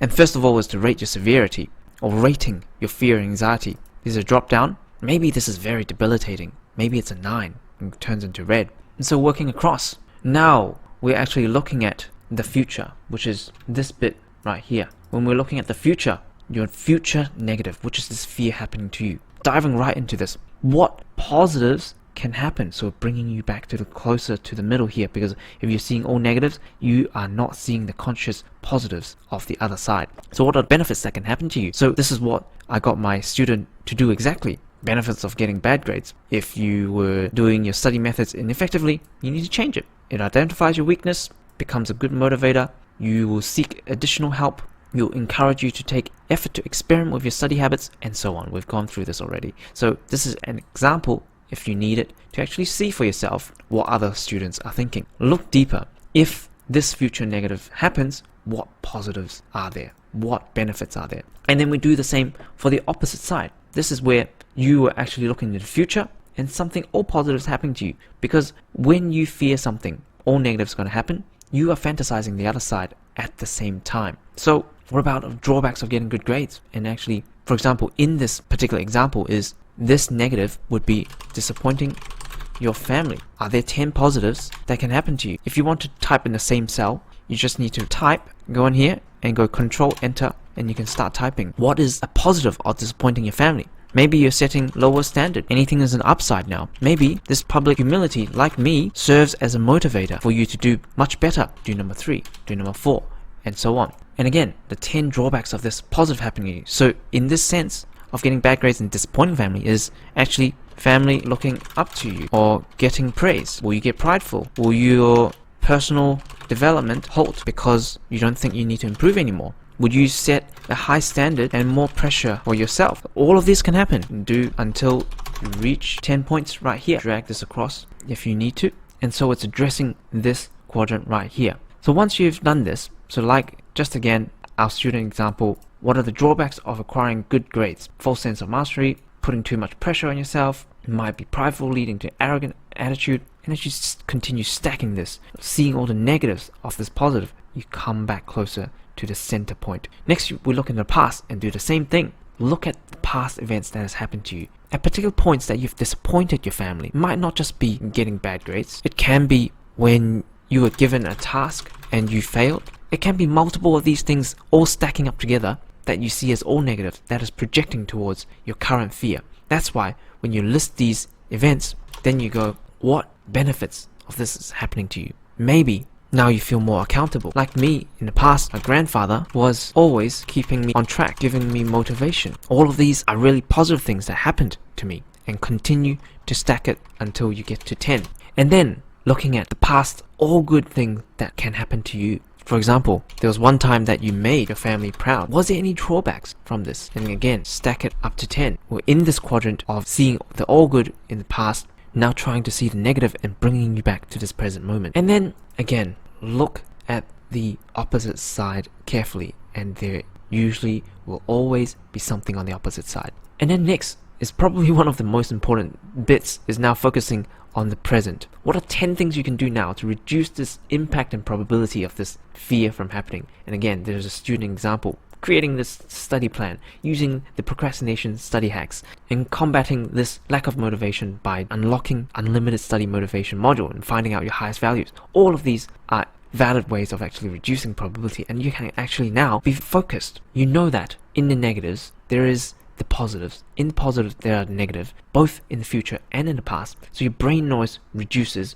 and you stop spiraling out of control, out of the screen. You actually stay centered and focused in the middle, and also you've identified what you can do right now in this present. Then you can rate your fear again. Maybe now it's gone down to 2. That's great. Or maybe it's only gone down to a 7. Maybe because you haven't looked deeply enough. If 10 is not enough, do 20, and I guarantee you, if you do this properly, it will reduce down to a very, very low level, or even a 0 level, so you can be focused on doing what you need to do now to achieve that goal you want. So continue doing this for all the fears that you have that is breeding all the stress and anxiety. And I want to leave you with a quote yet again. So all events are perfect, divine, and right on time to shape who you are and to prepare you to embark on your life's purpose. Whenever you see yourself polarizing towards perceiving an extremely negative or positive event, I urge you to look carefully and try to see the hidden opposite side of the same event. And this way your mind will remain calm, centered, and poised to focus on the things that you can do in the present. This will move you closer to your desired goal and let you lead an amazing and fulfilled life to your success. I want to read this once more. Now, all events are perfect, divine, and right on time to shape who you are and to prepare you to embark on your life's purpose. And whenever you see yourself polarizing towards perceiving an extremely negative or positive event, I urge you to look carefully and try to see the hidden opposite side of the same event. Now, this way, your mind will remain calm, centered, and poised to focus on the things you can do in the present. Now, this will move you closer to your desired goal and let you lead an amazing and fulfilled life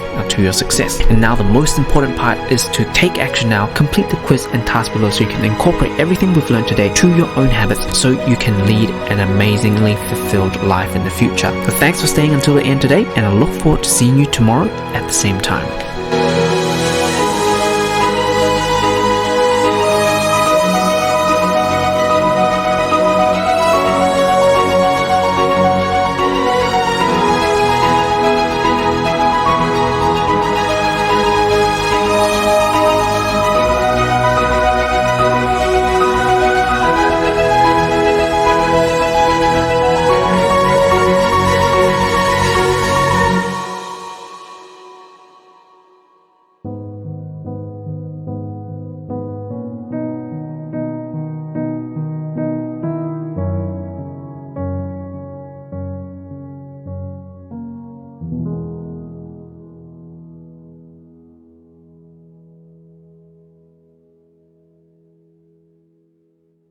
Hey everyone, it's Dr. Hugo here. Welcome back to day 23 on how to have the best sleep of your life, which is the most underrated skill in life. I'm super excited for you to commit yet another 2 minutes to improve on your own habits. And so let's dive right into today's lesson. So as we have talked about the overarching law before, nothing escapes this. And it's the same with your sleep. When we have this thesis, which is your bad sleep, your current situation, and then once you pair this with poor sleep habits, which you may or may not have, it's going to lead you to have poor sleep, and this cycle goes on. So I want to talk to you about some basics about sleep and how you can actually manage with better sleep. When I was in high school and undergraduate, I definitely did not focus on this, but the more I focused on this later, when I was in postgraduate medicine and now working, I felt that I have become more energized than ever and healthier than ever. So I'll strongly urge you to master your own experimentation on this, and I'll guide you through this right now. So the first thing that, if a patient comes in and say, I have sleep problems, we go through this process of sleep hygiene, because sometimes this is an easy fix. Because with sleep hygiene, it's basically a whole range of measures I'm going to talk about, and once you fix these, a lot of times your sleep problem is going to go away. For example, having a fixed sleep and wake time, a lot of times people will have a very disrupted patterns. They'll sometimes sleep at 2 a.m, then sleep at 10 a.m, and then take 2 naps throughout the day. So a lot of times we would need a fixed sleep and wake time, because that basically conditions our body to know when we should sleep and when we should wake up. And then whenever you want to make any adjustments, for example, if you read an Instagram post about someone saying, okay, it's really good to wake up at 5 a.m, but normally you wake up at 9 a.m, and you just immediately wake up at 5 a.m. tomorrow, you're going to feel really groggy and you're going to hate it, and you're going to be like, okay, no, this doesn't work, because you need gradual adjustments. Every day you can make adjustments like 30 minutes, and then slowly you can build up to a 5 a.m. wake up if you want to experiment that. Next is don't overdo naps. Sometimes people come back from work or school and then they basically take a 4-hour or 3-hour nap, and then essentially they cannot sleep during the night. So try not to do this. And then basics will be, again, winding down 30 minutes before, dimming the lights, and also your electronics, try to put that away if that is indeed affecting you. So also trying different methods of relaxation, like some headspace apps, meditation apps, or meditation skills, yoga. All of these things can help with some people. And the other big thing that people don't talk about is don't toss and turn, because the more you toss and turn and tell yourself you need to go to sleep because, oh my god, it is 1 a.m, 2 a.m, I need to get to sleep. The more you toss and turn, the more you associate your bed with not being able to sleep, and the more anxiety and fear you breed from that. So if you're not able to sleep for about 15 to 20 minutes, if you're wide awake, get up and do some mundane tasks, something that you dread, like reading a textbook, or folding laundry, or actually go and do some tasks until you feel that you're tired again, and then you sleep. And then once you're able to sleep and associate your bed with actually sleeping, then you're actually conditioning your body when you lie on that bed, okay, I'm tired again, I'm going to fall asleep, rather than the other thing, tossing and turning, associating not sleeping with your bed, and that cycle goes on. So that is actually a really big gem.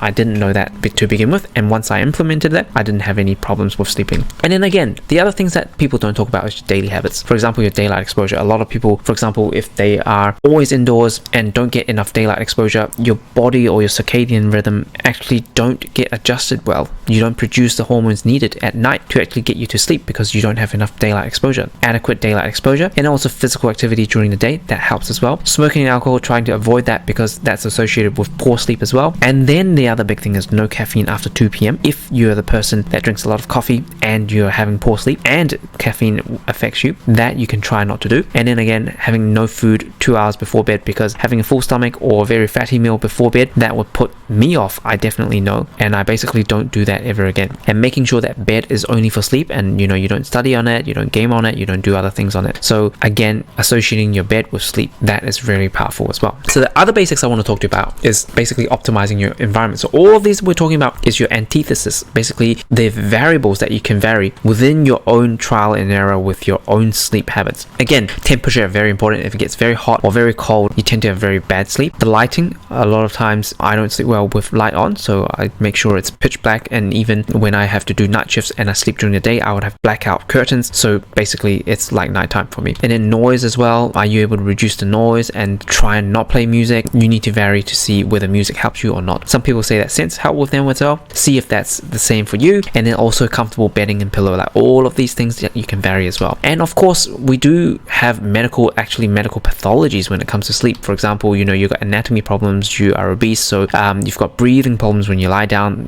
for example, obstructive sleep apnea, or or if you're a shift worker or you have mental health and other medical conditions that preclude you from having a good night's sleep, then you would need to seek professional help. It's probably not just because of, okay, I just need to vary my poor sleep habits and then I'm going to get better sleep. Sometimes you need to seek help if you're having very severe problems. But 90% plus people or students that I work with, because you're young and healthy, you're able to vary your antithesis and have better sleep. So the 80-20 rule of sleeping, or the things that I want you to basically try, is your sleep-wake routines. Are you a night person? Are you a morning person? And try to vary the sleep-wake times and try to stay consistent. That is your 80-20. Also, your sleep environment, very important. The things that we talked about, go back to that list. Then I want to talk about specifically about nap durations and sleep cycle, because that has absolutely changed my whole life once I understood what I call sleep cycles. If you don't know already, you sleep in cycles. So when you're awake and you sleep, you drift off and then you go into deeper and deeper sleep stages. So whenever you try to wake up, or you have your alarm set at around maybe 1 hour into this, like this again varies, and you wake up,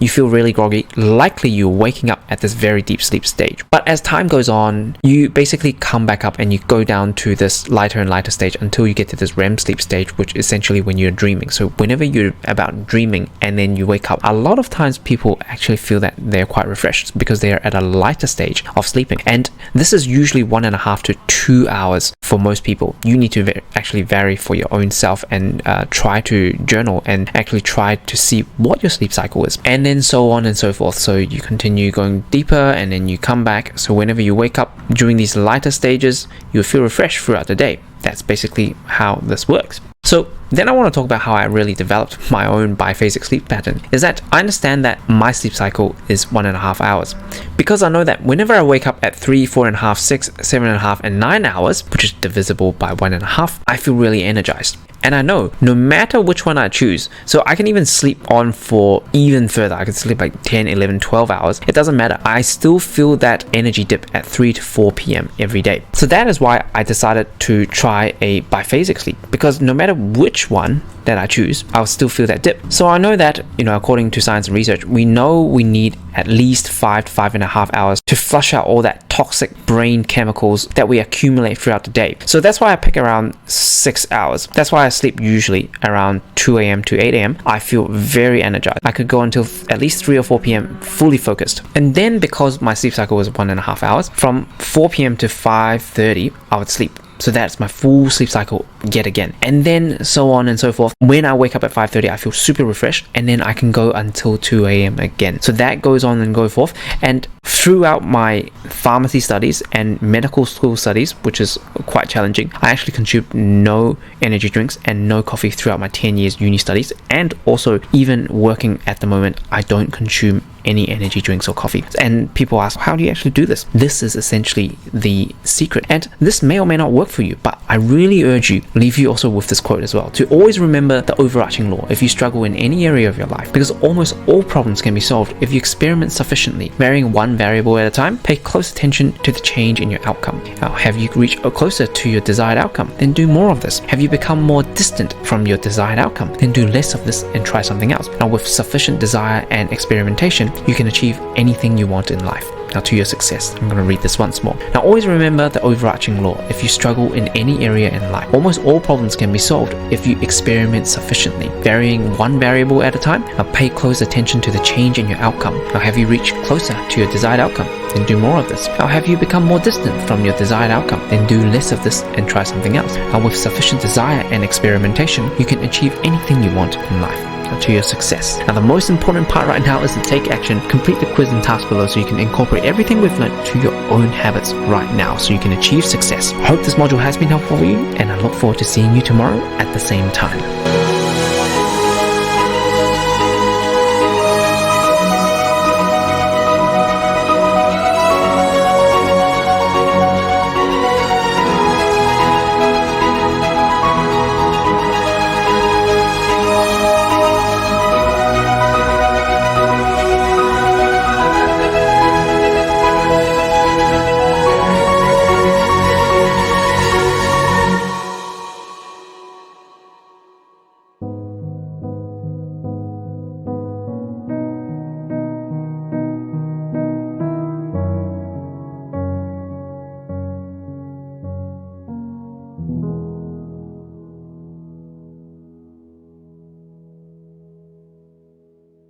Hey everyone, it's Dr. Hugo here. Welcome back to day 24, our exam battle mode and essential mindset, what you should be doing 4 to 6 weeks before your big exams. But we've got a lot to cover, so let's dive right into this. So the first part, we're going to talk about a bit of mind setting. So what top students have in common in terms of the top universities, the medical students, the law school students, and other top achievers in the top universities and around the world. And having the privilege to work with so many top students from around the world, I've actually condensed the 4 main mindset difference that sets all of these successful students apart from other students that are not as successful. So the first mindset that these successful students have is most preparation is done before the war. And essentially, this is the same with elite Olympians. They spend years preparing for the big day, they fail and gain experience day after day, and continue honing in skills and improving their daily routine. Essentially, what I've been encouraging you to do day in and day out. Essentially, getting you to do most of your preparation before the war and using that knowledge-based timetable to gauge how you're going. And then number 2 difference from the top students to the not so successful students is the concept that they understand with study life integration. And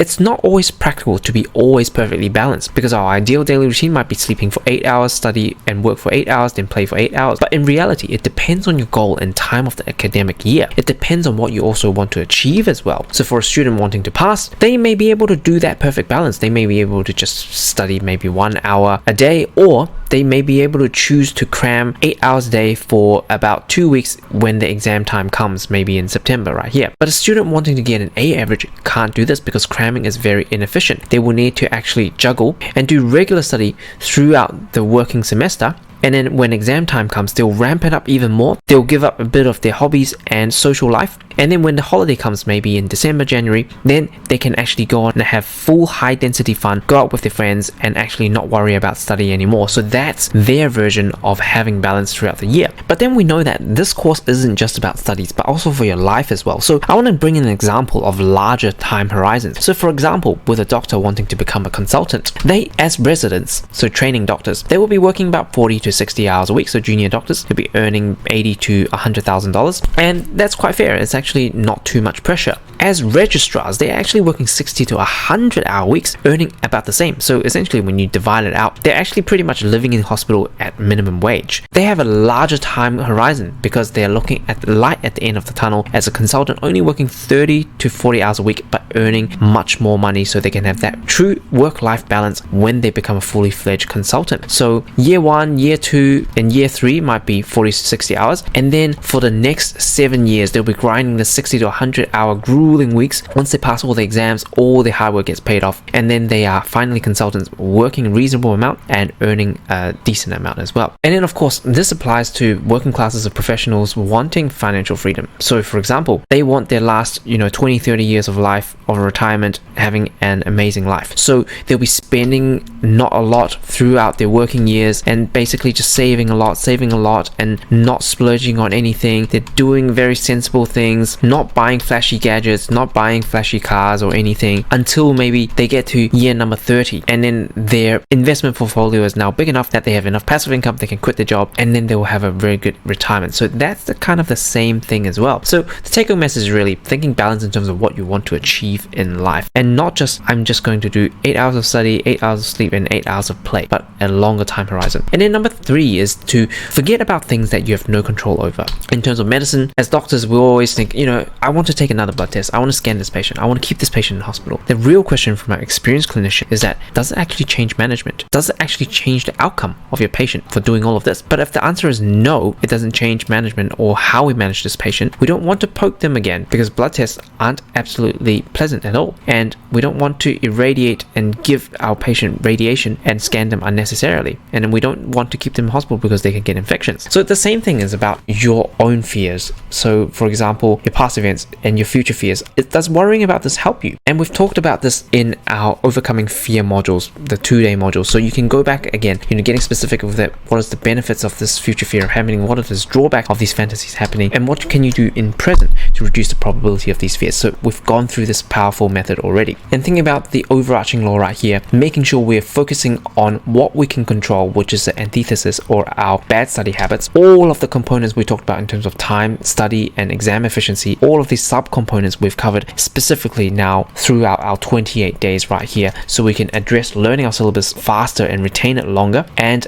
being able to answer our exam questions with more efficiency so we can have excellent grades and also free time as well. So this is down to exact science. And then the next thing, and then a lot of top students and successful people in life, they don't do is that they don't put blame on others. For example, if you blame that someone's putting you off, or you've got a bad study environment, your sibling is always making a lot of noise, your mom's always making a lot of noise, the thing is, you can go somewhere else. You can go to a library, for example. You can try and ask them nicely, can you have 2 hours of quietness? Can you go to a different corner of your house? All of these things that you can do. Also blaming yourself that you have low intelligence, I'm not smart. Again, I scored bottom third of the intelligence test when I got into med school, but yet I achieved top 10% because I focus on the things that I can actually do. And you can also visit this TEDx talk, which essentially dispels the fact that top students need a high IQ. Because as you blame other people, you give your power away. And as you start to take full responsibility, you start to live an amazing life. And that's the TED talk I talked about. Then number 4 is focusing on what you can do, because our risk is impact times probability. For example, your risk right now might be getting bad grades. You might think to yourself, what is the impact of that to your own future? It might be significant, because if you want to be a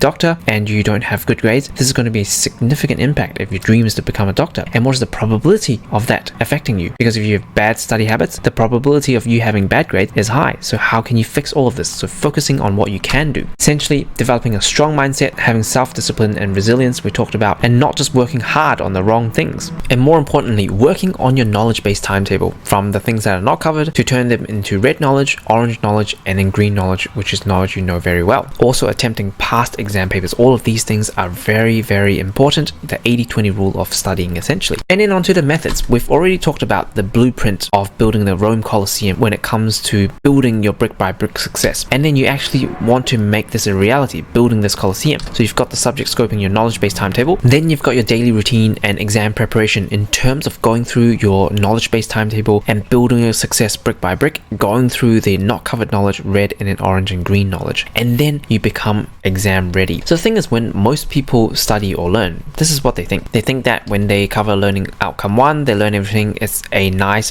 and solid brick wall, and they learn everything and retain everything. And then they learn the second one, it's going to be a brick wall, and then the third one, and it's nice and solid. So the memory never fades. But the more realistic situation, and to account that our memory actually fades through time, and also if we don't have effective learning techniques and memorization techniques, we don't really have a good memory. So essentially, when you cover something, might be a brick wall, and then when you cover the second thing, we already forgot some of the things we learned yesterday. And then when we learn a new one, we've forgotten something here, and this is now a really big wall. And then so on and so forth as we build our knowledge through time. There are some things that we retain well, and then there are some things that we retain actually really poorly. So the problem with traditional, most people plan their time with time-based revision timetable is that what they do is they'll have school, uni, and then they'll be like, okay, from 5 to 6 I'm going to study biology topic 1 and 2, and from 9 to 10 I'm going to study biology 3 to 4, and then so on. That's how they plan. And that's essentially what I did in pharmacy as well. And you can see, I've got a block on seizures, I've got a block on Parkinson's, and it looks ideal because it covers everything. But here's the problem. These big holes require more time for you to go back and actually understand the information. All of this here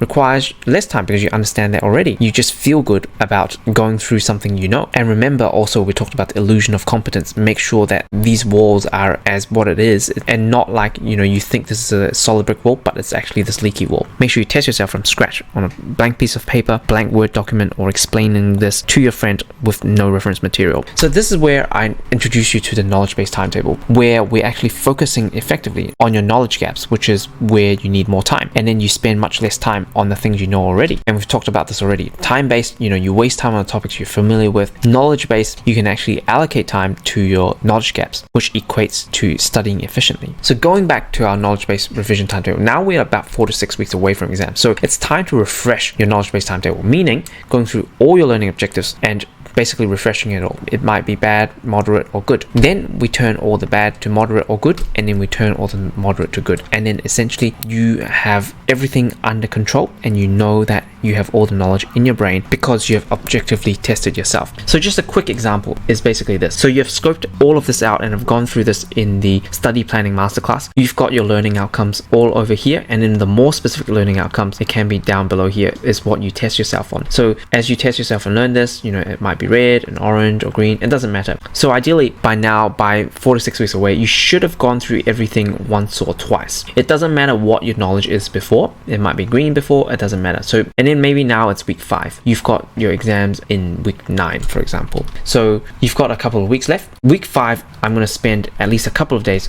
basically going from my first learning objective right through down to the bottom. So your knowledge might look a little bit like this once you fill out everything. And then basically in week 6, I'll be focusing on turning all of this orange or maybe even green. So focusing on all your knowledge gaps, which is your red ones right here. Again, by turning them, meaning trying to test yourself, what are monomers, what are polymers, and if you're able to correctly identify them, it will be either orange or green, and then so on and so forth. Once you've covered all the red knowledge, then I'll come back and actually try to cover all of these green ones and not waste time on these already green ones because you know them already very well. And then in week 7 maybe I would then cover all of these remaining orange ones, and then you can pretty much be sure that with your green ones, because you've tested yourself from scratch and you know them well, the memory won't fade over just 1 or 2 weeks. And then I'll leave 1 or 2 weeks before exams to go into what I call a performance tapering mode, and I'm going to cover this in the next module. So that is essentially it, because once you've turned all this knowledge green, you actually have a very objective way of telling yourself, I actually have all the knowledge under my belt. You're not guessing. You don't have to go back and go, oh, do I know this knowledge well? Or you're not frantic losing your head like other students. You know for sure because you've tested yourself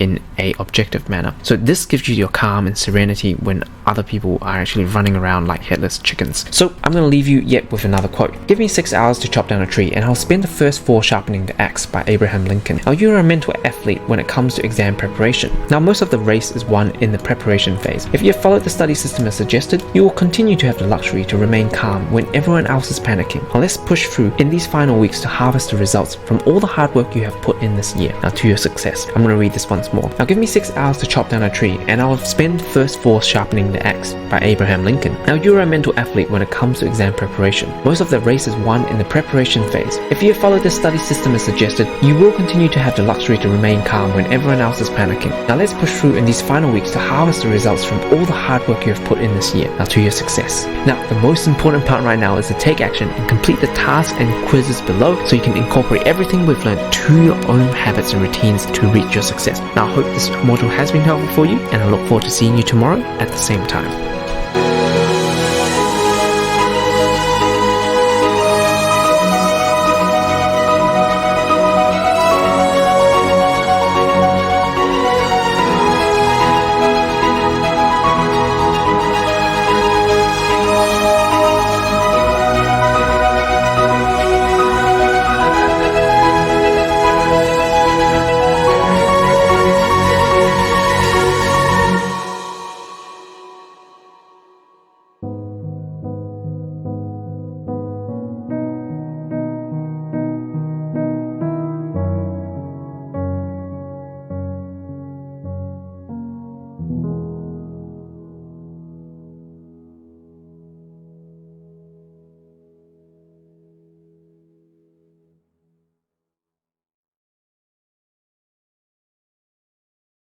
Hey everyone, it's Dr. Hugo here. Welcome back to day 25 on your performance tapering mode, and we are 1 week before exam. I'm super excited because you've committed yet another 2 minutes today for us to spend some time together to improve your study system. And so before we dive into our particular content today, I wish to do a quick habit check-in that we do every couple of days, because I strongly believe these 2-minute habit that you're committing to yourself, sometimes you might end up even committing to finishing the whole module, and you pick up a lot of good study tips that you can apply to your own study schedule. And those 2 minutes over time then becomes easier. Then you can commit to 5 minutes regularly and 10 minutes and so on, and that can change your whole life trajectory forever, because as you commit yourself to improvement in every single area of your life, that is how you live an amazingly fulfilled life. So today, with our particular habit building focus, is what James Clear, the author of Atomic Habits, says is combating fading motivation. Basically 2 strategies to try and combat fading motivation, because right now you're deep inside our course and sometimes your motivation fades. So the first thing he talks about is temptation bundling, linking the action you want to do with an action you need to do. You're more likely to find a behavior attractive if you get to do one of your favorite things at the same time. So for example, I will only a habit I want to do when I a habit I need to do. For example, I will only eat my favorite snack when I'm studying French. That is temptation bundling, and that can help combat fading motivation. The second part that you can actually try to do is to have a commitment device. It's basically a choice you make in the present that locks in your future actions. So for example, using a website blocker to lock you out of distracting websites, something that you commit to, something that you're committing right now to prevent distractions in the future stages when you are about to do work. Or the $100 accountability challenge that we talked about previously, either taking $100 or about 10 to 20% of your savings and give it to someone you look up to. And then you tell them, okay, I'm going to finish these 2 minutes no matter what. Check in on me every day. If I don't do it today, you get to keep these $100 or 10 to 20% of my savings. Now this then becomes a commitment device. It also becomes something bigger, like because you have opportunity cost. You could have bought something you like, a very nice meal, a gadget that you wanted, and also it becomes part of your pride. You don't want to let down someone that you look up to. So that is a very effective challenge that you can do as well, a commitment device. So hopefully with temptation bundling and commitment device, this can help you combat fading motivation as well. So I hope this habit check-in has been helpful. Let's dive right into our today's content.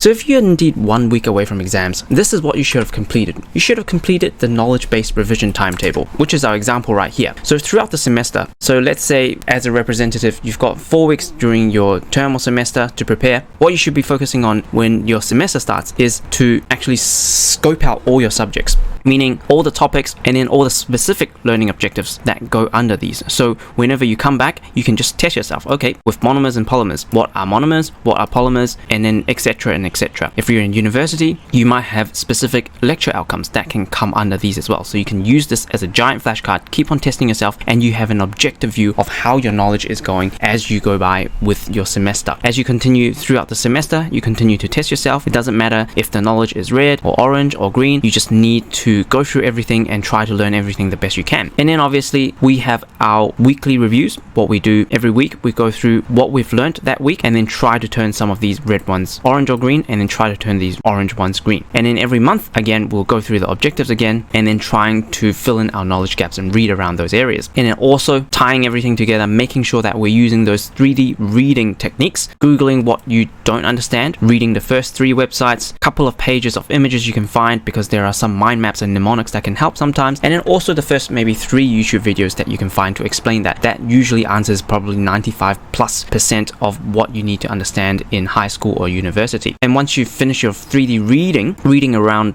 what you don't understand, then you use your 3D teaching techniques, where we talk about the 5, 10, 15 method, drawing mind maps from scratch, explaining it to a friend or an expert so they can identify your knowledge gaps. All of these would help you transform these red knowledge to green and also retain in your knowledge much longer rather than having to come back every single day or every other day, so you don't have much spaced repetition you actually need to do. So that is essentially throughout the semester. And then when we're about 4 to 6 weeks away, so say our exams are week 9 right here, what you should really be doing 4 to 6 weeks away, so say it's now week 5, you've got some time off now, the exam break, and then basically that week I would say what we're doing is refreshing our knowledge-based timetable, meaning basically starting from top to bottom. I'm going to just continue testing myself. It doesn't matter if I get everything read, I need to test myself from top to bottom, so I have my whole biology syllabus here tested out. Then I have an objective snapshot because I tested myself from scratch. I'm writing everything out and explaining out from scratch, so I know that it's an objective view of what my knowledge looks like. So this is a snapshot, for example, in week 5. And then next week I would come back and address my most significant knowledge gaps, which is these red ones, turn it to orange or even green specifically, and then I'll turn the orange ones green. And then usually over the next few weeks you would be able to go through all of these and turn everything green using the 3D reading technique and also 3D teaching technique. If you don't understand, you need to go back to previous modules to understand that. So now specifically for this module, we are now 1 week away from exams. So if your exams are week 9, we're in week 8, and this is exactly where we are at the moment, turning everything green and refreshing it. Then I get a lot of students asking me, what if time's running out and I haven't completed everything? Then it's really about managing your expectations, because if you only started this course maybe 1 week before your exams and you didn't get to do that knowledge timetable, I need to tell you that Rome wasn't built in one day. It was laid brick by brick, hour by hour, day by day, month by month, and year by year. If time is running out, you better bust out your 3D printer and pray that Rome Colosseum that you built using this 3D printer won't collapse. But if time is indeed running out and you're behind, your time is truly limited.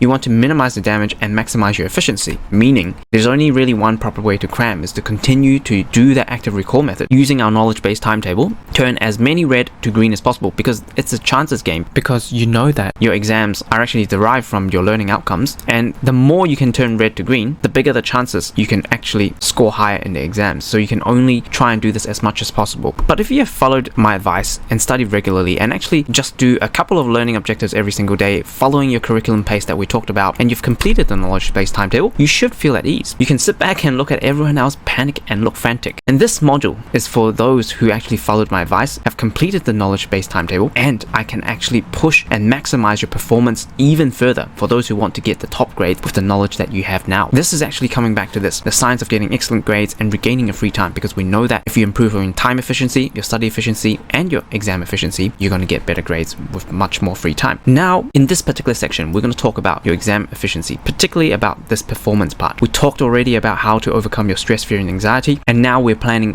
1 week away, which is all to do with maximizing our performance and how we can perform on the day and transfer all our knowledge that we've used, put in our time, put in our efficient study time to learn the syllabus, so we can perform on the day to answer these exam questions. So just briefly, with this particular module, we're going to talk about eustress versus distress. If this is foreign to you, we're going to cover this, and what we can learn from elite swimmers as they lead up to competition day, and why less is more, and how to use past papers specifically. So what most average students do during exam times is, they study more. This is my final week, I don't have any time left. They stress more, oh my god, exam times are coming, and they panic more. I've got so many things to do, and I still have so many things that I haven't covered. This is where most students live. So you've got the level of stress, they are maxed out, and as you can see, when you're at maxed out stress, you actually have very low performance. In terms of, sport or even in study, it's all true. So with this particular curve, as you can see, if you are not stressing out at all and you are half asleep, you're not going to perform very well. You really want to be this level of eustress, like somewhere in between. You feel that optimal buzz, that feeling, you've probably been there before. That just the right amount of stress will keep you on your toes and get you to perform the best. That's where you want to be. And that's exactly what top elite swimmers do. And there was a study that was done just before their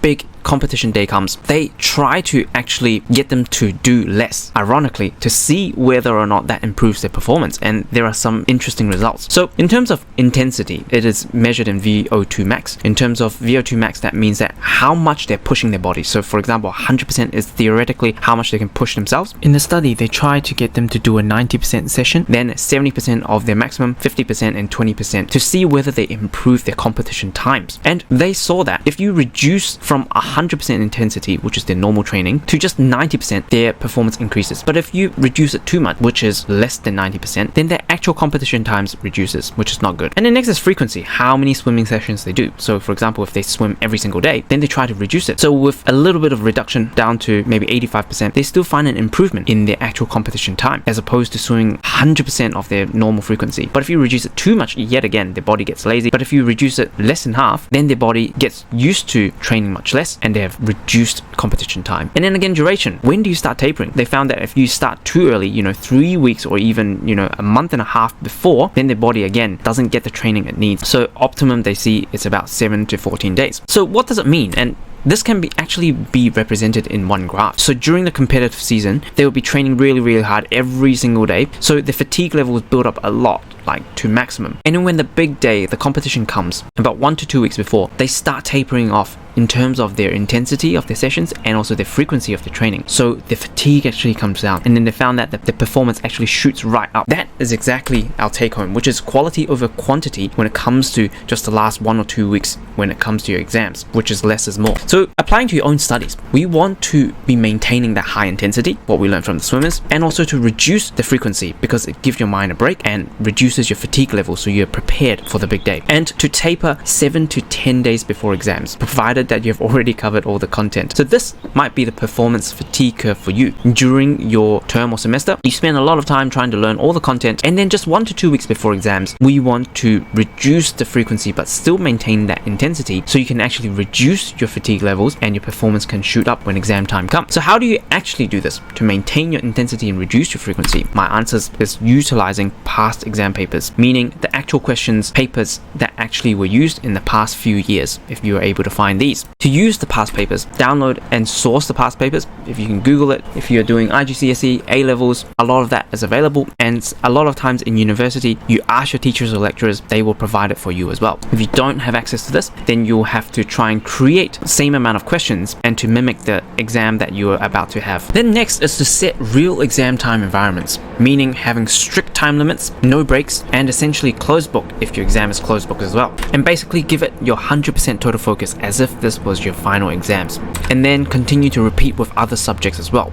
Also, you have the options to do it with other students together and simulate the exam pressure, so you can keep each other accountable as well. So if you actually do this, doing this past exam paper, for example, leading up to the exams, if you were studying 6 to 8 hours a day, I would suggest you to do maybe 3 or 4 hours a day, being totally focused. That way, you can bring your fatigue levels down and your performance is going to shoot up, and so you can condition your body to be at its maximum performance when the exam time comes to deliver all that information in your brain to that piece of exam paper. And I'll leave you with another quote. It takes 1,000 days to train an army to fight a 1-hour battle. Now those who have put in consistent daily efforts gets to remain calm, and they can observe others panic and be frantic when they feel more prepared than ever. Now true masters of studies and life understands what it means by less is more. Now to your success, I'm going to read this once more. It takes 1,000 days to train an army to fight a 1-hour battle. For those who have put in consistent daily effort gets to remain calm. They can observe others panic and be frantic when they feel more prepared than ever. The true masters of study and life understands what it means by less is more. And the most important part right now is to take action, complete the quiz and task below, and incorporate everything we've learned to your own study routines right now. And I hope this module has been helpful for you, and I look forward to seeing you in the next one tomorrow.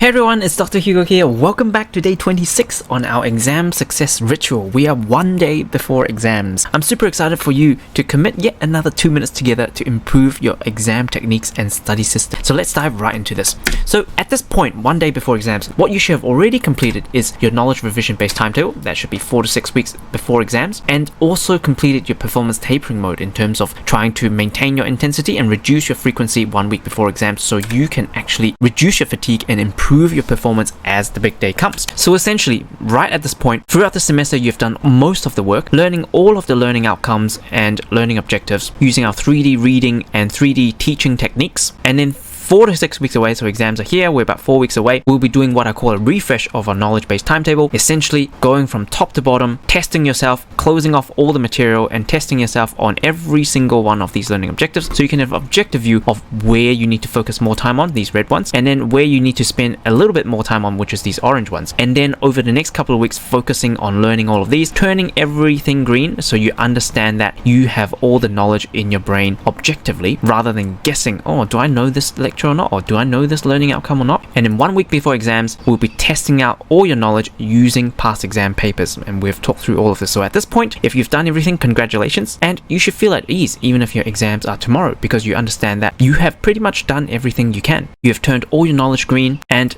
actually the exams are basically taking these learning objectives that now you know very well and turning them into exam questions, which you simulated, because every time you come and revise, you do 3D teaching, you close off all your material, and essentially you're taking the exams over and over and over again. So now, as you remain calm and serene and watch everyone else lose their heads and frantic when exam time comes, you can just sit back and chill. So this particular module here, one day before exams, is to maximize your performance to the next level, which I call the exam ritual. So here we're going to cover what you need to know about religion, even if you are not religious. So what really is a ritual, if you go and do a quick Google search, a ritual really is a religious or solemn ceremony consisting of a series of actions performed according to a prescribed order. And so with solemn, paying particular attention to this word, which is what we're going to focus on this module as well. Solemn meaning formal and dignified, also characterized by deep sincerity, which we'll touch base on a little later. So really, our quote-unquote religion is to study smarter and work efficiently to get the excellent grades that we want and have heaps of free time too with minimum effort. And note that I talked about minimum effort and not minimal effort, because if I tell you you can sit here, laze around all day and cram last minute with minimal effort and still get those top 10% grades, I'll really be lying. But throughout the course and throughout all of this mindsetting and planning, hopefully you have consumed enough and planned enough that you know how to do this. And this last part is just as important, because just as religious followers respect their spirituality leaders, we need to respect the exam at all times and prepare to the best of our ability. And an important thing to remember is that if you don't respect your exam, your grades won't respect you. If you don't respect your exams, your grades won't respect you. Make sure that sinks inside your head. And so, when we talk about the exam success ritual, what you really should be doing the day before exams, I've made it quite easy for you, and I've created a good checklist for you. Basically, what you should do is make sure you download the checklist using the link below, click File, make a copy, make it your own, add in your own details and what has worked for you in the past. So let's dive right into this and switch over to that checklist right now. And so as you can see, with this particular checklist here, make sure the first thing you do, because you would not be able to edit this if you're not the owner of this, make sure to click on File and make a copy and then save it to your own drive so you can edit it right away. So basically, we're split into 4 sections, which we'll be covering step by step. So don't worry, I will be elaborating on more on each of these particular elements and explain the rationale behind why I'm putting all of these inside this exam ritual checklist. So let's jump back into our presentation and let's go through this systematically. And so the first part that you looked at was the exam details, basically checking the time again, checking the location again. Make sure that if you don't know that particular location, you haven't been there, make sure that you make your way there either with Google Maps if it's easily accessible, or if it's within the campus and Google Maps is not available, make sure you know exactly where it is so you don't waste time on the day finding it. Last thing you want to do is to be flustered, running around, don't know where your exam is. So make sure you know exact location, where you need to go, where you need to park, and where is the closest place that you can get to, and where is the closest parking that you can use to get there most efficiently. And then next, this step is very crucial, because sometimes, a lot of times, people misread things. They would take their own exam and they would misread time and location, but that's okay.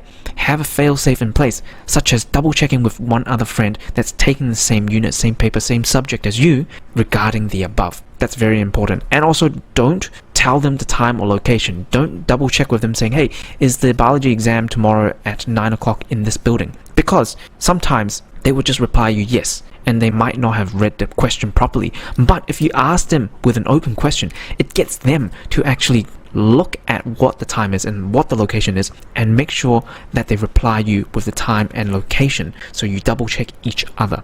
And the next phase here is the exam planning. Talking about the basic stuff, which is the stationery requirements. Make sure you're getting the pens if you're writing with a pen, and also if you're doing multi-choice or drawing diagrams and things, make sure you're using a pencil or whatever the exam is telling you. Make sure you know what grade of pencil, because a lot of those multi-choice Scantron sheets can't take light pencil marks, and all the pencil marks that you put in might not be able to be scanned in, and you can get a 0 because of that. Make sure that your pencil is of the right grading. And then thirdly is your calculators. What requirements are there? What model is there? For example, when I was in Western Australia, we had a requirement that our calculators had an approval sticker. They need to make sure that your calculator is within the standards and checked by someone before you go into the exam, and you can't obtain the sticker while you're in the exam. So you might end up not having a calculator, or you might be borrowing someone else's calculator. That can put you off as well. Make sure that your model is suitable for the exam. And then next, things like water, make sure you bring some water as well. And then the food part is very, very important, particularly if you have multiple exams during the day. If you have one in the morning, one in the afternoon, what you eat between and when you eat in between is very important, because by now you should really be paying attention and know your body, and also know how long, what food and what type of food will keep you full for. For example, if I need to concentrate during the afternoon exams and I want to be full, I would really eat a pie. Well, I don't normally eat a pie, but I know that pies will actually keep me full for at least 3 to 4 hours. So I won't be hungry in the middle of my second exam in the afternoon. And also know what foods will give you energy or drain your energy. For example, for some people, eating a lot of high carbs food will get them carbs crash afterwards, or consuming a lot of sugar will get them a sugar crash in the midst of the exam. So make sure you know and try to pay attention already if you are in the middle of your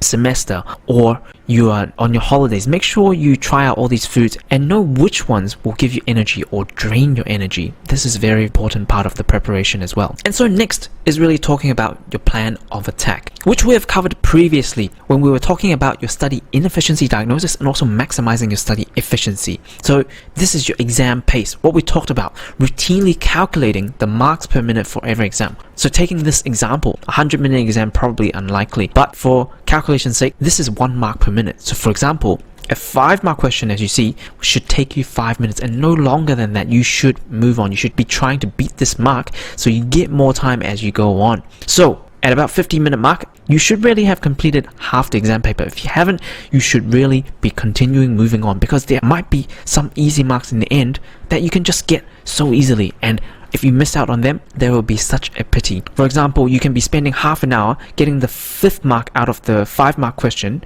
You might have already gotten the 4 out of 5 marks within this time frame, but you might spend another 30 minutes getting the last mark, or even get it wrong, for example. Then you would have probably sacrificed a good 30 marks in the end, because now you're rushing, now you're flustered. So keeping to this exam pace and calculating this exam pace is very important. And so next, we're talking about the logistics, which is very important. When we're talking about reverse engineering the time and logistics for the day. For example, arriving at least 45 minutes to an hour early. That's what I do routinely and what my top students do as well. We respect the exams with deep sincerity, and we treat it with respect as well. So this is what we're talking about, why I'm mentioning about the religious theme of having this ritual, because it's very important that we get this right. We often don't want to be taking this the second time. And so secondly, also calculating your travel time. Is it weekend? Is it weekday? Is there any traffic? And make sure you have ample leeway. So let's go through an example as well. So with logistics, let's say you have a 9 a.m. start for an exam. So routinely, I'll arrive at least 45 minutes early. That means that I need to arrive at 8:15. So let's say our travel time is 15 minutes. I'll probably double that to give myself some leeway. If it's 30 minutes, I might give another at least 45 minutes to an hour. Give myself some leeway for parking and for everything. I don't want to be flustered at all. So 15 minutes times 2, that would make sure that I leave home by 7:45. So plus my 30 minutes routine in the morning. For you, it might be different. Make sure that you put in your own here, and also add another 15-minute leeway because of exams. Normally, when I go to uni, I don't add another leeway here, but for exam sakes, I do. So that means that I need to wake up at 7 o'clock to go through all of this. And then, most importantly, I need to be sleeping at least 7.5 hours to somewhere between 9 hours. So it really depends on you. So for me, I know my sleep cycle, I get most energy when I go in the multiples of 1.5 hours. So that means that 7.5 hours will give me the most energy. For you, it might be 8 or 8.5, depends on you. Make sure you have ample rest. So that's why I would usually sleep not any later than 11:30. And then another theme that I really want to talk about is minimizing your mental burden. The idea is that you want to expend as little mental energy as possible on the big day, because you want to save all that up during the exam, because that is mentally draining enough. So have all the physical items ready tomorrow in a bag. So your stationery, your water, or your food, if you're bringing food, make sure you have everything ready, including Your clothes, what are you going to wear? The socks, shoes, and jacket. Make sure you're wearing in layers, so then if it's cold, you have a jacket. If it's hot, you can take it off. And also think about what else you can do to prepare for tomorrow in advance to minimize this mental burden. These are kind of the little secrets that the top students use. They save all this energy up for the big moment when they actually go into the exams. And so we've covered a lot. So now I'm going to hand the ball back to you and actually have an active recall time. Without looking at the notes, what were the 4 main categories listed in the success exam ritual checklist? If you're able to recall it, that's great. If not, you might need to go back and see if you can do this again when you reach this slide.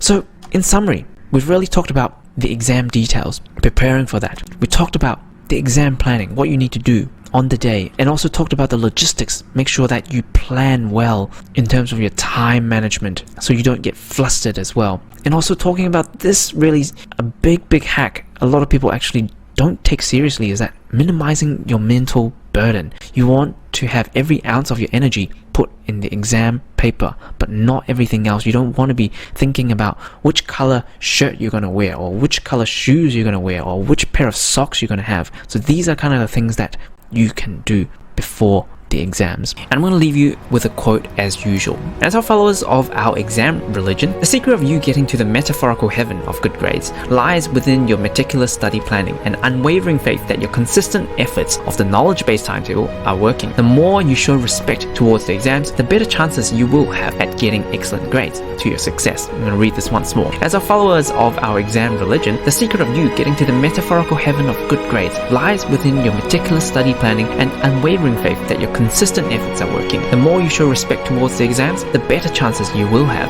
at getting excellent grades to your success. And the most important part right now is to take action right now and to complete the quiz and task below to incorporate everything we've learned to your own routines and habits. I hope this module has been helpful for you, and I look forward to seeing you tomorrow at the same time.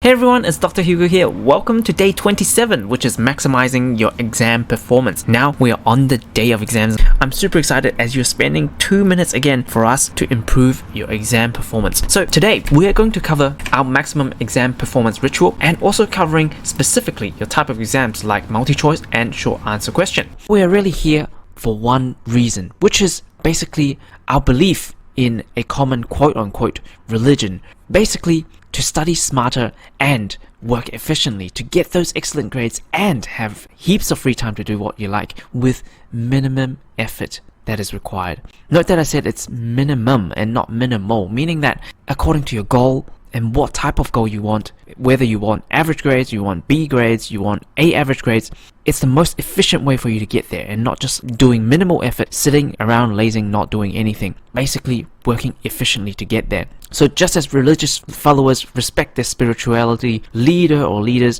we need to respect the exam at all times and prepare to the best of our ability. Most important part is if you don't respect your exams, your grades won't respect you, and hence our ritual one day before exams and again another ritual on the day of the exams, which will get us into the mindset of respecting the exam and actually doing well in the exams.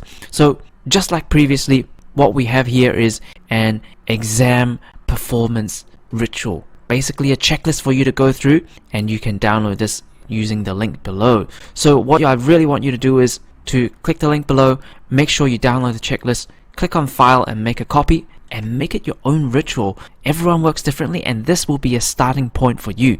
This was basically my own ritual, and you should really add in your details and what has worked for you in the past and make it your own. So let's jump right over to that checklist right now. So on the day of exams, this is our exam performance ritual checklist. Basically, first thing you really need to do is, because you can't edit this, because you don't own this, you really need to come in, file, and make a copy.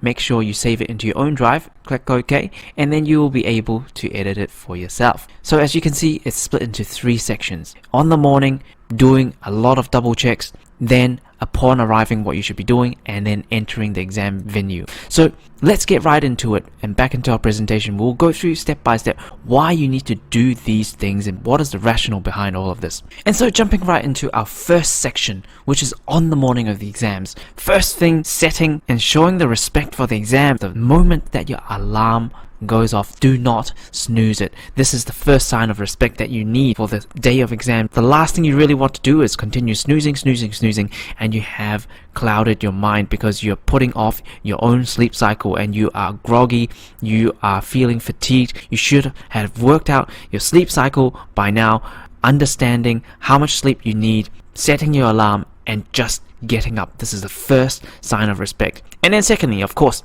double checking your time and location, which you have triple checked yesterday, but it doesn't hurt to do it once more just to refresh your mind.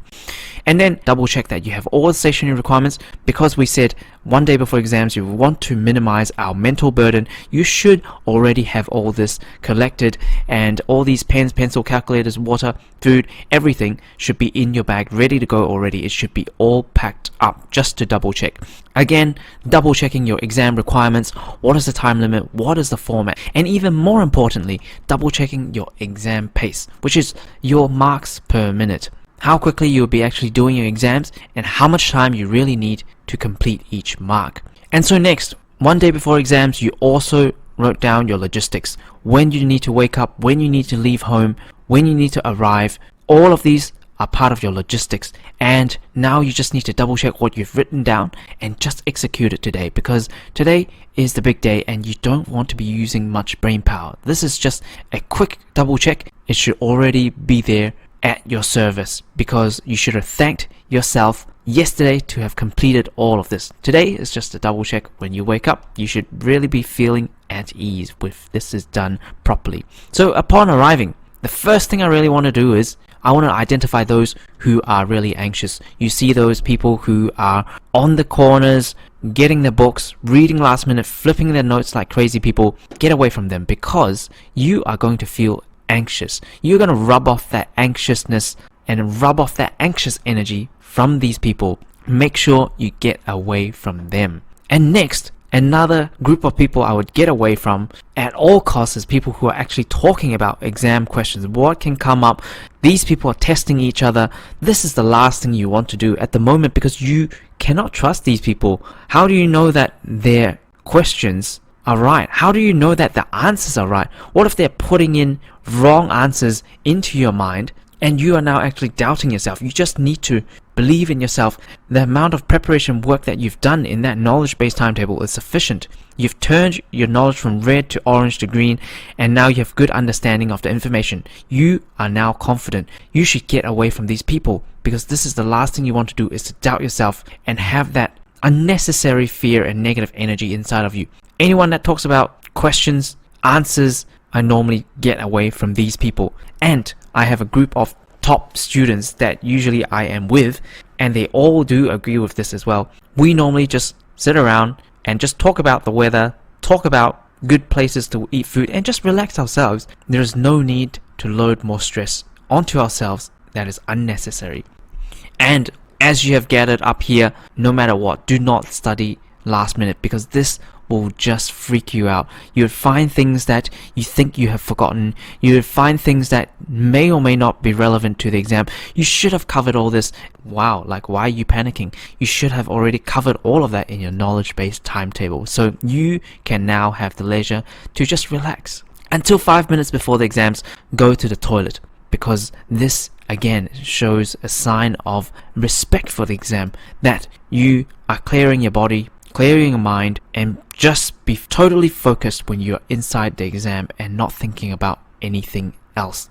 And then next, upon entering the exam venue, again, our ritual continues. This is what I find most helpful, and also a lot of the top students do this as well. We want to be and getting in as soon as possible, because the time before the exams matter as well. Want to get seated as soon as possible and sit in the middle if possible, because you want as least amount of distractions as possible. Imagine if you're sitting right at the aisle side and people who are inside, those people who are not prepared, not respecting for the exams, they're getting up and going to the toilet, and it's actually disrupting you. When they go out, your mind wanders as well, because you think, okay, when are they going to come back in?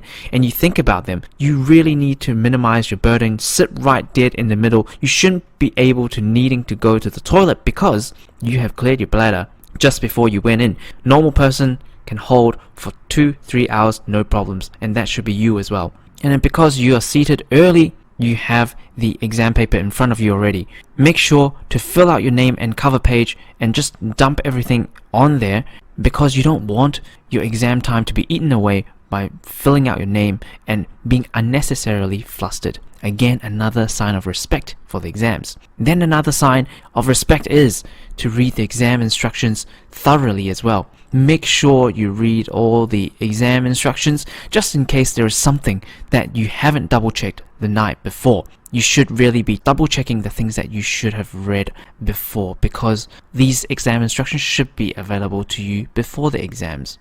And lastly, just before the exam starts, usually start yourself off with a good affirmation. Make sure you can just think this in your head or say this to yourself very, very quietly. I have done what I could already. Today, I'll focus on my strengths and deliver all the knowledge I have onto that piece of paper, because all that weaknesses that you're focused on during your preparation phase, you have already done that. You're focused on your weakness. So today, you should really be focusing on all the strengths and just deliver that onto that piece of paper. And then finally, make sure you write down your exam pace yet again, because it's so important, and stick to it. If it's 1 mark per minute, at the 5-minute mark, you should have complete the 5-mark question, or 5 questions if it's multi-choice. And so, we've gone through a lot, and now of course it's the active recall time, just to see how much you are able to remember, and also the particular important points that I want you to drive home, which is this question. What is one of the most important things that you actually need to write down before the exam starts? Which is aside from your personal details like your name and your student ID number, all of that. What is that important thing that you need to write down? I'll give you 1 minute. You can pause right now and we'll get back to it in 3, 2, and 1. Most important thing you need to write down is the exam pace. Make sure you write that down, because that will determine the pace of your exams and the success of your exam as well. Okay, so in summary, we've already talked about our ritual, which is what we should do in the morning upon arriving, particularly getting away from those anxious people, asking questions and all of those things, and upon entering the venue, what you should be doing. Next, we're going to cover our specific exam questions, and next we're going to cover specific exam tactics, for example, multi-choice and short answers. So particularly with the multi-choice questions, you have this multi-choice question cheat sheet. So you have a link down below. Make sure you click file and make a copy and make it your own, so you can add your own details and make sure you add in what's worked for you. Essentially, the first part of entering the venue, it's still the same. Get into that middle seat so you don't get disrupted, fill out your name and cover page, read the exam questions, and basically tell yourself you've done everything you can. Just focus on your strength, and also write down your exam pace and stick to it. So what we are doing when exam starts might be a bit different. Checking your exam pace every 30 minutes, starting from beginning to end systematically. That's what I normally do. Circle and highlight the keywords as you go. Cross out the answers that you think are definitely wrong, and commit to fill out the most likely answer even if you're not sure. So basically just do that. If you're unsure, then circle that so you can come back a bit later. Stop dwelling on the same question if you're exceeding your exam pace, meaning if you have 100 marks for 100 minutes, every question you only have 1 minute. If you have used up your minute, move on, because you might miss out easy marks in later stages. And then upon first completion, make sure you're checking the most unsure questions, all those ones that are circled, and then you check all questions systematically, and then you repeat number 2 until the exam time is over. That is a sign that you're showing respect to the exam. And so I can't tell you how many times at the end of exam, even I've checked the exam questions 3 times over, I still find a incorrect answer that I could correct myself. So next I want to talk about your short answer questions. questions. Again, you'll have this cheat sheet that you can download. Make sure you make a file and make it your own, add in your own details, what has worked for you in the past. So upon entering, it's still the same. Get into the middle, fill out the cover page, your name, read the exam questions. Make sure you tell yourself you've done what you could. You're going to focus on your strength and deliver all that knowledge to that piece of paper. So that's your ritual. And then write down your exam pace and then stick to it. When the exam starts, again, checking your exam pace every 30 minutes. Start from beginning to end systematically. Circle and highlight keywords as you go. And most importantly, making your answers examiner friendly. So taking a step back and see yourself as the marker of your own exam questions. Are you able to see it? Are you able to see your answers properly? Will you get the benefit of doubt when your writing is not good? So make sure it's legible, anticipate keywords and their marking key and underline them in your answer. So when your exam starts, sometimes they ask you a specific number of answers. Don't exceed that because again, you don't get more marks for showing further answers. And also fill out the most likely answer even if you're not sure. Never leave anything blank. If you're unsure, circle it and then keep coming back later on when you get the time. Don't exceed your exam pace. Upon your first completion, again, check the most unsure questions first and then check all the questions systematically and then you repeat number 2 until the exam time is over. Essentially very similar to MCQ and that is why we call this a ritual, because it's a systematic process that you do time and time again to show respect to your own exams. So in summary, we've covered all of this and as usual, I'm going to leave you with another quote. So before your exams, you've already put in effort to address your weakness to the best of your ability. Now today, on this exam day, you only need to focus on your strength and focus on delivering all your knowledge onto that piece of paper to your success. I'm going to read this once more. Now before your exams, you already put in effort to address your weakness to the best of your ability. Now today, on this exam day, you only need to focus on your strengths and focus on delivering all your knowledge onto that piece of paper to your success. Now the most important aspect now is for you to take action, complete the quiz and task below so you can incorporate everything we have learned to your own habits and routines. And I hope this module has been helpful for you. I look forward to seeing you tomorrow at the same time.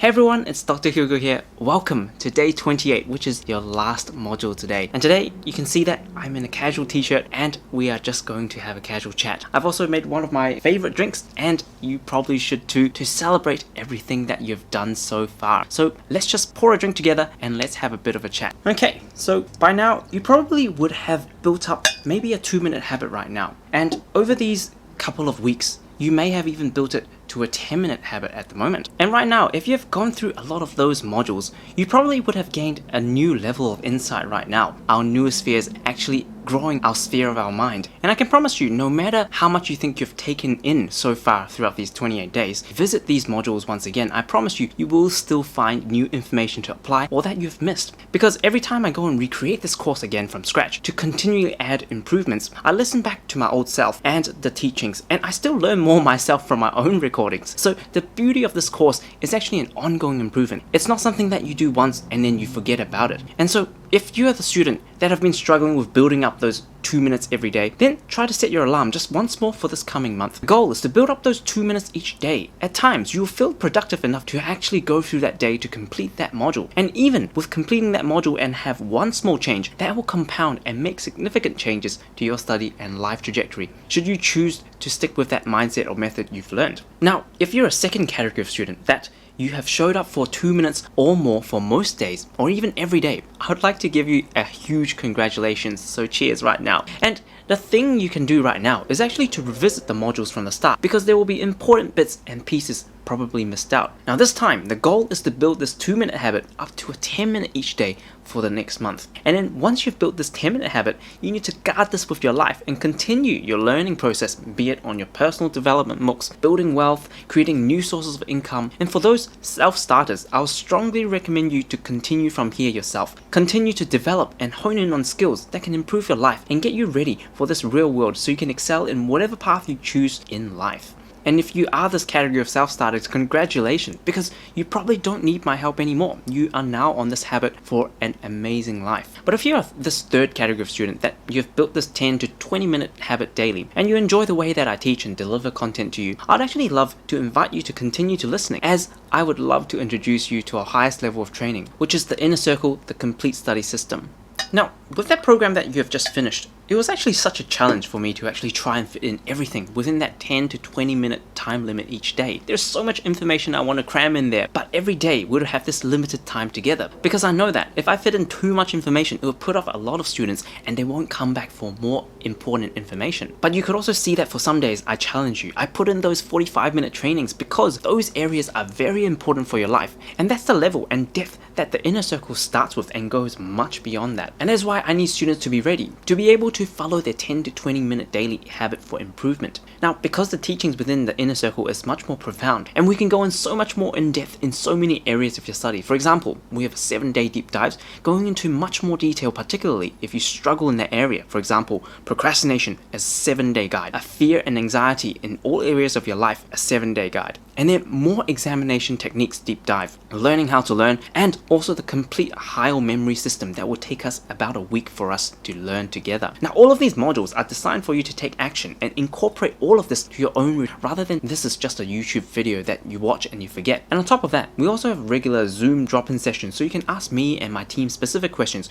to give you feedback on your progress and give you specific guides on how you can take your studies and life to the next level. And speaking about next level, there's actually no coincidence why our students keep on saying that this is life-changing, and the Inner Circle is not just about your studies but life, because I believe life is so much more than just studies. My vision is to give you the mindset and methods so you can excel in all areas of life and prepare you for the real world. Now, essentially the mindset and skills that school and university forgot to teach us. So in terms of health, having gone through 5 years of pharmacy and then 5 years of medicine and then now practicing more than 3 years at the moment, this wealth of health knowledge would be able to help you to guide yourself to a better mindset and methods to maintain good physical and also mental health. And in terms of wealth and business, bringing in all the knowledge I've learned from my own mentorships. So investing from a $1,000 mentorship on how to build online courses, now building all of this with Study Smarter Academy, helping hundreds and thousands of students, generating over $500,000 only working part-time on this. And then also investing. So this $1,000 course that I've invested in myself,